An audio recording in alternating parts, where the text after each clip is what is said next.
Good morning, everyone. I would like to call to order this public hearing of the Committee on the Judiciary and Public Safety. I'm Councilmember Brooke Pinto, representing Ward 2 and Chairwoman of the committee. The time is 10:45 a.m. on October 23rd, 2025. We are conducting this public hearing in person in room 120 of the John A. Wilson Building and virtually via Zoom. We're also streaming on the DC Council's website and on YouTube and X at CM Brooke Pinto. The purpose of this public roundtable on the extended juvenile curfew and designated juvenile curfew zones in the District of Columbia is to evaluate the success of the implementation of B 26-286, the Juvenile Curfew Emergency Amendment Act of 2025. That was in place this past summer to evaluate its impact on public safety and to protecting our young people. Ensuring our kids are engaged in positive activities is crucial for their development and for our public safety as a city. The district has seen a rise in concerning behavior by some unaccompanied youth.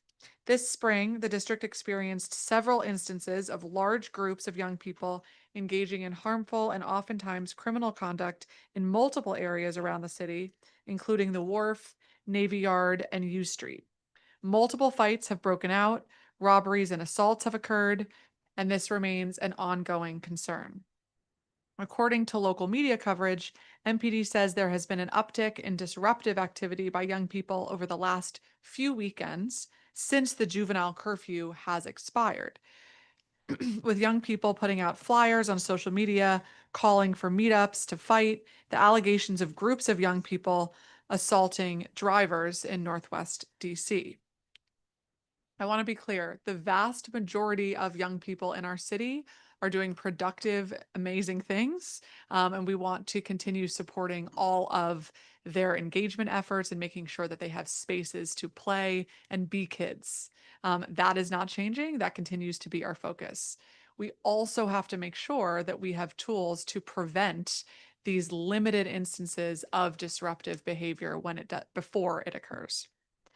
In order to take this more proactive approach to protect our youth and prevent these instances from occurring, MPD and the executive requested the authority to create juvenile curfew zones, extend the curfew to 17-year-olds, and start the curfew hours at 11 p.m. instead of midnight.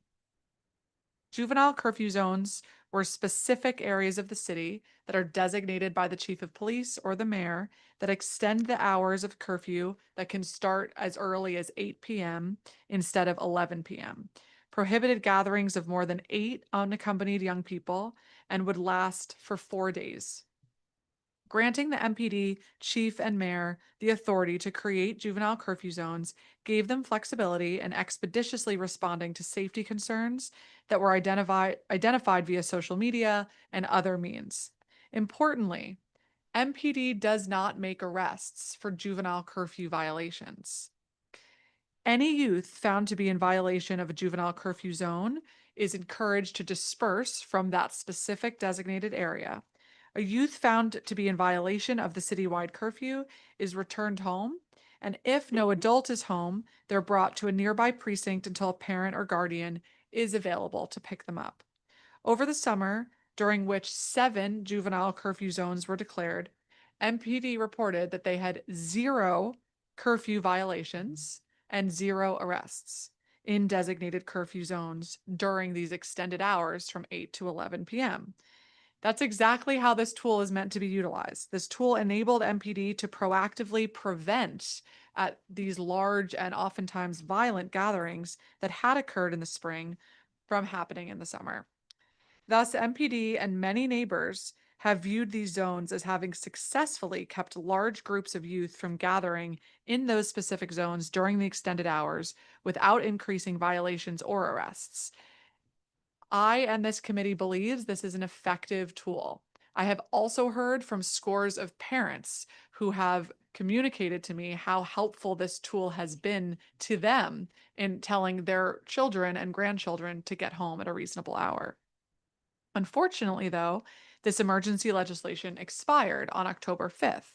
And since then, there have already seen instances of large gatherings of young people in Navy Yard, Gallery Place, Rhode Island Avenue, and elsewhere that resulted in fights and robberies.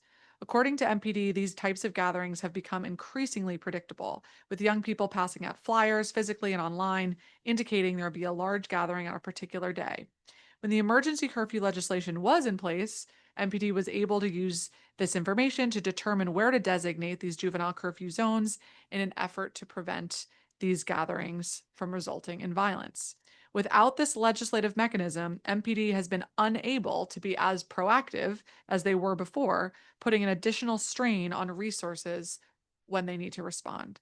So, as the council now considers whether to authorize the emergency legislation for another 3 months, this committee is holding this roundtable to ensure the public and district agencies have the opportunity to weigh in on how the emergency legislation has been implemented, whether any changes are needed to ensure its effectiveness, and how we can move forward in keeping our city and our youth safe proactively. The committee believes it's important to continue to empower our chief and our other partners with tools and resources to keep our communities safe.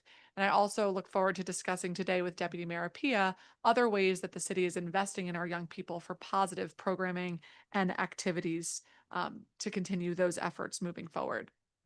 Today, we are joined by my Ward 8 colleague, Councilmember Trayon White, and I will turn to you now for any opening statement you may have. Yes, I have one. Thank you, Councilmember Pinto, for this uh, overdue discussion. This summer, the council adopted emergency legislation authorizing the mayor to extend curfew hours, empowering the chief of police to establish extended curfew zones, starting citywide curfew at 11 p.m. from June through August. It is important to note that violating the curfew, as mentioned, is not a criminal offense. MPD's first step to engage in returning youth to their home is of a priority. Curfews are limited in what they can and cannot do. Strict curfews are at best a short-term fix. During our discussion on our Security C bills that was established March 2024. I said then, and I repeat now, that true public safety comes from addressing the root causes with robust youth development programs and accountability. Families want practical tools to prevent dangerous situations before they escalate. Our residents also want evidence-based strategies that do not unintentionally punish youth or young adults, but also hold them accountable and have the conducive, community-friendly environment in which they can be kids. The broader research urges caution. A comprehensive Campbell collaboration review found juvenile curfews on average do not reduce crime or victimization. In some cases, are associated with slight increases during curfew hours. Furthermore, a DC specific study using ShotSpotter data found that tightening curfew hours was associated with a substantial increase in gunfire during the marginal curfew window, suggesting displacement of harm rather than its prevention. Any curfew tool that we use and authorize must be bounded, transparent, and paired with investments that reduce risk at their source. I had a conversation, I see her in the room, Commissioner Bryant last week about Navy Yard and a subsequent call with Commander Hall about recent issues once the curfew was not extended about what we can do. I'm also cognitive of the fact that bad things happen when good people do nothing. There are a lot of good things we can be doing, like expanding rec hours, doing more late night hypes around the city. And then I noticed in my interaction with young people that were in these larger groups that a number of them were not even from DC. They were from Maryland, and that actually shocked me. And I have a son that lives in Maryland as well, so I'm like, why are they in DC?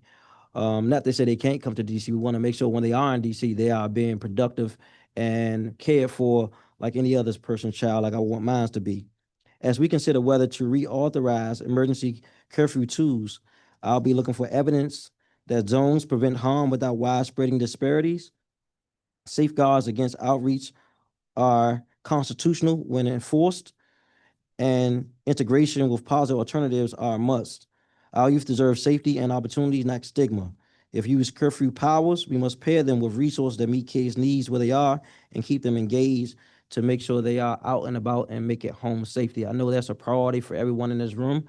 I just don't know how we get there. We want to make sure not just the kids are safe, but those who interact in those communities where kids are gathered in large spaces are safe as well. We hear both sides of the story. I look forward to speaking to our government partners to hear what's your take on this and where we can go in upcoming council discussions. Thank you. Thank you very much, Councilmember White. Now turn to my Ward 7 colleague and member of this committee, Councilmember Wendell Felder. Good morning, everyone. Thank you, Chairwoman Pinto, for convening this morning's roundtable discussion on the extended juvenile curfew and designated juvenile curfew zones in the District of Columbia. I'm grateful for your leadership on this matter. Data has shown us that between spring of 2024 through summer of 2025, the district experienced a spike in juvenile-related robberies, carjackings, and group disturbances. To swiftly address this matter, the council put forth emergency legislation that will allow the mayor and MPD's police chief the authority to create juvenile zones to respond to public safety concerns identified on social media. Since the curfew has been in place, MPD has reported fewer large-scale late-night disturbances, along with a reduced number of youth victim of robbery and assaults. Additionally, we also saw fewer violent group incidents with calls for service related to youth fights and car break-ins declining about 14% citywide. Now, while I've always been a huge supporter of our young folks and will continue to be, especially when our young folks are created or provided creative alternatives to thrive, I think the opportunities are limitless. And I also am a firm believer that as district leaders, we cannot put our young folks in a situation in which they are placed in harm's way, which is, in my opinion, I believe that by extending the curfew would clearly give MPD the authority necessary to make sure that our young folks and most importantly, our communities are safe. So I will not belabor my opening remarks, and I look forward to hearing from my government witnesses as well as the public witnesses who have joined us here this morning to testify. With that, Chairwoman, I'll give it back to you. Great. Thank you so much, Councilmember Felder.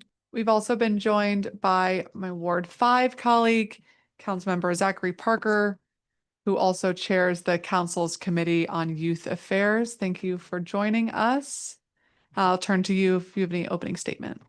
No, thank you. I'm tag teaming a bit between this and a Committee of the Health hearing, and it's good to see you again, Chief and Deputy Mayor. I think this is an important conversation for the district. I know that many have concerns, rightly so, about the potential harms caused by a curfew and young people coming into interaction with law enforcement. I get it. I've been on the record supporting an extension of this curfew because I think it provides an essential tool needed by MPD. And the questions I have for the chief today are more about how this curfew is played out in practice, how the tool is being utilized, how it could be improved in future application, and reviewing the data. I think it's important to remind the public that 0 young people have been detained. 0 young people have been arrested and detained with the application of this curfew. And I am persuaded, and I'll admit I was skeptical at first as well. I'm persuaded as I'm looking at a commissioner from the Navy Yard area that we need more tools to disrupt some of the patterns that we're seeing with our young people. Take it from me, there's a lot of work happening on the council to double down and promote the well-being of our young people. We cannot afford for them to be left to their own devices, running amok across the city, potentially interacting with federal agents and individuals that may not have the discipline and policies of our local police force, but also we want to make sure we guide them in the right direction to more productive uses of their time. So I'll end there. I look forward to engaging in questions and hearing and learning more about the application of the juvenile curfew. Thank you. Great. Thank you very much, Councilmember Parker. And today's hearing, in an effort to make sure that we have the opportunity to hear from public witnesses and our young people who are currently in school, we are starting with our government witnesses. And so thank you very much for joining us, Deputy Mayor for Public Safety and Justice, Lindsay Appiah, and our Chief of Police, Chief Pamela Smith. As you both know, it is the tradition of this committee to swear in all witnesses who appear before it. So if I can ask you both to turn your microphones on and raise your right hand. Do you swear or affirm under penalty of law that the testimony you're about to provide before the Council of the District of Columbia and this committee is the truth, the whole truth, and nothing but the truth? I do. Great. Now I invite you to make any opening statement or testimony you may have. Okay. Good morning, Chairperson Pinto, members of the Committee on Judiciary and Public Safety, everyone gathered here today in person, and those watching us remotely. My name is Pamela A. Smith. I'm the Chief of Police of the Metropolitan Police Department. I'm joined here today by Lindsay Appiah, the Deputy Mayor for Public Safety and Justice. Thank you for the opportunity to brief the committee on this positive matter impact that the Juvenile Curfew Emergency Amendment Act of 2025 had on public safety this summer. In June, Mayor Muriel Bowser proposed this narrowly tailored legislation to provide tools to address a growing trend of large groups of youth engaging in disruptive, intimidating, and sometimes criminal behavior. The legislation was passed with some amendments at the July 1st council session and was in effect July 7th through October 5th. As a reminder, this legislation was promoted by incidents in some of our neighborhoods this spring and early summer, with groups of dozens to more than 100 youth engaged in disruptive behavior, such as massive brawls, running through stores, private lobbies and restaurants, jumping on tables, fighting, and damaging property. Incidents like these happen in Navy Yard, the Wharf, and the U Street corridor. These incidents were not just kids being kids. This trend was not isolated just to the District of Columbia. Prince George's County authorized curfew zones with extended hours, first in the National Harbor, and then more generally throughout the county in 2024. Residents, employees, and visitors were understandably fearful and asked the district government, what are you going to do to either prevent this behavior or hold our youth accountable? The Juvenile Curfew Emergency Amendment Act authorized several tools to help police curb this behavior, and I will focus on only 3 elements that MPD used this summer. Whereas the non-emergency curfew law usually applies to youth 16 years of age or younger, the emergency legislation expanded the curfew to include 17-year-olds. Second, it changed the beginning of the citywide curfew hours in July and August from midnight to 11 p.m. 7 days a week. Most importantly, the legislation authorized the chief of police to designate a juvenile curfew zone with extended curfew hours beginning no earlier than 8 p.m. The zones could be established for a period of up to 4 days based on an analysis of relevant data, the intelligence indicating 10 or more youth would be gathering in the proposed zone in a manner that would result in substantial harm to public safety or other verifiable information of a threat to public safety by unaccompanied youth. Under the citywide curfew, youth cannot remain in any public place or on the premises of any establishment unless involved in certain exempted activities. In other words, youth must be at home or in someone's private residence. In contrast, in the juvenile curfew zones, youth do not need to return home until the citywide curfew hours begin. They simply cannot stay in a zone in groups of 9 or more. To come into compliance, youth can choose either to leave the zone or break up into smaller groups. I authorized 7 curfew zones in July and August, 3 in the Navy Yard, 2 in the U Street corridor, 1 in Southwest DC, and another in Northeast DC. And I provided maps of these locations to my testimony. The locations were announced to the media and posted on MPD's website. Officers hung bright yellow 11 by 17-inch posters around and within the zones, informing the public of when and where the juvenile curfew zone would be in effect and how to come into compliance. As 8 p.m. approached, our officers would circulate, speak with the youth in the area, making sure they were aware, number one, of the law and its requirements. And as a result of this proactive effort, MPD did not cite any youth for curfew violations in the zones during the active hours of 8 p.m. to 11 p.m., nor were there any large gatherings. In short, this legislation produced the desired outcome. With narrowly tailored periods of enforcement, it increased community safety without increasing juvenile arrests, and this is what we want to see in our city. Of course, some people would like to do away with curfews entirely. But that is not where we are right now. And I have to deal with the reality and not the aspirations. The reality is that our youth are generally safer at home, where they are not influenced by groupthink, engaging in conduct that alarms and intimidates community members. Not only does the curfew safeguard the community, it protects the youth from the consequences of poor decisions. I urge the council to reauthorize the juvenile curfew zones to ensure police have a tool that can be strategically used to safeguard both the community and our youth. Unfortunately, in the past few weeks, after the council decided against reauthorizing the emergency curfew, we have seen a return of large gatherings of juveniles engaging in disruptive and dangerous behavior, although now happening in the daytime as well. On Monday, October 13th, a group that grew more than 100 youth traveled from the Navy Yard to Union Station and then to Shady Grove. At one point, they were running in and out of traffic. A 14-year-old was struck by a vehicle, sustaining minor injuries. At the same time, across town, 60 to 70 juveniles rampaged through the Gallery Place movie theater. They were destroying property and they stole approximately $200 worth of candy. One juvenile thought it was appropriate to throw a bottle at one of the employees, striking him in the forehead. And all of this happened within less than 10 minutes. On Sunday, October 19th, a group that grew more than 100 youth broke out in multiple fights. Officers had to deploy OC spray to gain control and to break up two of the fights. One 13-year-old was charged with simple assault.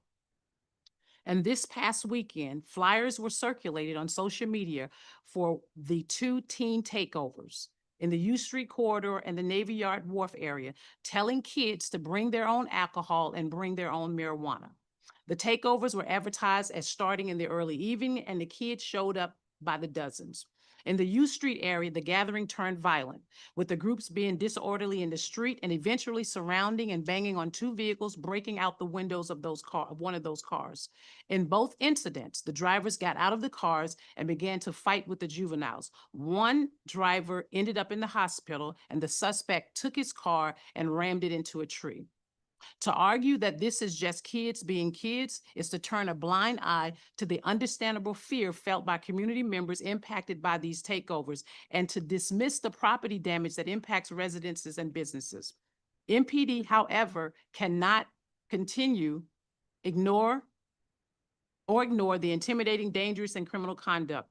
To address the negative behavior over the past few weeks, we have been working with community partners and gathering intelligence. We are deploying officers, we're deploying curfew vans and light towers across the cities and places where we know that young people gather. We have been working with our community partners with hosting various events that kids can attend. Even throughout the summer, we had our late night hype activities engaged. And this week is going to be a busy week with Halloween events starting tonight and through tomorrow. You can find a list of those events on the MPD website at mpddc.dc.gov under community engagement. But there are always going to be youth who are not interested in these activities. And in order to be effective in addressing these large gatherings without draining all of MPD's resources from other neighborhoods, we need the council to reauthorize the juvenile curfew zones. It doesn't address all of the concerns or scenarios, but it is certainly an important tool. Of course, none of this is a replacement of parents and guardians to monitor their children, know where they are, know who they are with, and where they are going. I don't want any of our kids to become a statistic, and neither do I want them to become a victim or even arrested. And I know council members share this goal.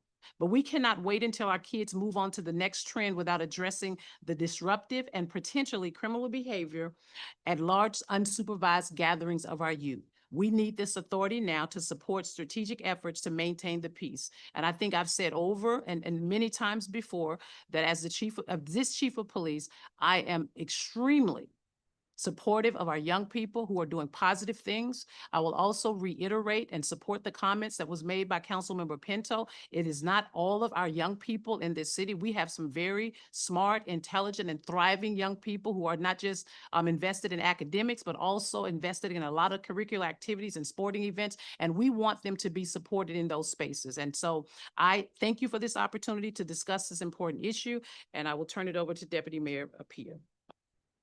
Thank you, Chief. Good morning, Chairwoman Pinto, members and staff of the Committee on the Judiciary and Public Safety. and members of the public who are gathered both here in person and online. I'm Lindsay Appiah, Deputy Mayor for Public Safety and Justice. Thank you for this opportunity to offer testimony in support of the extended juvenile curfew and designated juvenile curfew zones. As Mayor Bowser has repeatedly said, one of the most critical and foundational responsibilities of government is to work to decrease crime and violence and increase safety for all the residents and visitors of the district. Over the past several years, the executive has worked closely with council on a set of common sense policies aimed at rebalancing our public safety and justice ecosystem that created tools to help combat crime across our city. Several of these policies proposed in the Mayor's Safer Stronger and Act Now legislation were passed as part of the council's prioritizing Public Safety Emergency Amendment Act of 2023 and the Secure DC Omnibus Act in 2024. In this year, the executive supported many of the provisions in Chairwoman Pinto's Peace DC Omnibus Bill. Through increased accountability and extremely hard work across the whole of government and in partnership with community, we have driven down violent crime in our city by 53% since 2023. While we're encouraged by these decreases because it means fewer people are being victimized in our city, we know that all of us must remain diligent in continuing to address crime trends as they emerge. As Mayor Bowser recently said, the council cannot backtrack on public safety. We cannot go back to the summer of 2023 when the fear in our city was palpable, a time that terrified residents, businesses, and visitors alike. What we hear from the community every day is that they want their government to keep people safe. We have a policy that is working for our city, and now is not the time to backtrack and repeat past mistakes and past policy failures. Unfortunately, by allowing the Juvenile Curfew Amendment Emergency Act to expire, the council has done just that, and the results have been predictably negative. In June, following a rash of juvenile takeovers that resulted in violence in neighborhoods in the district, and in response to calls for action from affected residents, ANCs, and businesses, the executive proposed the Juvenile Curfew Amendment Act of 2025. At that time, Mayor Bowser said, most of our young people are doing the right thing. But unfortunately, we continue to see troubling trends in how groups of young people are gathering in the community in ways that too often lead to violence and other unlawful behaviors. And when we see patterns of unsafe or unlawful behavior that put young people and the community at risk, we have to act. This emergency legislation gave us stronger, more flexible tools to prevent violence and disorder before it starts and to keep our community safe. We also increased recreational activities for youth to ensure they had safe spaces to have fun and enjoy being with other youth. Those actions helped us to significantly curb the negative behaviors we had seen for months prior. We still believe that most of our young people are engaged in safe, positive behavior. But since the expiration of the emergency, as you heard the chief said, we've been back to the same place we were several months ago, reversing the progress we had made. We have spent the past several weekends in a row addressing juvenile mayhem that has resulted in crime, violence, destruction, and the use of tremendous amounts of police resources at a time when our officers' time would be best spent continuing to drive down crime, over chasing youth around the city trying to prevent them from harming themselves or others. This cannot continue because in addition to our residents' reasonable expectation that we will continue to drive down crime and make our city safer, the stakes are even higher than ever before. In August, the president declared a crime emergency in the district, invoking Section 740 of the Home Rule Act. While we know that we had driven down crime to its lowest level in decades prior to the emergency being declared, this action by the president stands as a stark reminder of our unique vulnerability because we are not a state and the gravity of the moment in which we find ourselves in the district. We must be laser focused on preserving home rule and our autonomy, and a vital component of that work is continuing to drive down crime and increase safety in our city. We cannot fail to act with the urgency and speed necessary to meet the ever-present challenges to our autonomy and self-determination. We believe we are best positioned to govern our city and implement policies that benefit our residents and visitors. Failure to act leaves a vacuum that the federal government has made clear it will fill. And we don't believe that is what is in the best interest of our residents, visitors, or our young people. We must continue to work together on common sense policies that advance our shared goal of making our city the safest it can be while advancing our DC values. With that in mind, I urge the council to not risk the progress we have made in driving down crime by removing tools from our criminal justice system that have helped us to keep our residents and visitors safe, and to act quickly to pass the expanded juvenile curfew and curfew zones. Thank you for the opportunity to testify today. Chief Smith and I are now available for questions. Great. Thank you very much, Deputy Mayor and Chief, for your testimony and for being here today. Colleagues, we're going to do 15-minute rounds, and we'll go, I will start, and then we'll go to Councilmember White, and then Councilmember Felder, and then Councilmember Parker. So, Chief, I want to start with an understanding of what tools MPD had available or didn't have available before we passed this emergency, and similarly in this gap period once the emergency expired. So when we had instances like the one we had in DuPont Circle in June, or the instances that you talked about in your testimony with Gallery Place or at the Wharf, what was MPD able to do to respond to these large gatherings to try to disrupt them or disperse them?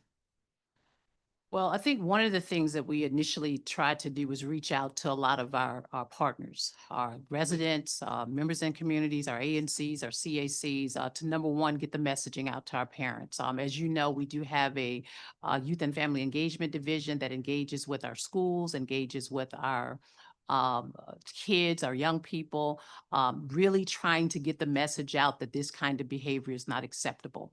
What's really challenging for us when we have young people who are out in our community in large numbers is that we have to redeploy resources from our communities that's already been determined, a specific number that we need in order to manage a particular area, whether it's a ward, whether it's a PSA, or whether it's the district as a whole. One of the things that we also attempted to do with our young people is partner with DPR, Department of Parks and Recreation. We joined the DPR with respect to making sure that we had late night hype events so that our young people would have places to go with regard to activities as opposed to being out on the street in large gatherings. What we found was that there was an individual who was actually creating flyers initially, and actually directing young people to show up in different places around the city. And then he would go out and video record those young people. And so we had our Office of Criminal Intelligence to go out and speak to him and to reassure him that that was not an appropriate thing to do across our city. Because what was happening was, even during that time, young people were coming out and they were actually involved in initiating many fights, even at the wharf. I mean, I've been out on, actually out at some of those scenes and locations. And it was very concerning for our members who were in our city who were going out, just enjoying dinner in the wharf, the Navy Yard, and places like that. And then it moved to where young people began to go inside of businesses right after school, late in the afternoon. They would go into the businesses, they would sit, they would charge their phones. Not a problem if they're not being disrupted. But then we started to see an uptick in disruptive behavior. Well, they would go into some of these restaurants, turn over the condiment stands, very disrespectful to some of the managers and employees, and also members who were trying to enjoy a meal. And we knew at that point we needed to put something in place to ensure that our young people would not get out of order. What I will say is that across the aisles at the Navy Yard, at the National Harbor, excuse me, they had already had a juvenile curfew enacted in place that started at 5 p.m. We do recognize, and I think Councilmember White acknowledges the fact that some of these young people are young people who are coming over from Maryland. And so what I know is that if young people in Maryland don't have a place to go, or even Virginia, they're going to come to some place. And what we did not have here in the District of Columbia was the opportunity to have curfew zones or curfews that would kind of mitigate this kind of behavior. And what we do know is that when that was put in place, the behavior changed for some of our young people and it stopped. The intent was never, and I think I said this very clearly from the beginning, it is never the intent to arrest our young people. When we had the juvenile curfew zone in place over the weekend or just daily, we wouldn't arrest our young people. We would pick them up. We would take them to YSC. We would ask the parents to come and pick them up, and we would turn them over to the parents. Again, understanding the the trauma, I will say, that comes with young people who sometimes come in contact with our police department. And so moving forward with the juvenile curfew zones, one of my directives to my team was to be very clear. Let's communicate with the kids first. Let's get out. We created palm cards for them. We handed out literature and information for them. And we wanted to ensure that they knew without a shadow of a doubt that we were there to support them through this effort. Thank you. And what it sounds like to me and what I continue to hear is that without this tool, it becomes a big strain on police resources to try to respond after the fact as opposed to try to be more preventative. Let's talk a little bit about the implementation and how you've trained officers on implementing these zones. What does that look like? How do you go about determining where the zones should be designated? And in this climate with additional federal officers here, how are we to make sure that this is handled by MPD specifically with the training and resources available to implement these zones? So once the emergency went into effect, what we did was we created a policy. We established a policy, and we ensured that all of our employees understood what the policy was. We also made sure that we ensured that they knew that we had to put up warning signs around the city before we could take any action. And what we did was we looked at the data. The data really showed some of the and we kept the data. We still continue to keep data specifically around our juvenile activity and areas around the city. And so once it went into effect, we immediately placed immediately established juvenile curfew zones in all of those areas, U Street, because we know we had information that led us to believe that that's where they would go, and they did show up. And sorry, Chief, can you talk a little bit more about where you're getting that information? From our police officers who are working the street, and from the general community, the community who calls on a regular basis when they see large crowds of juveniles with disruptive behavior. We're not talking about kids that are out just hanging out, walking around. I mean, even when we get those calls, kids are going to hang out and gather, they're going to do that. But when the behavior is disruptive, when they're on line bikes, disrupting the flow of traffic. Though that's where we gathered the information from over a period of time. We saw this, we witnessed it, and we continue to collect the relevant data to support the fact that we needed to have curfew zones in all of those areas that we allocated on the first night.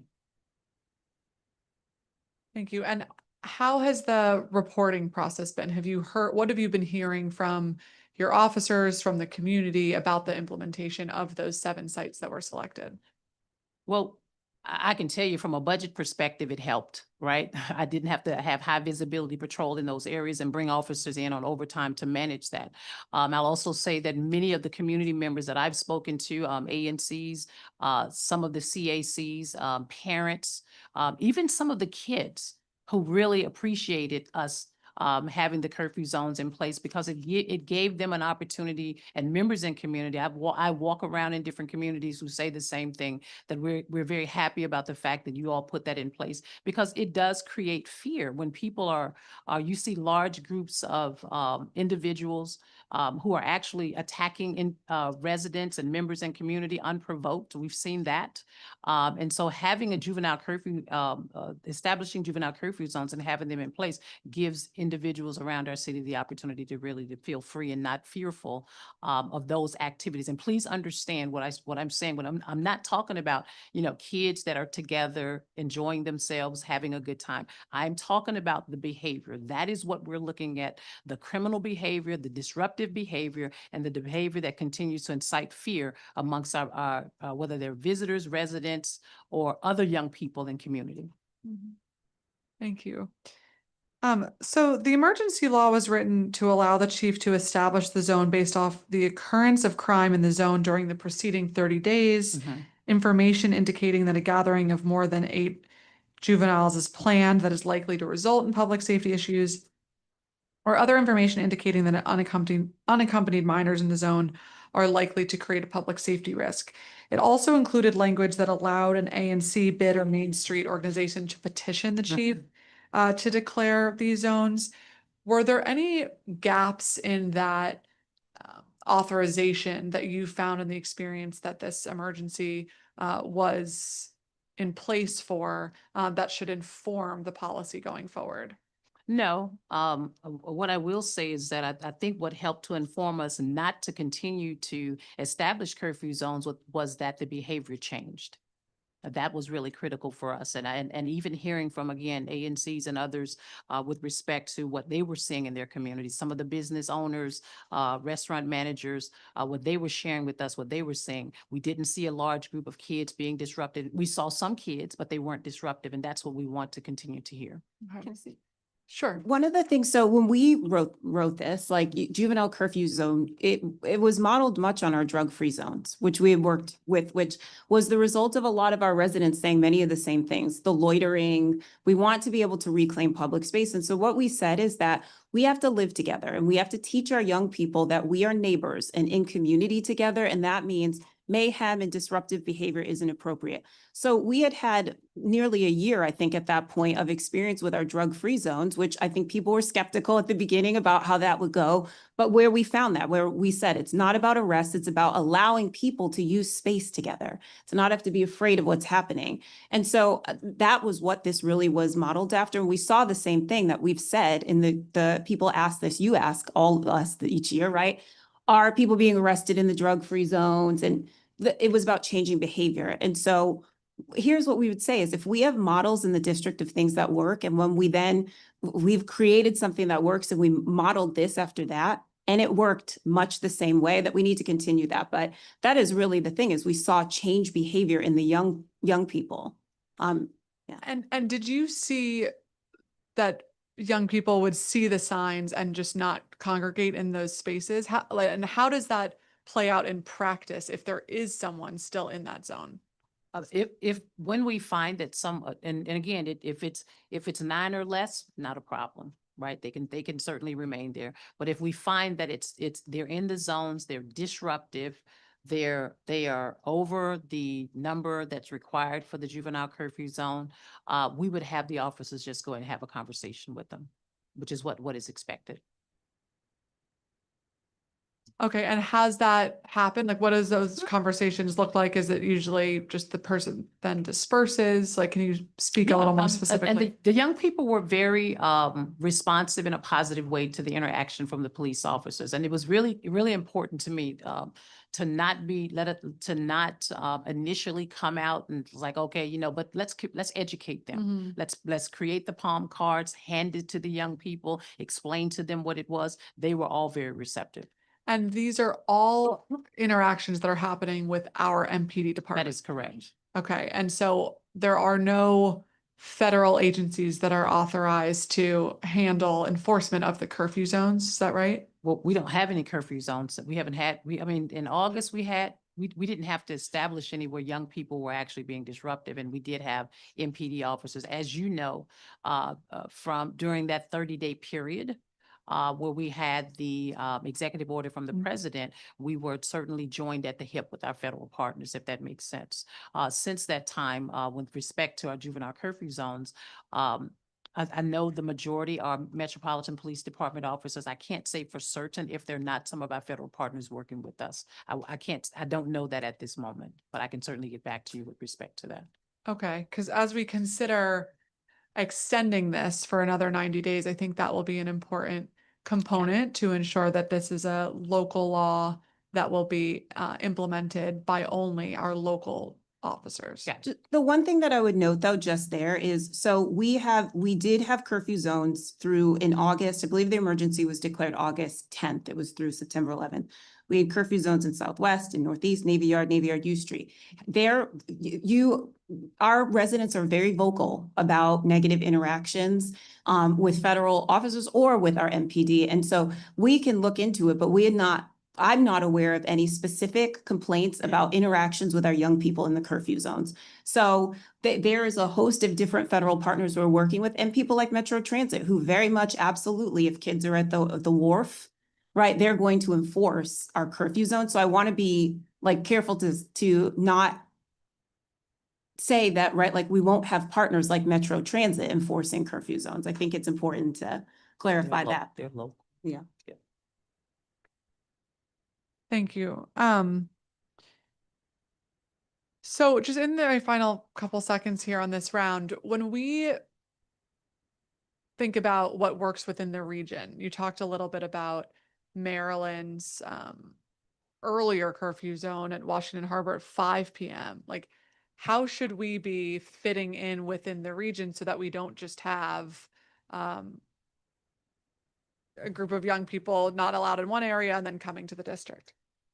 So when we crafted the law, we looked at different places, right? Like, so we looked at what Maryland was doing, and some of what you see in kind of what we crafted was Maryland as well. I don't think there's a way to prevent kids. We are regional, right? Like, so our kids go to Pentagon City Mall and our kids go to Maryland as well. I think the chief can talk about that. We always coordinate with our partners in Maryland on transit, watching where kids are moving so that we're better prepared.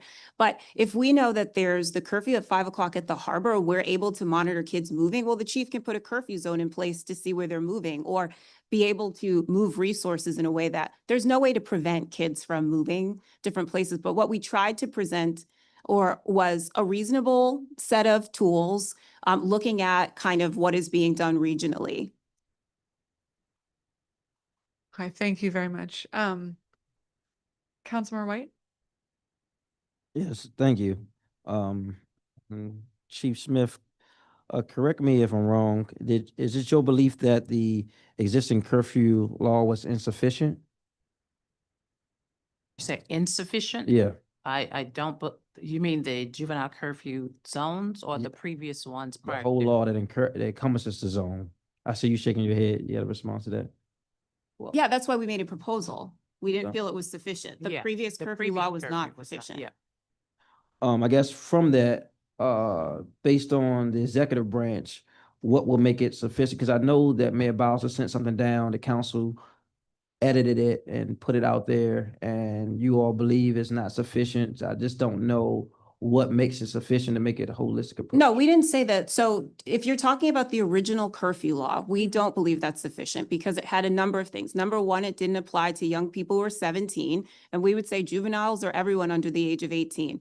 We didn't have any tools to address what we were seeing, which is earlier behavior in large groups of kids, which is why we made the proposal around establishing curfew zones. There was we did it at the start of the summer, and the summer curfew, the hours are even later. I believe it might have been midnight as well, which is why we also proposed to move it back all year to 11 p.m. So those were all proposals we made. We had smaller groups. We will admit, like, we thought, I think it was a group of three. And listen, the legislative process is one that's iterative. And so council made some amendments, and we've worked with that and saw that it was a tool that was beneficial in the form that we had, or that was passed, excuse me. Thank you. And Chief, you can help me do SROs work on the weekends? The school resource officers, if we have like games for kids, like football games or something like that, we will bring them back in to support, those activities. What agency policies or practices do you use different in trainings for youth versus what you may use for adult, if there are any? Well, we do. We have our Youth and Family Engagement Bureau, and actually division now, that is dedicated to working with young people, and the majority of those members do go through training. You know, our SROs, our school resource officers, all have to be trained. One of the things that we have been looking at here recently is having what we call collateral duty school resource officers, because as you know, we had about 100 or so, or more, maybe 200 SROs assigned to our schools, and that was drastically reduced right after the George Floyd riots.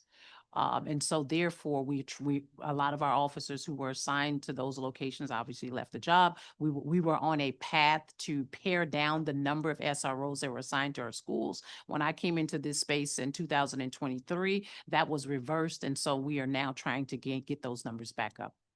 Thank you for that. I guess I'm thinking that now that school is in, there may be youth still going out on the weekends. According to what I talked to with Commander Hall, and I know you said the officers who are youth division have a special training. What about the general officers? Do they have any special training in dealing with youth and large gatherings? Well, clearly, all of our members of our police department go through our training academy that teaches them on how to work with young people and or juveniles. When you talk about large gatherings, I think we are probably one of the most well-trained police departments across the country to deal with large crowds and large gatherings. And then they do go through a subset of training. And I say the civil disturbance unit is one of those tools that we use to ensure that our officers have the appropriate training to manage large crowds. Thank you. What is your relationship with other government partners, particularly DPR and also DBH, to help you assist in addressing this particular population? So I will tell you, my relationship with both Director Theny Freeman as well as Director Barbara Bazran is seamless. I can call on them at any point in time. I've often called Director Freeman with regard to maybe opening up other rec centers for our young people on the weekend. She is very, very supportive of that. And often, and as you know, there is a cost to that, especially if a particular area is closed. What we do know, Councilmember White, is that our young people used to love, they love Banneker Rec Center. And so even this summer, Director Theny Freeman and myself came together to kind of host some activities and create opportunities for young people to come and recreate at different rec centers around the city. I also joined her, MPD joined the DPR with our late night hypes as an opportunity to make sure, number one, members from our youth and family engagement division are engaging in activities with our young people in a positive way. Thank you. Deputy Mayor Pia, I was around in DC when we had the CCCYVP, Citywide Coordinating Council for Youth Violence Prevention, in which we had over 200 community partners. And now we pretty much have the ones and VIs, and that's pretty much been synonymous with youth violence work, but it was a holistic approach. It was a lot of mental health agencies, organizations, sports teams. Everyone who worked in youth was part of this ecosystem, and that was canceled. The whole office was gone. And I think we lost a lot of communication and community-based efforts. It's been trying to get revamped over the years to when certain initiatives happen. I see Just Paul nodding his head yes. I think that we have gotten away from that. What I wanted to know is with the agencies preparing budgets right now, because my understanding that some of the budgets for some of the organizations have been cut, how is MPD and other public safety clusters forming new budgets as relates to curfew and crime and initiatives on the prevention side going into the budget season? Yeah, I mean, I think one of the things that we have always been fortunate, or maybe not always, but at least in my 13 years with the district, is that we have had significant amount of resources. And I think what that's done sometimes is cause people to be more like bifurcated more in their own areas, right? Like, so this agency has their whole cluster of community-based individuals they work with. Like, for instance, DHS has their youth services administration that has a whole host of providers that just service their people. DYRS has some, CFSA has some, you have out-of-school type grants. And I think that what that's created is sometimes not this kind of coordination like you actually talk about, where we're pooling our resources in a way that will allow us to get the most impact. And so I would say that some of what having budget constraints, which we recognize that budget constraints are a reality, is forcing more cooperation and collaboration. You see it in different parts of our system, whether it's when MPD formed the Juvenile Intervention Response Unit, the JIRA unit. On the other side, we said we've got to bring the agencies that serve young people together, because MPD needs to be able to be MPD and not have to be case managers, therapists, right? Like school interventionists as they were doing. So my office, who's done a lot of prevention work with safe passage workers who, you know, we partner with a whole host of organizations there, and that's hundreds of people we'd say are interventionists, with our government partners to try to bring them together to be a hub, to be like, what resources are available that we can deploy. It in sort of small scale ways. You see that like on Friday, tomorrow, when there's Halloween, you've seen us over the years on 4th of July, Halloween, do things like safety go teams, where we take DPR rec workers, our violence interrupters, our credible messengers, to ask MPD where could you use some additional community-based support and put them out there as presence to make connections. So we're doing more of that. The financial realities are the realities that we have to be smarter with the resources that we have, and that organizations will sometimes see cuts, but as we pool those resources together and make sure that we're utilizing all that's in the spectrum, that we think we can still get the same amount of impact, and that it's going to force creativity and actual fiscal responsibility. Thank you for that, and I look forward to following up on that as we continue this conversation around budget. I think that, as we know, budget is a moral document about what we care about. I was at Statesman's Preparatory Academy this morning, meeting with some of the male students there. It's an all-boys school. And they have some brilliant young men that's going to lead us into the next. I was encouraged, and one of the common things that almost every young person talked about was being and feeling safe. And I think that's a theme all throughout the city. And I think that we kind of give a negative light to young people in general, without highlighting some of the great things that young people are doing in the city. And that just DC period. And I think we have to do more of elevating and giving more positive imagery across the city about those young people who are doing phenomenal jobs. And one of the things you talked about, Deputy Mayor, was about budget constraints. And I'm a little different. I think it's about budget priority. Yeah, because I think about now, when we talk about what used to happen, there used to be a conversation every morning with every school, with those organizations working in and around those schools every morning. And I'm not sure if it's happening in a robust form. There's some form of that happening, but not as large as it used to be, because the school would know what fight happened on Saturday and Sunday that when school wasn't in.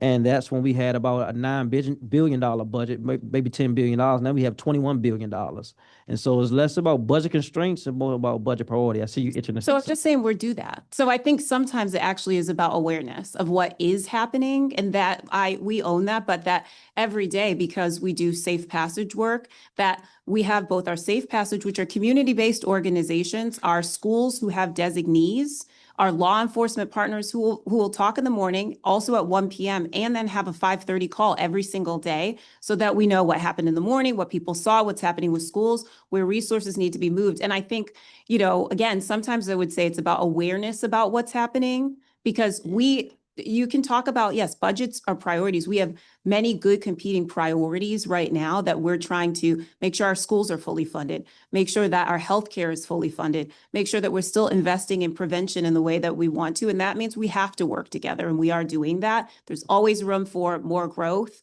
and improvement in that space, but there is a lot of coordination that's going on that is what's helping us to drive down violence in our city, because we have some of the lowest levels of violence right now. And what we're here today to talk about is, well, we can't reverse course on things that we are doing that are helping us to drive down violence and remove tools at a time where, you're right, there are constraints with the federal government, budgets and grants that are coming to organizations. So we have to work together to continue to do the things that we're doing. And that's where we're asking council to help us by making sure that we're not removing tools at a time when we need all of them in all parts of government and community working together.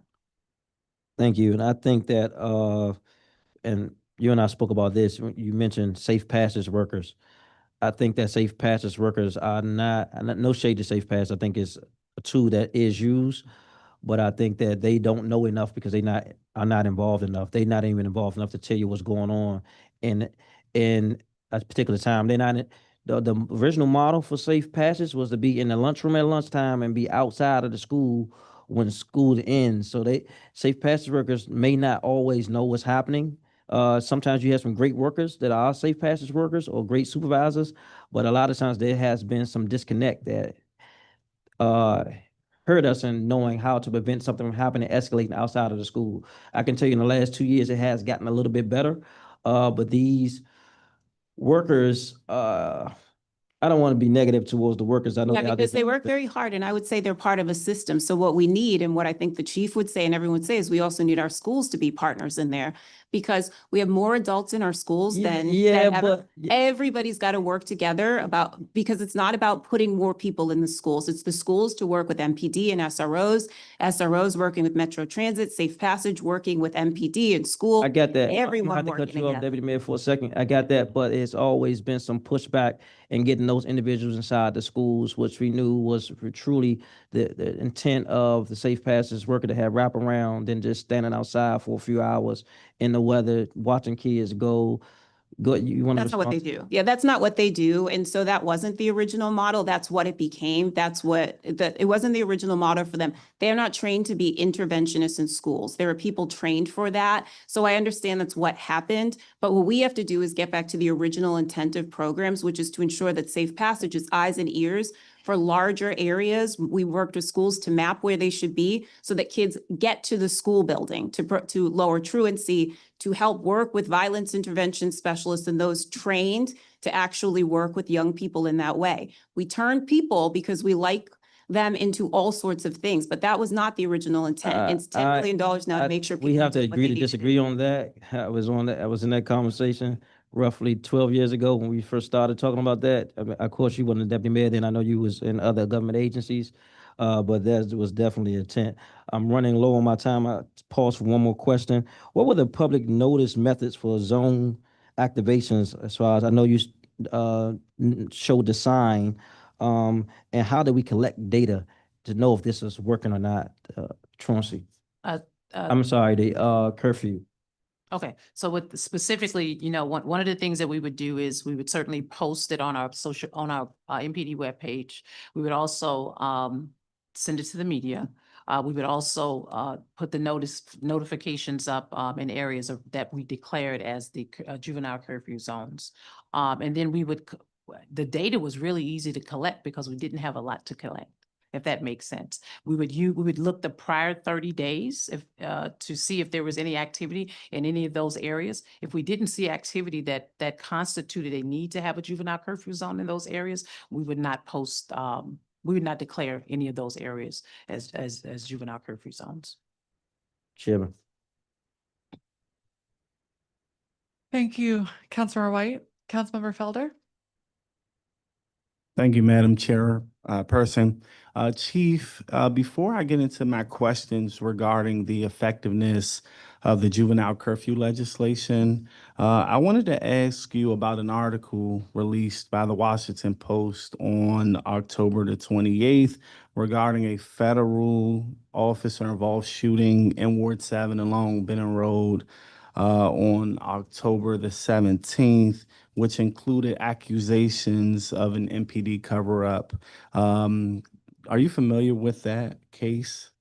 And is there anything you want to put on the record? I know the purpose of this is about juveniles, so I don't want to spend too much time on this, but I think it's important just to address this while I do have you. So yes, this is supposed to be about the juvenile curfew zones, but I'm certainly very happy to answer your question, Councilmember Felder.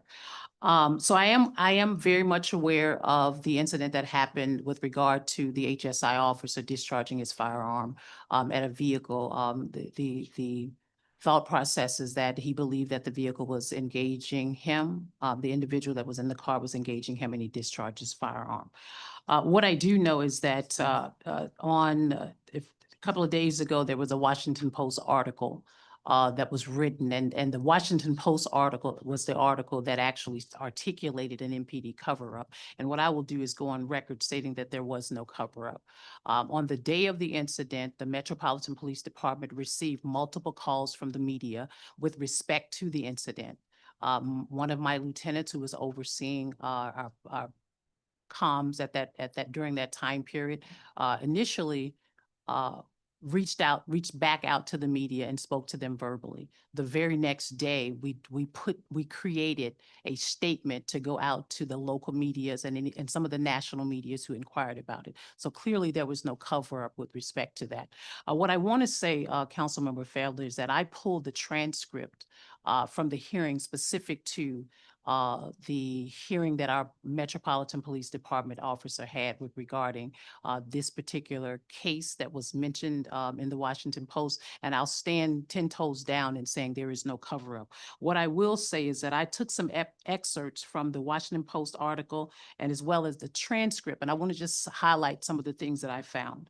Okay. The Washington Post article stated that a DC police officer told a judge he was instructed by a superior not to document the shooting in a court record. A transcript of court proceedings shows, and the judge dismissed charges against the driver over a lack of evidence. The transcript from the court stated Officer Sterling testified that he sought guidance from another officer due to all of the supervisors and managers being on the scene of the officer-involved shooting. He asked one of his colleagues who has a bit more time in our crime suppression team. And when he was asked by the defense attorney if Sparrow was a supervisor, he said no. And that he was a team lead. So the article that was, the information that was noted in the Washington Post was very misleading. The transcript, you'll find this comment and this statement on pages 55 and 56. The Washington Post article also stated that Sterling testified in DC Superior Court that he was told by a department leader not to mention the shooting in the court documents. A transcript of the October 21 hearing shows. The transcript from Superior Court, again, demonstrates to us that the article, Washington Post article, is misleading. Sterling asked a fellow officer, not a supervisor, for advice on whether or not he should include the shooting in his report, and that officer said no. He was never instructed by a supervisor to not mention the shooting in the court documents. The Washington Post article also stated that he didn't mention the gunshots to the prosecutor either. I think he added that he was a little tired and he had one eye open and one eye closed. The transcript stated that Officer Sterling indicated that when the papering AUSA called him, he answered their questions. The AUSA did not bring up the officer-involved shooting, and he was not asked about it, so therefore he did not provide a response. The Washington Post article stated that the defense attorney said that she did not receive a police body camera footage ahead of the October 21st hearing, something she said was unusual. The fact is that MPD has no role in providing body-worn camera footage to a defense attorney. The videos are available on evidence.com, tagged appropriately with the incident case number, and they were accessible to the United States Attorney's Office, and that's typically how that process works. The United States Attorney would have the responsibility of providing the footage to the defense attorney.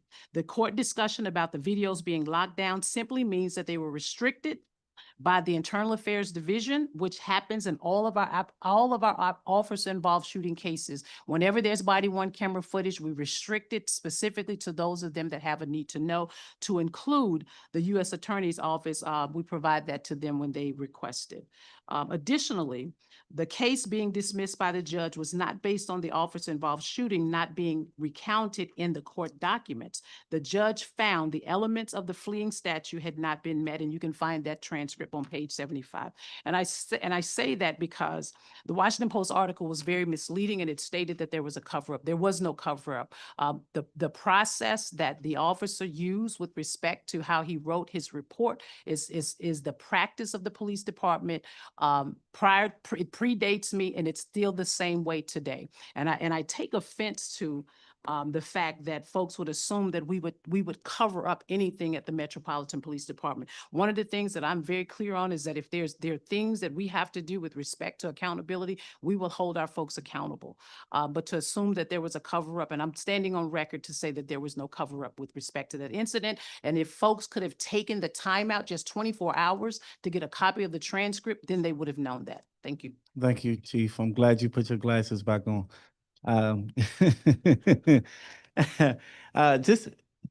let me just say, it bothers me because here's the thing. Our officers work very, very hard. Here's a young man who has children, who has been threatened because of this. And it's just not fair to him. It's not fair to him. It's not fair to the officers. They work hard every single day. They have worked millions of hours in overtime for this city.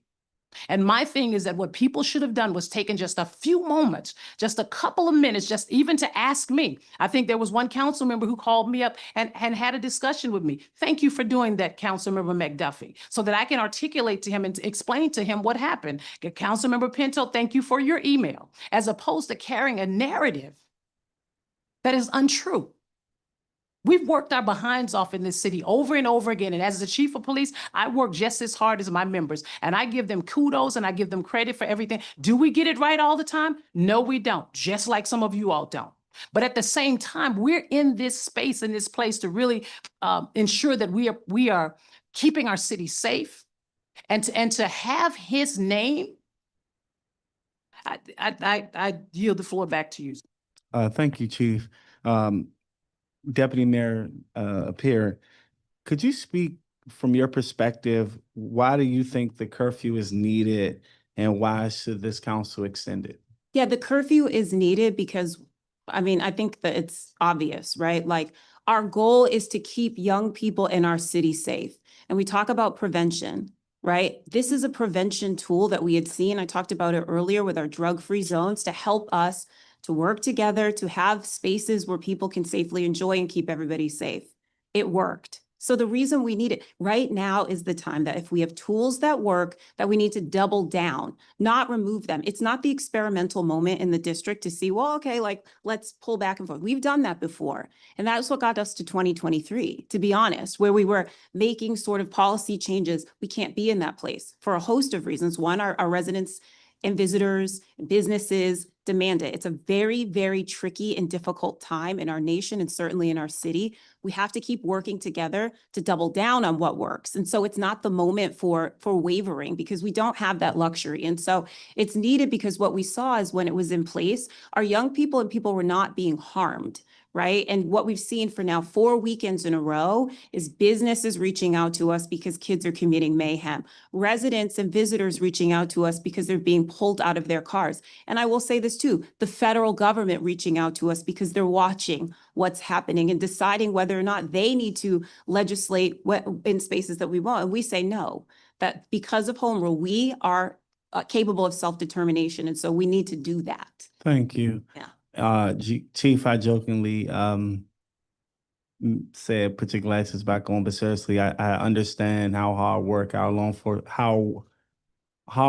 our law enforcement officers are, and I appreciate the work that all you guys do. As it relates to the 7 curfew zones, I was pleased to see that there were 0 arrests coupled with 0 detainments. As it relates to, hypothetically speaking, say if a young person was taken to the local precinct, have you guys considered any parental recourse for incidents where young folks constantly are picked up and taken to their local precincts? So unless they're engaged in criminal activity, we do everything we can not to just take them to local precincts. Right. We really try very hard to take them to YSC, have their parents come and pick them up. Again, I recognize how traumatic it can be. And I think we talked about this when I first got in the seat. How can we have an interaction with our young people, even if they violate the curfews, so that they don't have this a stigma of being arrested by the police, right? It's a violation, right? It's not an arrestable offense.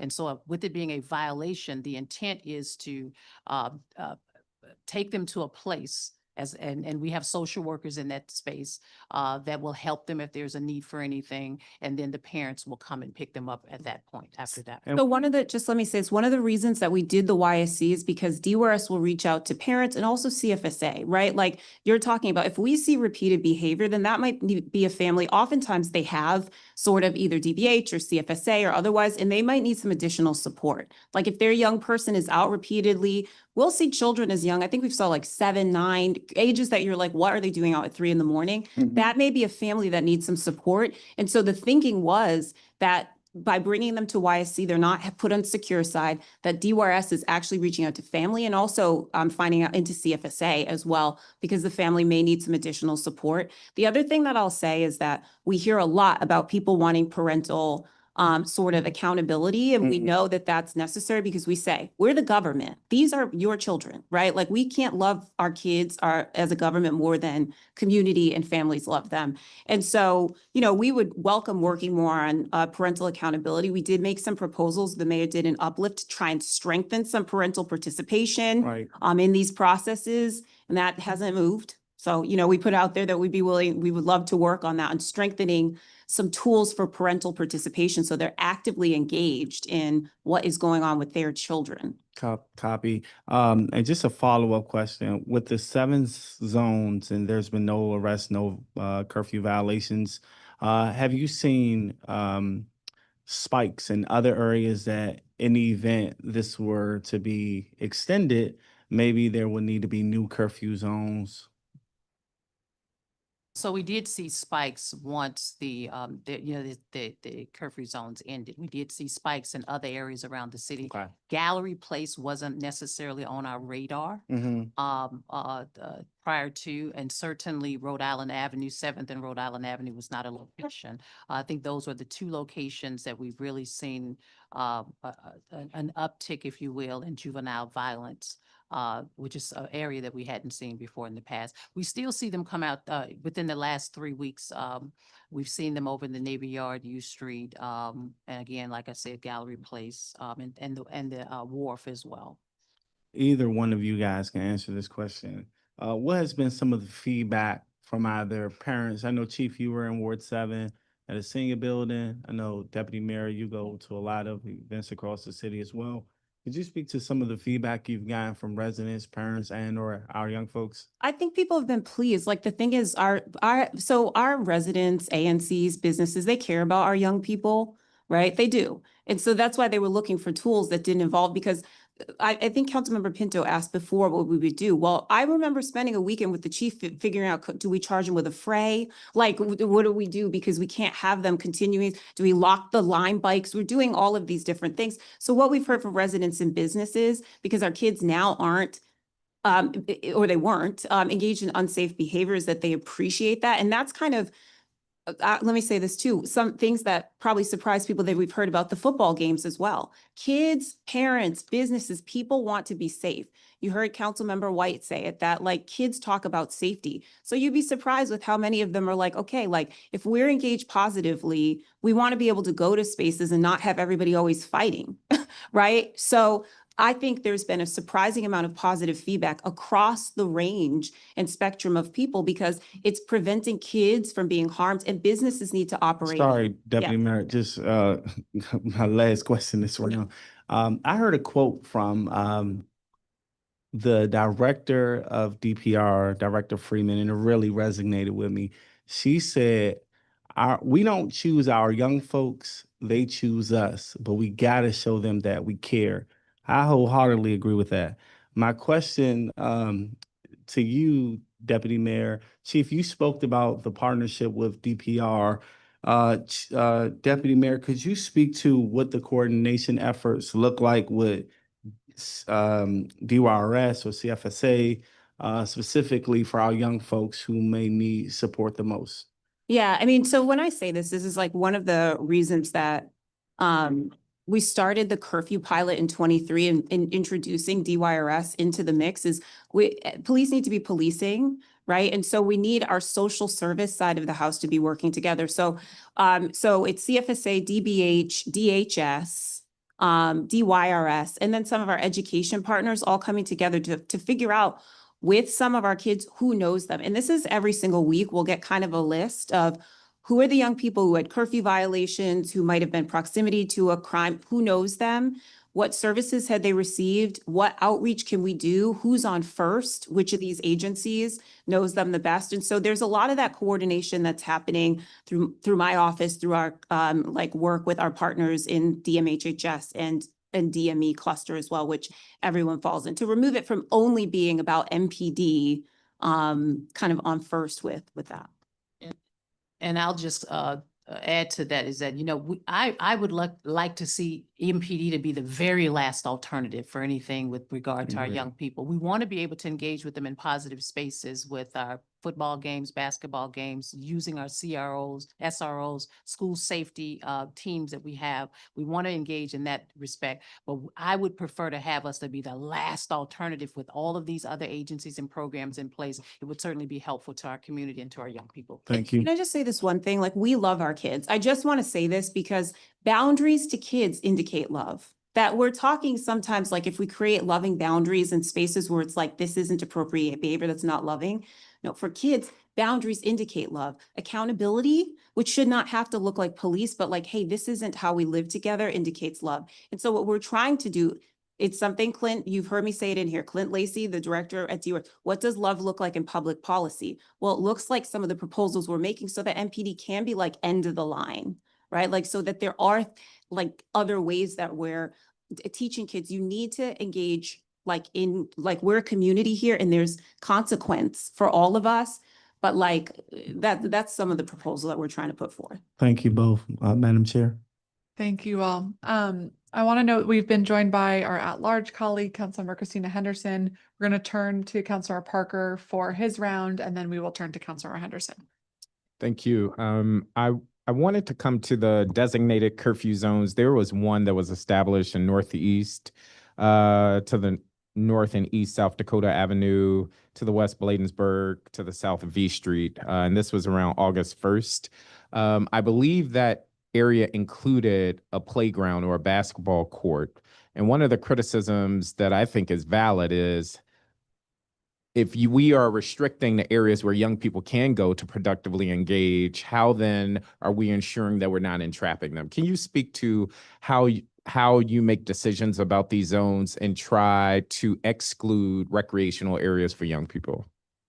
So thank you, Councilmember Parker. So in that particular incident, I think we received some online social media advertised as Project X, referring to a movie about a very large party that grew out of control. There was drug use, disorderly conduct, and there was other advertised events resulting in large crowds of juveniles. And so to your point, and when we talk about how we evaluate the curfew zones, that Project X was known to be a very large project that was going to engage large crowds. And so we did include the basketball court and the playground, but what I can commit to is in the future, being able to determine and maybe reaching out to community as to why we encompass that particular area. We typically try not to do that unless we have some intelligence or something that's relevant that would direct us in that particular location. And at that time, I do know we had some social media input over in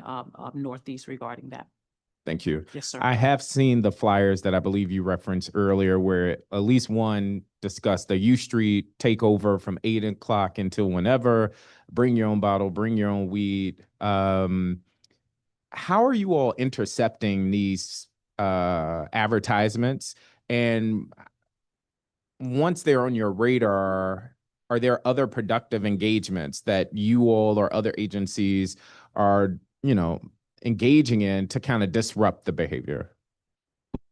So one of the things that we do, once we are made aware of the flyer, we make the attempt through our Office of Criminal Intelligence, our detectives, to go out and find out who that individual is that posted it. We will oftentimes go to their homes. What we found is that a lot of them are juveniles, 10th graders, pretty smart young people who are trying to be social media influencers.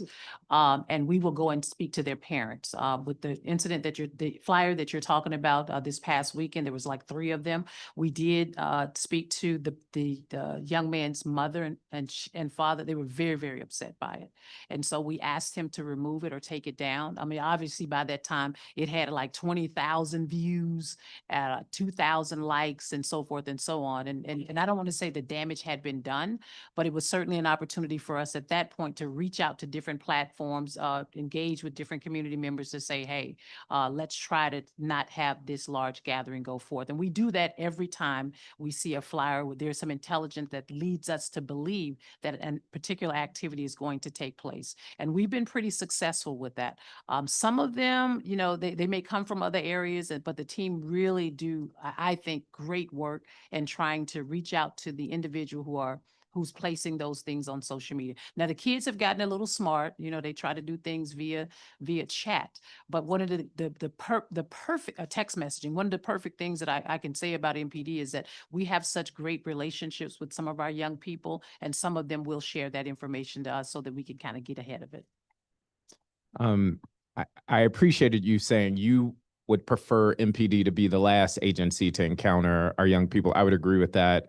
And quite frankly, the more I've been thinking about this, it feels like there's a missing something in the ecosystem to engage our young people. And I know we keep leaning on DPR, but even DPR, they are recreation and they are usually housed at these different facilities. There is a missing engagement piece. I'm just throwing that out to the ether because I think as a council, we need to figure that out. And what does it look like to productively engage young people across the city so that we aren't relying on MPD? Right. And may I just Yeah. say something? What I do know is that there are places the kids like to go, right? And we know that there are things, that places they like to be in. And as you're thinking about this, think about what that will look like, right?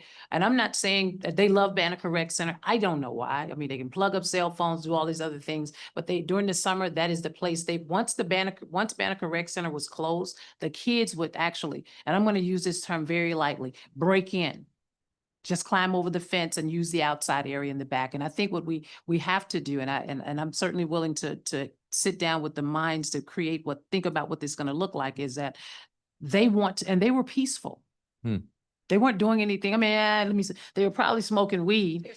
They were smoking weed. But when I say that disruptive behavior, and we can set the parameters as to what they will do in those spaces. But I think that there was a place where they can go and recreate with their friends and hang out. They would sit on the bleachers and they would talk and hang out. But the problem was that they violated that space because the rec center was closed. And so I will say, think about places where and you've seen young people go, and if there's an opportunity for us to open up space for them to recreate.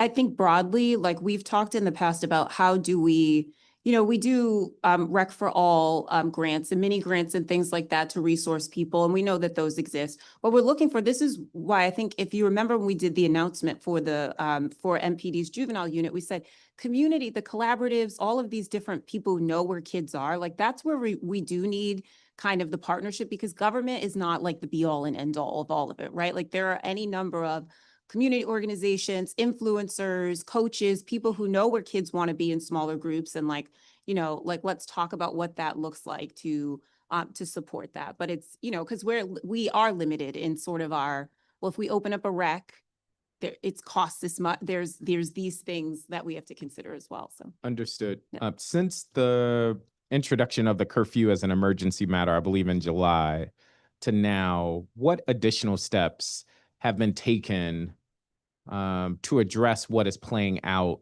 with young people outside of the curfew? And let me ask it a different way. Knowing that the curfew is a tool, a short-term tool as I see it, what other strategies or longer-term solutions has either the executive or MPD directly executed to engage young people? Or is this the solution that we're banking on? no, I mean, I think that's all of the work we do in preventing juveniles or young people from entering the system. And that listen, this is your committee, that there's a lot of sort of disjointed work, which I think is can be problematic, but I described the work that DHS does, right, through its Youth Services Administration to reach out to young people and their families who may be early, who need assistance, and some of them who may find their way into truancy programs or otherwise. There's the work that's done, that DCPS does on truancy prevention or families in crisis. There's the work that DBH does. I think all of that is the work that we're doing to try to curb kind of adverse young people behavior prior to becoming delinquency or anything. And so I would say that it's kind of broad, which sometimes is maybe our challenge, is that there's this whole breadth of program over here, or the work that OAG does, or all of those things. And so, but I would say that all of that work, including out of school time grants, right? And all of the work to engage young people in pro-social activity through that is what we're trying to do to The prevent. challenge I have, though, is despite all of that happening, what we're seeing play out with young people shows is not quite working or something else is needed. I will also transparently say, and I've shared this with Councilmember Pinto, I'm not inclined to support a permanent application of this curfew. I think it's a short-term solution to get us over the summer, to get us through the winter, while we work on something more long-term that's really going to be productive for young people. And maybe that doesn't exist yet. And here's an invitation for us to think about that more long-term. Chief, I don't know if you wanted to still jump in. It looked like you were going to say something before. I concur with that. I think that if it's an opportunity for us to extend this while there are conversations on what can we do, right? People are saying they can't hear you. I'm sorry. I think I concur with your assessment in that we need to extend this curfew, juvenile curfew zone. But while we're doing that, we have to be working to do something if you don't want it to be a long-term fix, because it's not a long-term fix, but what can we do to put something in place? You talk about a gap. There is a gap. I don't know where the gap is, but the most that I know we're doing the best that we can as the police department, but that's not where you want your kids to end up. That's not the Understood. solution. Understood. I would say, like, because I think that it should be permanent as a tool, right? Like this way we had drug-free zones, we would want there to be, that MPD uses it in limited instances. I think the more tools we have, the better, right? That it cannot be the only tool, but that it is one. And that when we talk about a continuum or a spectrum of tools available, that one of the challenges in our system, I think we can evaluate things and adjust them as they come up. But if we don't have more, we end up here, right? Where it's like, well, then something happens, I'm just going to be honest, politically or otherwise, and we end up with these gaps. And so from an operational perspective, what I would say is that can't happen, because the implications for our young people, for our city, for they're high. And so, I would argue for permanency, just because it's not about, there's a whole host of considerations, and we can't be in a place where if the tides change, we're now kind of chasing ourselves to kind of get back where we need to be. I do agree. But we're not unique in these issues. Like, it's happening nationwide, right? Like that you're seeing with young people, and there's a lot. There's social media as a tool that has risen in a way that, we haven't seen. It's work we're doing to, right? Like, where we removed phones from the classroom. Now we're seeing that, like, the consequences of them having them were not what we want them to be. So I think it's all of that. But I think the more we can have a stabilized system, the better, though, because, when we're kind of take away, put them back, take away, like, it's destabilizing our system at a time where stability is very important and critical. Well, let me stand to be corrected. Not that we don't need it permanently, but I think that while we're in this space, we need to figure out what we can do in order to make sure that we have mechanisms in place so that the chief of police do not have to continue to establish juvenile curfew zones around our city. I think that's the clarification Yes. that I need to make. Yes. Chief, has federal agents or officers of any kind been involved in any of the enforcement of the curfew zones? So I know Councilmember Pinto, I think, asked that question, and I cannot say specifically if they have or if they have not. I know our officers have been, and I will get back to you to see if that's part of the plan, because I don't know right off the top of my head. I know, as well as you all know, that we were engaged in this effort with our federal partners within that 30-day time period for the crime emergency. And since then, we continue to work with them in different places and spaces around the city, but I will certainly do some research. I don't want to give you the wrong answer. And related to that, what internal policy or training has there been within MPD regarding, are these the questions Councilmember Pinto has already, okay. Okay, got it. This is what happens when you're jumping in and out. Sometimes you miss it. But I would love if you could briefly just speak to the guidance or policy of MPD as it relates to engaging with those federal officers and our young people. And so one of the things that we do with, I will say this, one of the things we do with our federal officers, they are assigned specifically from a patrol's perspective and with our crime suppression team members. And they will spend some time with our federal partners, training them, making sure they understand the locations around our city.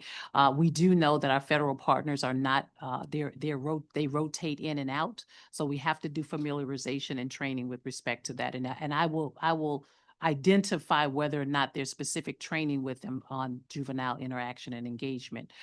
We did provide training for our own police officers with respect to ensuring there was a policy created. Everyone has to know the policy. During roll calls, we put out different bulletins to our team to ensure that everybody has some visibility and awareness. We had our commanders sit down and brief our captains, lieutenants from the top down to ensure everyone understood how we would not only the placement of the notifications, but more importantly, how we would engage with our young people when we came in contact them if they so happen to continue to be in those they were in violation of the juvenile curfew zones. And I'm going to just end with a question about data. What data are you tracking as you're implementing the curfew zones that let you know they were a success? Yeah. And I heard an alarming stat on the Ward 5 public safety call yesterday from our, I believe, 5D commander or assistant chief cop, that there is a pattern of encountering young people with weapons. Do you have data on how many young people you're interacting with in these curfew zones that actually have guns or other weapons? So in these curfew zones, none. We have not encountered any. We do come in contact with a lot of young people who are carrying firearms. What I can do for you specifically, Councilmember Parker, is have that data provided to you from Kelly O'Meara, my team, to ensure that you have that. It is very concerning and very alarming for all of us. Okay, thank you. Yes, sir. And thank you, Chairperson Pinto. Thank you, Councilmember Parker. Councilmember Henderson? Thank you. Thank you, Councilmember Pinto, for holding the hearing. And it's afternoon now. Apologies for being late. We had a hearing across the hall and for the Committee on Health. I just want to say really quickly before I get into the questions, I asked for this hearing in part because I feel like the council as a whole is into this pattern of we use emergency legislation like the Supreme Court is currently using the shadow docket. And what I mean by that is we have emergency after emergency without a hearing, without a public process, without a record. And that is not the intent of emergency legislation, but it locks people out of being able to participate in the process. And when the first emergency came to us, I voted for that emergency. It's summertime, there were things that were going on, et cetera. But to be asked to extend the emergency without a conversation, I felt like was unfair to the public to be able to weigh in on that, but also for us to be able to understand what circumstances have changed as we head into the fall and winter months, where we typically don't have these types of extended curfews in November and December when it's cold outside, right? This is typically something that we do in terms of the summertime. I want to transition to sort of talking about some of the questions that I have, because as we have had these conversations about young people and where they go, I was sort of thinking, okay, when I was 15 or 16, like, where did I hang out with my friends? I didn't go to high school in DC, so it's a little bit different, but generally same places, right? Went to the mall, went to the skating ring, hung out at the movie theater, had our parents drop you off somewhere. Mom said, you gotta be outside by 7 o'clock, X, Y, or Z. And then I'm thinking about it from the perspective of a young person in the DC region now. So there aren't affordable movie theaters. And I say affordable as in it costs like $21 to go see a movie in DC these days. I know, this is why they say dates don't happen, so I heard. We don't have a real skating ring to think of. There's no real bowling alley. Rec centers aren't open later in the fall and winter time. Pentagon City Mall has said, nope, if you're unaccompanied minor after a certain age, times you can't go there. National Harbor has said, nope, if you're an unaccompanied minor after a certain time, you can't go there. Now, I know there were things that led to this, but now we're saying you can't go to a football game without a parent. And again, things have led to that being the case. I imagine you're probably going to say, you're going to say the same thing for basketball games. And so where do they go? And I heard you, Deputy Mayor Pia, you said the goal here is to keep young people safe, but if your home is not safe, Yeah.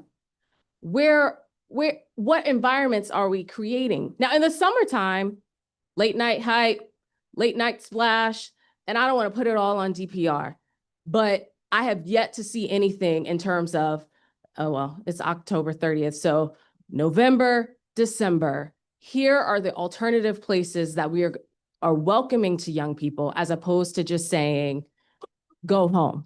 So I would say this, that we have thousands, I don't know how many kids we have in the district or teenagers, but I'd say tens of thousands who are not the 100 or so that we see in places like 7th in Rhode Island in the middle of the street, pulling people from their cars and smashing their cars into places. So the question is, where are those kids going? Where are the thousands of kids who engaged in positive activity in our city going? Because they're going somewhere.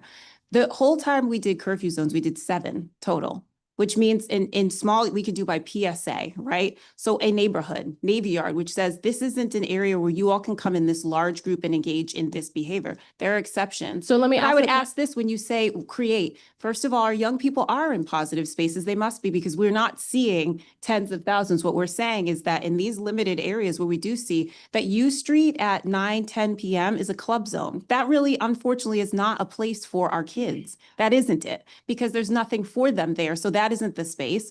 The Navy Yard, right, like when they're kind of running through and disrupting business and residents and pulling fire alarms, that isn't the space. But we have lots of other neighborhoods, lots of other locations where our kids must be positively. And we need to ask then for these kids, these aren't the kids who want to go to those locations, because if you ask them, that isn't what it's about. No. We're coming to do I hear you, donuts in the Deputy street Mayor. This because is what I'm of that. suggesting. And I know it's not all DC kids, right? It's not all Maryland kids, not all Virginia kids. In fact, I think we were looking at these flyers, which, we need to talk to Canva about making these accounts free, because you're making a flyer for your takeover, which is wild to me. It's on the Green Line. All of the locations are on the Green Line. It's metro accessible. They add a Gallery Place, right? So you got Navy Yard, you got Gallery Place, you got U Street. So these are how young people are sort of getting around, if you will. But in conversations with them, it's like, we're just looking for a place to gather. And so that's, I guess, what my question is that if the trigger for a curfew zone is large numbers of kids gathering, is that not the trigger? What's the trigger? The trigger is the conduct, it's the behavior. That's what and I appreciate you for voting for it for the first time, but we know it's not about the gathering of kids. When we see kids often, all the time, they're gathered at the basketball court playing basketball. They're gathered walking down the street. As long as they're not disruptive, that's the concern. Since this failed in council, every weekend there has been disruptive behavior. I mean, and it is unmanageable. I mean, kids running at, let's go to 7th and Rhode Island Avenue. It's not about the kid. If the kids want to hang out someplace, okay. But when they're running in the middle of the street, stopping cars, literally dragging individuals out of cars unprovoked. And this man, I mean, clearly just trying to go home, right? And we have pockets of kids conducting that kind of behavior. That's the issue. The issue is the conduct and the behavior. And I will say to you, Councilmember Henderson, that during the period of time where we had the curfew, the chief of police had the ability to establish curfew zones around the city, that behavior ceased. We did not see it at all. And So, kids had to have been somewhere because it was the summertime. Right. So us saying, okay, like, you know what, for seven times, you can't go to U Street twice, right? Well, they found someplace else to go to engage in positive Okay, behavior. so We let me weren't ask- saying you can't go anywhere in the city. I hear you. I've got 8 minutes. All right. Chief, one of the questions that we've had is around when you have established the curfew zones in particular areas, did it push those group of young people to other places? Did you all witness that? We did not see them displaced to other areas around the city with that behavior. Now, listen, they came outside the curfew zone. If they wanted to walk around, we didn't have an issue with that. Because remember, we have an isolated space in the Navy Yard and the wharf and so forth. Right. They just didn't show up, Okay. which was manageable for us. And when we did see them in groups, they weren't disruptive. When you all provide the notice, how did communication work with community organizations who do youth serving? What I know is, as a young person, they're not looking at your yellow flyer and saying, not. okay, But they're getting the information. they're getting the from some- information, which is part of the issue, is that I think this summer there was, while not official, an unofficial partnership between youth serving organizations who understood what you were trying to do. Yeah. And they worked in partnership, I feel like, perhaps not formal, but sending their own safety teams to the curfew zones, informing the young people that they worked with, hey, this is what's going on. And what they were telling us as they head into the winter time is, we don't have the capacity to keep doing this going forward. What I haven't heard is, hey, we're going to make some additional resources available because we found that partnership to actually be very helpful. So who are we? So, because this was a question to me, I'm like, we grant, you know this, tens of millions of dollars to organizations. So if there are specific organizations you're talking about, because, you know, or that you're saying that that's an issue, then we're happy to have that discussion, right? Like, right? Like, well, so like that's because you're saying we heard. Well, I haven't heard it, but I'm not saying that that isn't necessarily the case. If that was something that was brought to us, honestly, before the expiration of the curfew zones, we would have had that conversation because we do have tens of millions of dollars we're granting to Yes, I think collaboratives some and of that everything. was around notice, right? I don't think that a lot of people had the notice that you all intended to ask for an extended curfew zone for the end of the year, because it was talked about this is a summer. So this is what I'm sort of talking about in terms of us using sort of the emergency piece. I had a conversation with you, Chief, and I asked you, do you want this permanently? Because what I don't want to happen is like, oh, no, it's temporary. And then next summer, y'all gonna ask for the same No, thing. we want it permanently. We believe that it's just like drug-free zones, that it's a tool used appropriately, that you put tools in your toolkit. You don't just take them because you need them available. when you I'm need glad to that we're use having them. this conversation on the record, because Yeah. that is not what the view is amongst council members, in that, oh no, it's temporary. And I'm going to say this now. If you want this permanently, there's work that needs to be done. For some of my colleagues, Councilmember Parker just said, I am apprehensive about doing this on a permanent basis.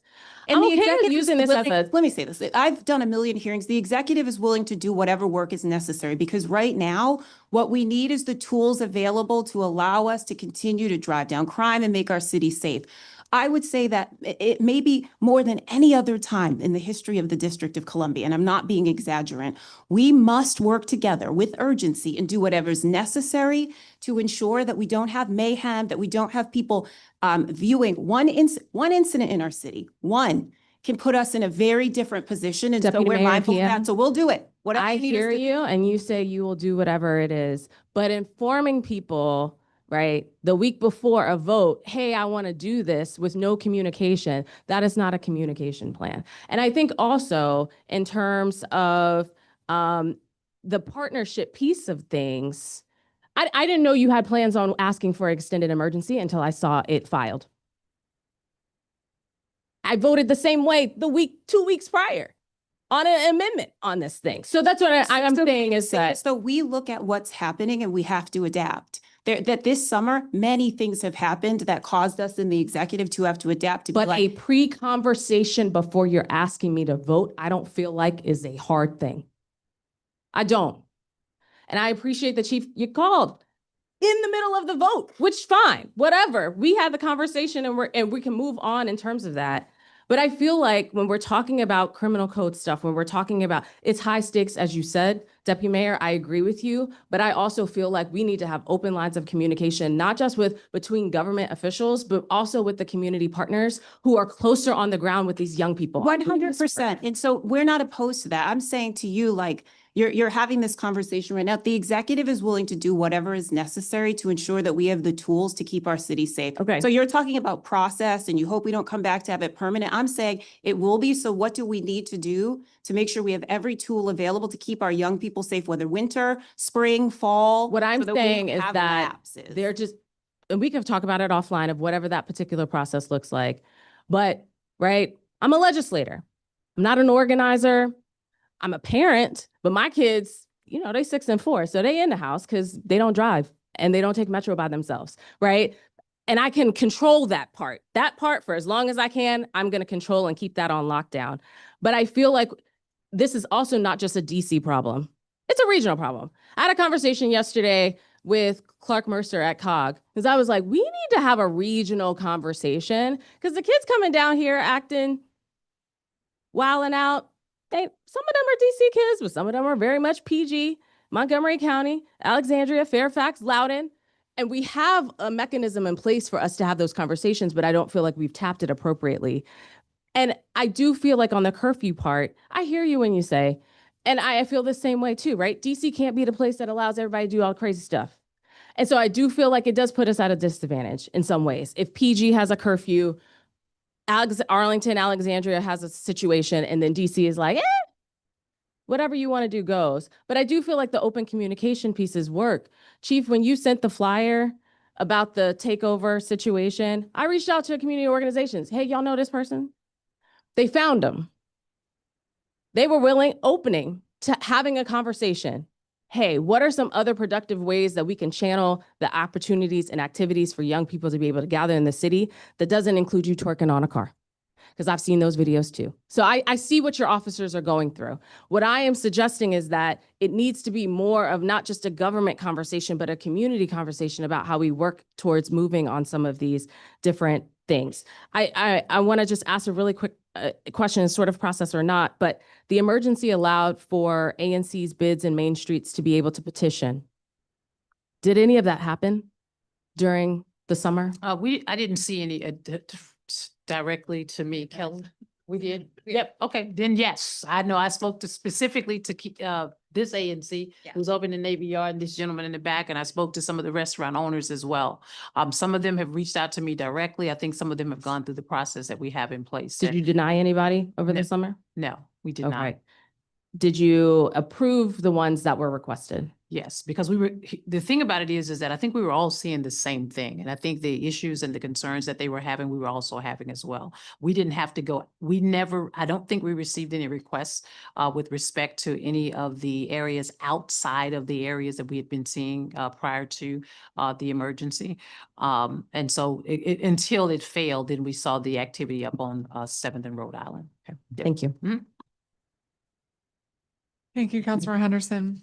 Councilmember, we've been joined by our at-large colleague, Councilmember Robert White. Please go ahead for a 15-minute round. Thank you so much, Chair Pinto. Thank you, Chief and Deputy Mayor, for being with us. I apologize, I sprinted in and I'm going to sprint back out because I'm in a hearing I'm chairing about housing conditions. But this is an important issue, and it's one that I want to make sure, you know, we're looking at for real and not sort of just reacting and not, you know, politics. So we had an emergency curfew bill that was given to the council, no context, no information. We were originally told we were going to do a 3-month curfew. Then we were requested to do an extension, and no understanding why. You know, had something happened, precipitated it, and no data. So we were caught off guard. And I think, you know, what happened reflected that. And what happens when we reject an emergency bill is you'll have folks who say, well, you rejected the curfew bill, so you're soft on crime and you don't want to hold kids accountable. But if kids are breaking the law, they're breaking the law. So we should have ways to keep them accountable. And so I asked for more information. I was given an example of a large group of kids gathering, destroying property, doing things that young people should not be doing, that they should be held accountable for. But then the example turned out to be before the curfew time would have been enacted, and the things they were doing were already against the law.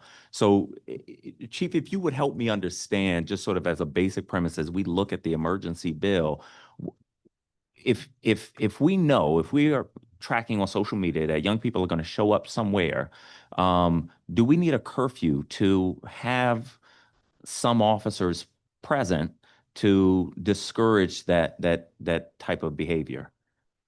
My answer would be yes, by virtue of the fact that when we established prior to establishing the curfew zones, I mean, you live in the city and you saw the behavior that precipitated the emergency juvenile curfew zones. And it was very, and I don't know about you, I live in this city. It was very, very embarrassing. And for my officers to have to, in the same locations around the city, for the chief of police to have to add additional resources, which takes away from community resources, and then some of them I had to bring in on overtime in order to ensure that we could mitigate this behavior. If it's 100 kids out there, the expectation is that if it's 100 kids and they're just walking around enjoying whatever, there's no need for any type of heavy enforcement, correct? But if they're being disruptive based on what we saw, on top of tables, stopping cars, taking line bikes, stopping the flow of traffic, literally, fighting individuals walking down the street unprovoked. So there had to be some measure of accountability in place. And so what I do know is that during the period of time where we had the juvenile curfew zones, we did not see that behavior. We showed up in some of the locations. We were very engaging with our young people to ensure that they understood what we were trying to accomplish. And it wasn't to arrest our young people, but it was to change the behavior. What we saw after the emergency failed here in council was that behavior just precipitated all over again. And it's been for the past 3 weekends, we have been literally, and I'm using this word in air quotes, chasing young people around the city who have been engaging in incorrigible behavior. And they're large groups of kids.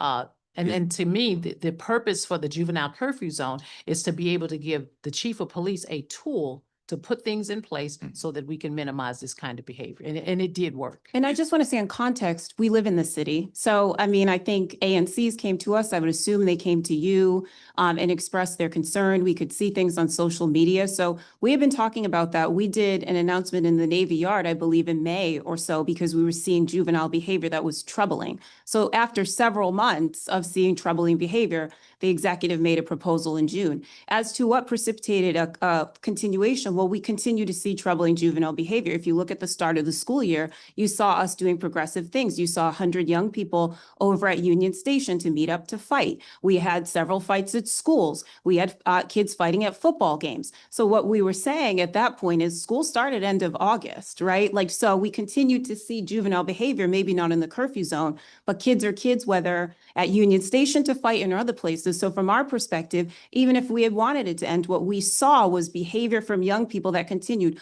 in the midst of a time when our city, when people were terrified, right, because of increased federal presence and a federal emergency that we were all trying to work our way out of. And still, our young people, okay, we're in front of Union Station, 100 of them fighting. So perhaps they So- didn't feel that same thing. So But we if they're responded by fighting, behavior. Right, so what about the curfew law? I mean, Yeah. if they're fighting, they're breaking the law. But so what we did before was if you have 100 young people, right, like you're talking about a massive amount of police resources as they splinter and scatter and ran all through the Navy Yard. I think you'll hear from residents and businesses pulling fire alarms, running in Chipotle, all within 10 minutes. You're talking about, number one, you seem to want us to arrest youth. We wanted to prevent behavior, so we didn't have to arrest them and send them to a precinct.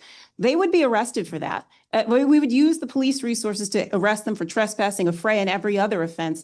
Now putting them in the juvenile justice system, which I believe you have frequently said we don't want them to enter there. So we said, what can we do to stop this behavior beforehand? We saw drug-free zones that helped us to curb behavior and to reclaim public space. So yes, we could flood the zone with 200 police officers at a time when we have diminished police officers. That's what we were having to do. What do we do To with arrest the them. curfew zones? Are officers there at the curfew zones? Yeah, whenever we declare a curfew zone, we do have a small number of police officers. And the reason why I say a small number, because in the beginning, obviously, we saw a lot of activity. But as we continue to establish those curfew zones, we didn't see an uptick of juveniles, young people in those areas, which caused me at some point not to declare curfew zones in certain areas. So we've heard that many calm nights weren't because of the curfew,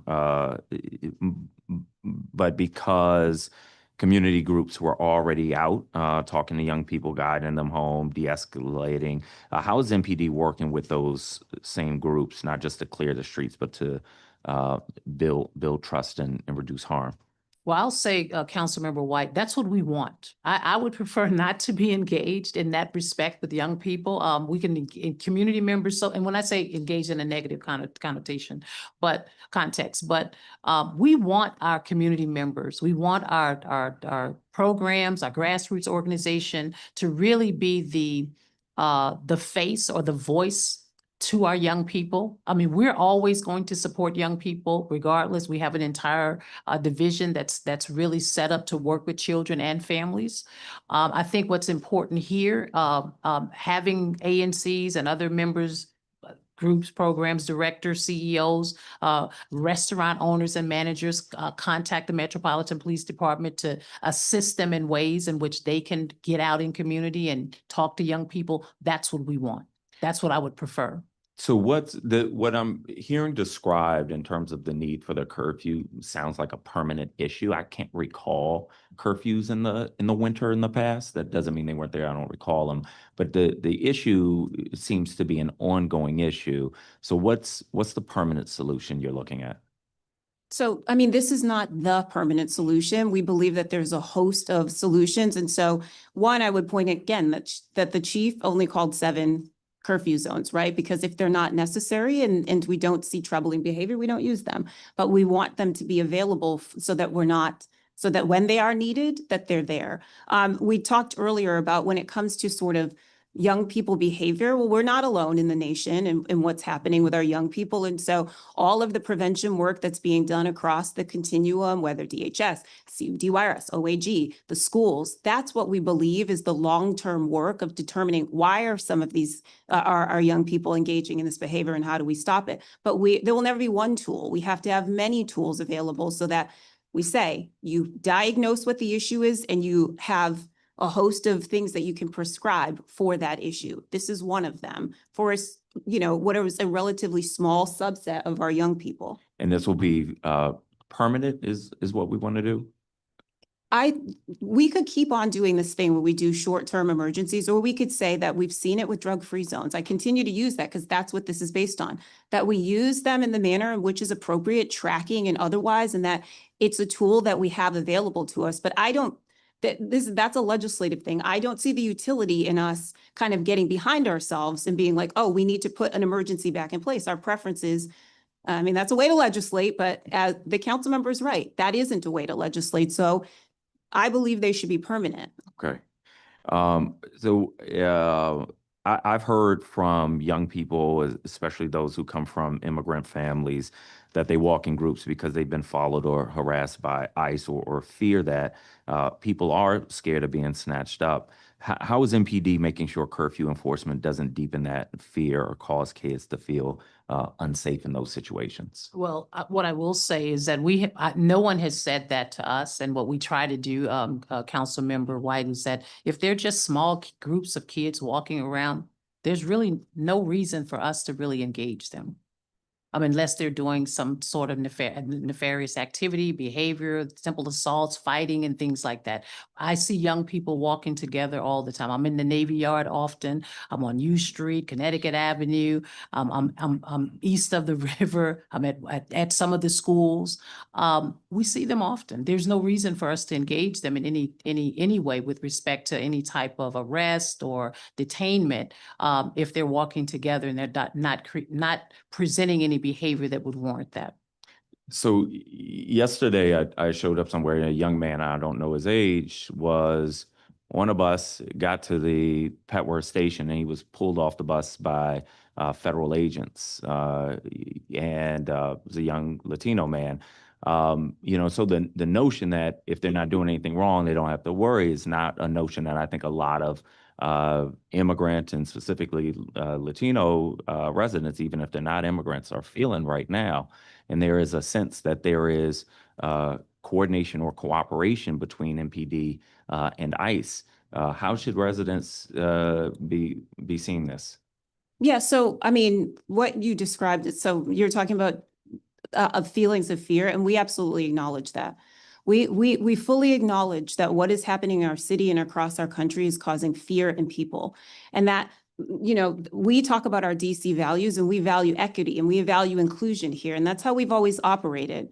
But we also recognize that there's an administration in this country that has a certain perspective on immigration enforcement. And our job and what we believe in the District of Columbia is to do everything that we can do to comply with the law as it is both federal and local, while also trying to protect as many of our residents as possible while keeping our eye on our North Star, which is maintaining our autonomy. We understand the vulnerabilities because the emergency that was declared by the president, it didn't expose, it reminded us of the vulnerabilities of the district. And so our primary goal through all of that was to get out of the emergency. You've heard the mayor say that we are working. And a lot of the work that's done isn't done in this public forum. And we know that sometimes what you have to do is trust us that we are working on behalf of district residents to decouple behavior that we know that people, that we don't believe in and that we don't believe is appropriate. But that's the work, right? Like, and so we acknowledge the fear, and the chief said, we were out, I know people heard about the Ward 5 the public meeting in which we said, we'll work every day like we do. There are thousands of calls for service every day in the district in which our officers show up on behalf of community, and community trusts them. And that there's going to be we know there's broken trust, and we're doing the political, very dicey work to try to do everything possible to mitigate impacts on the most vulnerable. But all that we can say right now is that we recognize the fear and that we're doing what we can to both mitigate those impacts and to decouple So ourselves. Residents, there is fear, but residents are asking if there is coordination or cooperation between MPD and ICE, and folks are feeling like they are seeing that. So no for ICE. What I will refer back to Councilmember White with respect to your comment about the gentleman yesterday. I know that Metro Transit Police Department was conducting fare evasion enforcement yesterday at Petworth, Fort Totten, and some other metro stations around the area. MPD is not a part of that. There were some federal agencies who was also a part of that. I had a dialogue with Chief Enzalo myself with respect to that, because I did receive photos from members in community, to your point, with respect to how they felt. MPD was not a part of that. But to be clear, there's no coordination or cooperation between MPD and ICE. No coordination and cooperation between the Metropolitan Police Department and ICE. Thank you very much. Thank you, Chair Pinto. Thank you, Councilmember White. Okay, I'm going to turn back to Councilmember Henderson for just a few more follow-ups, and then back to me, and we'll round it up. Okay, sorry, just have a couple other questions. Chief, the wharf had a curfew that started at 5 p.m.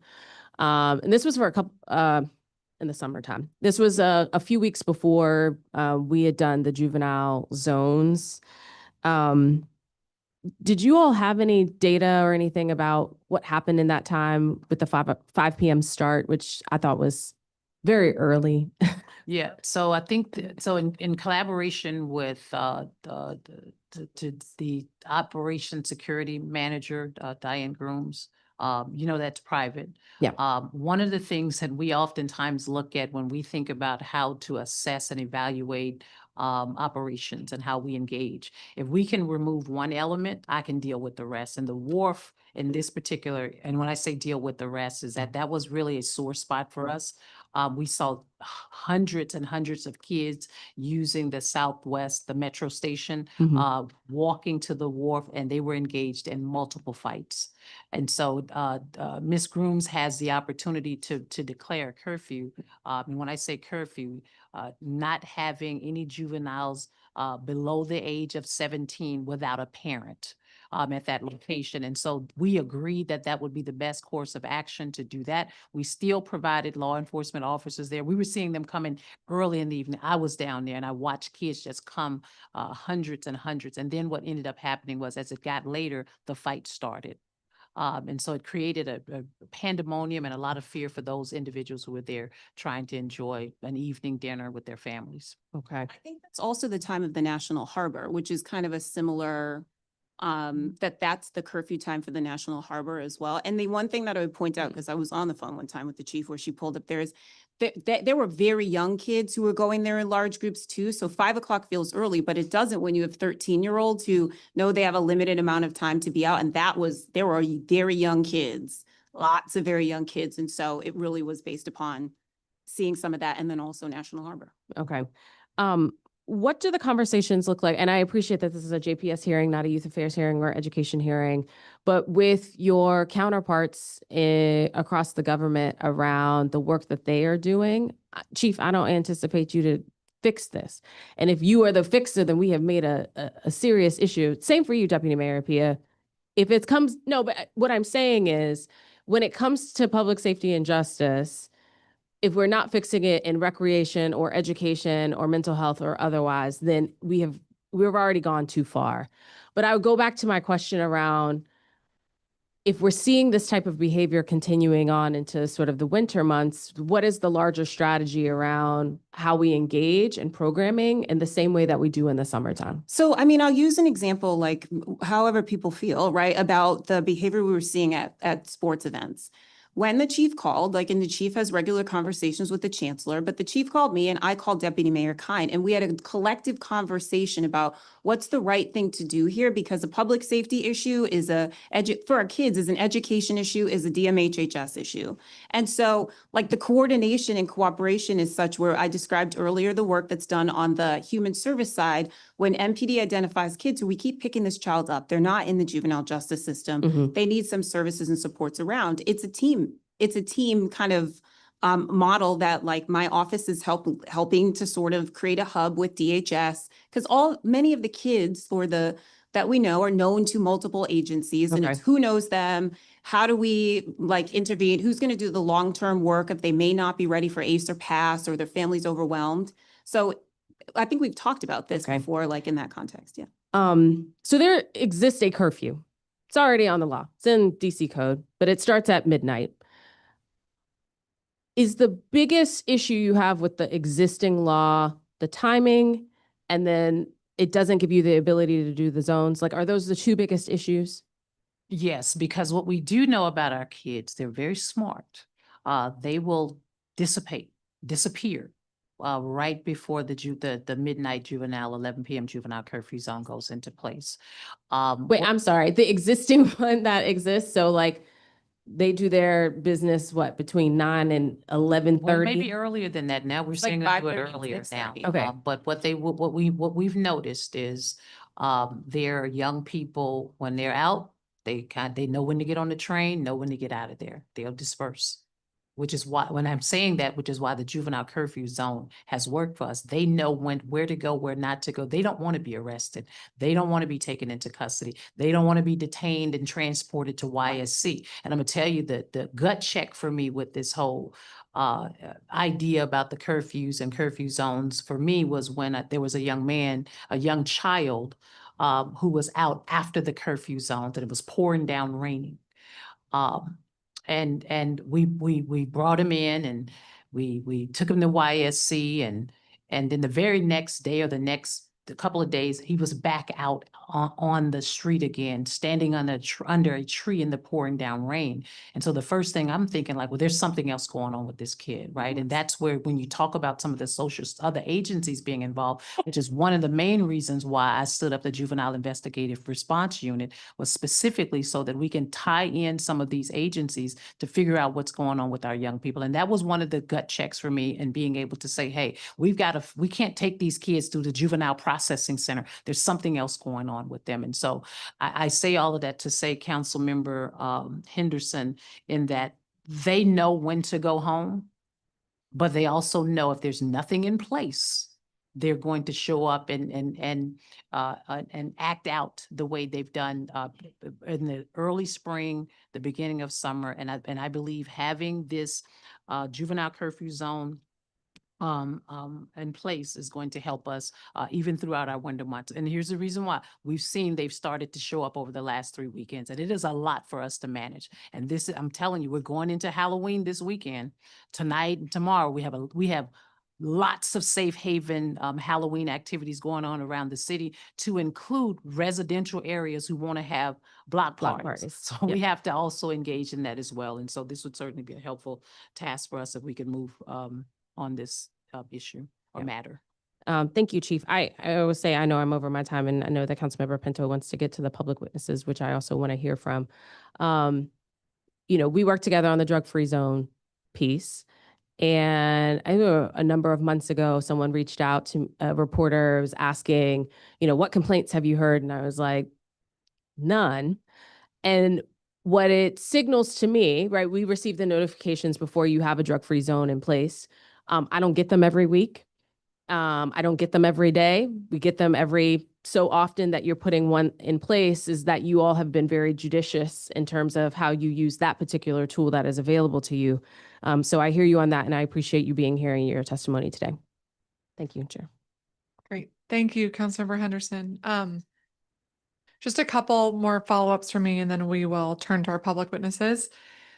So back to this regional piece, and I appreciate Councilor Henderson raising the work of COG, and that is a group that I have worked with as well around coordinating some of the best practices in public safety, and meeting with my counterparts in Maryland and Virginia, and the Wanika Fisher, who chairs the Public Safety Committee in PG County, and thinking about some of the consistencies of challenges that we're having with public safety, and also some of the inconsistencies. And we saw this with vehicular chases, where we realized that the policies were so inconsistent that people were coming to the district after committing a crime in Maryland because of that. And so as we think about the juvenile curfew issues, how are you thinking about our regional partnership in ways to better coordinate our response to ensure that we are providing opportunities for young people and creating a safe space?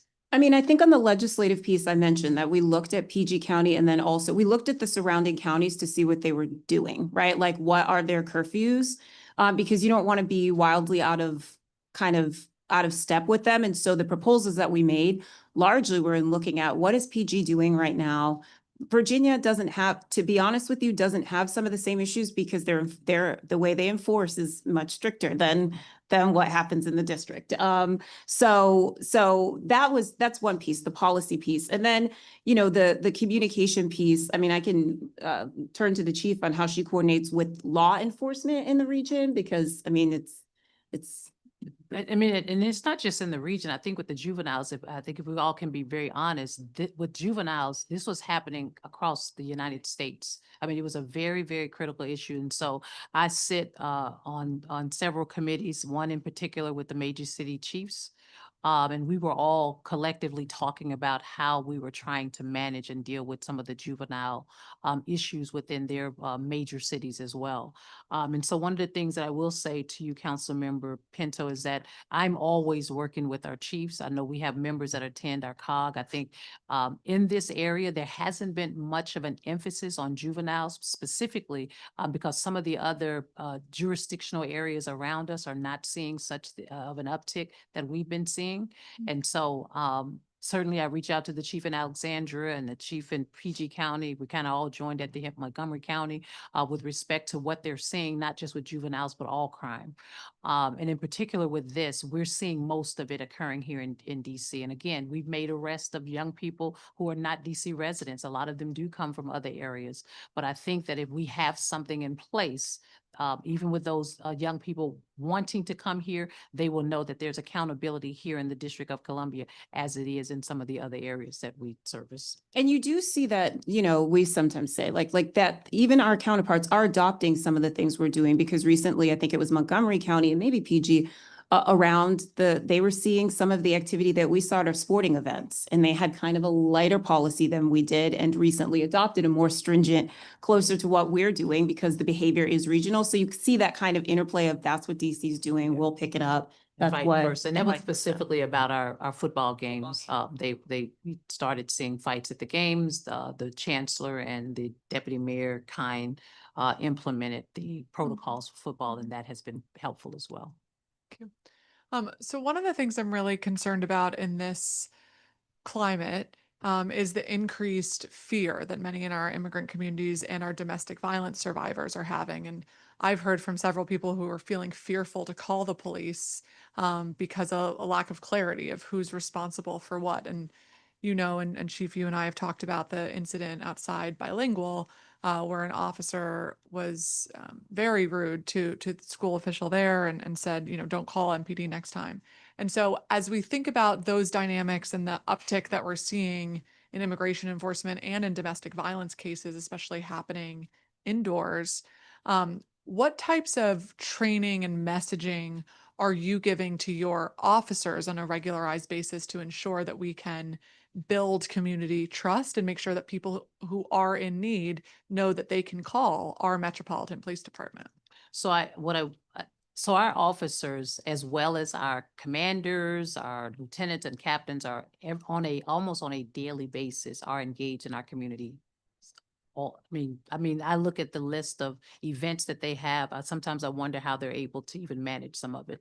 And so it's in those conversations where we are having substantive opportunities to say to our members in our community where we are, what role we play with respect to our federal partners. As you know, we have always had a relationship with our federal partners. This just is a little bit more enhanced than what people have been seeing in the past. I've also taken a personal effort to reach out to the CEO at DC Bilingual and some of the other principals at some of the schools to talk through what they've been experiencing and to also share with them that we will continue to partner with them. And that's the key. I think the key is, and I'll use DC Bilingual of CEO, really ask, how will you continue to support us? And my answer is yes.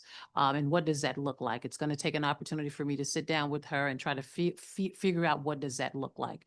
And with respect to how we're training our officers, all of our officers are trained on community engagement and how we're supposed to react and respond to the community. What I will say about that, and I'm very, very protective of some of our police officers because I know how hard this work is.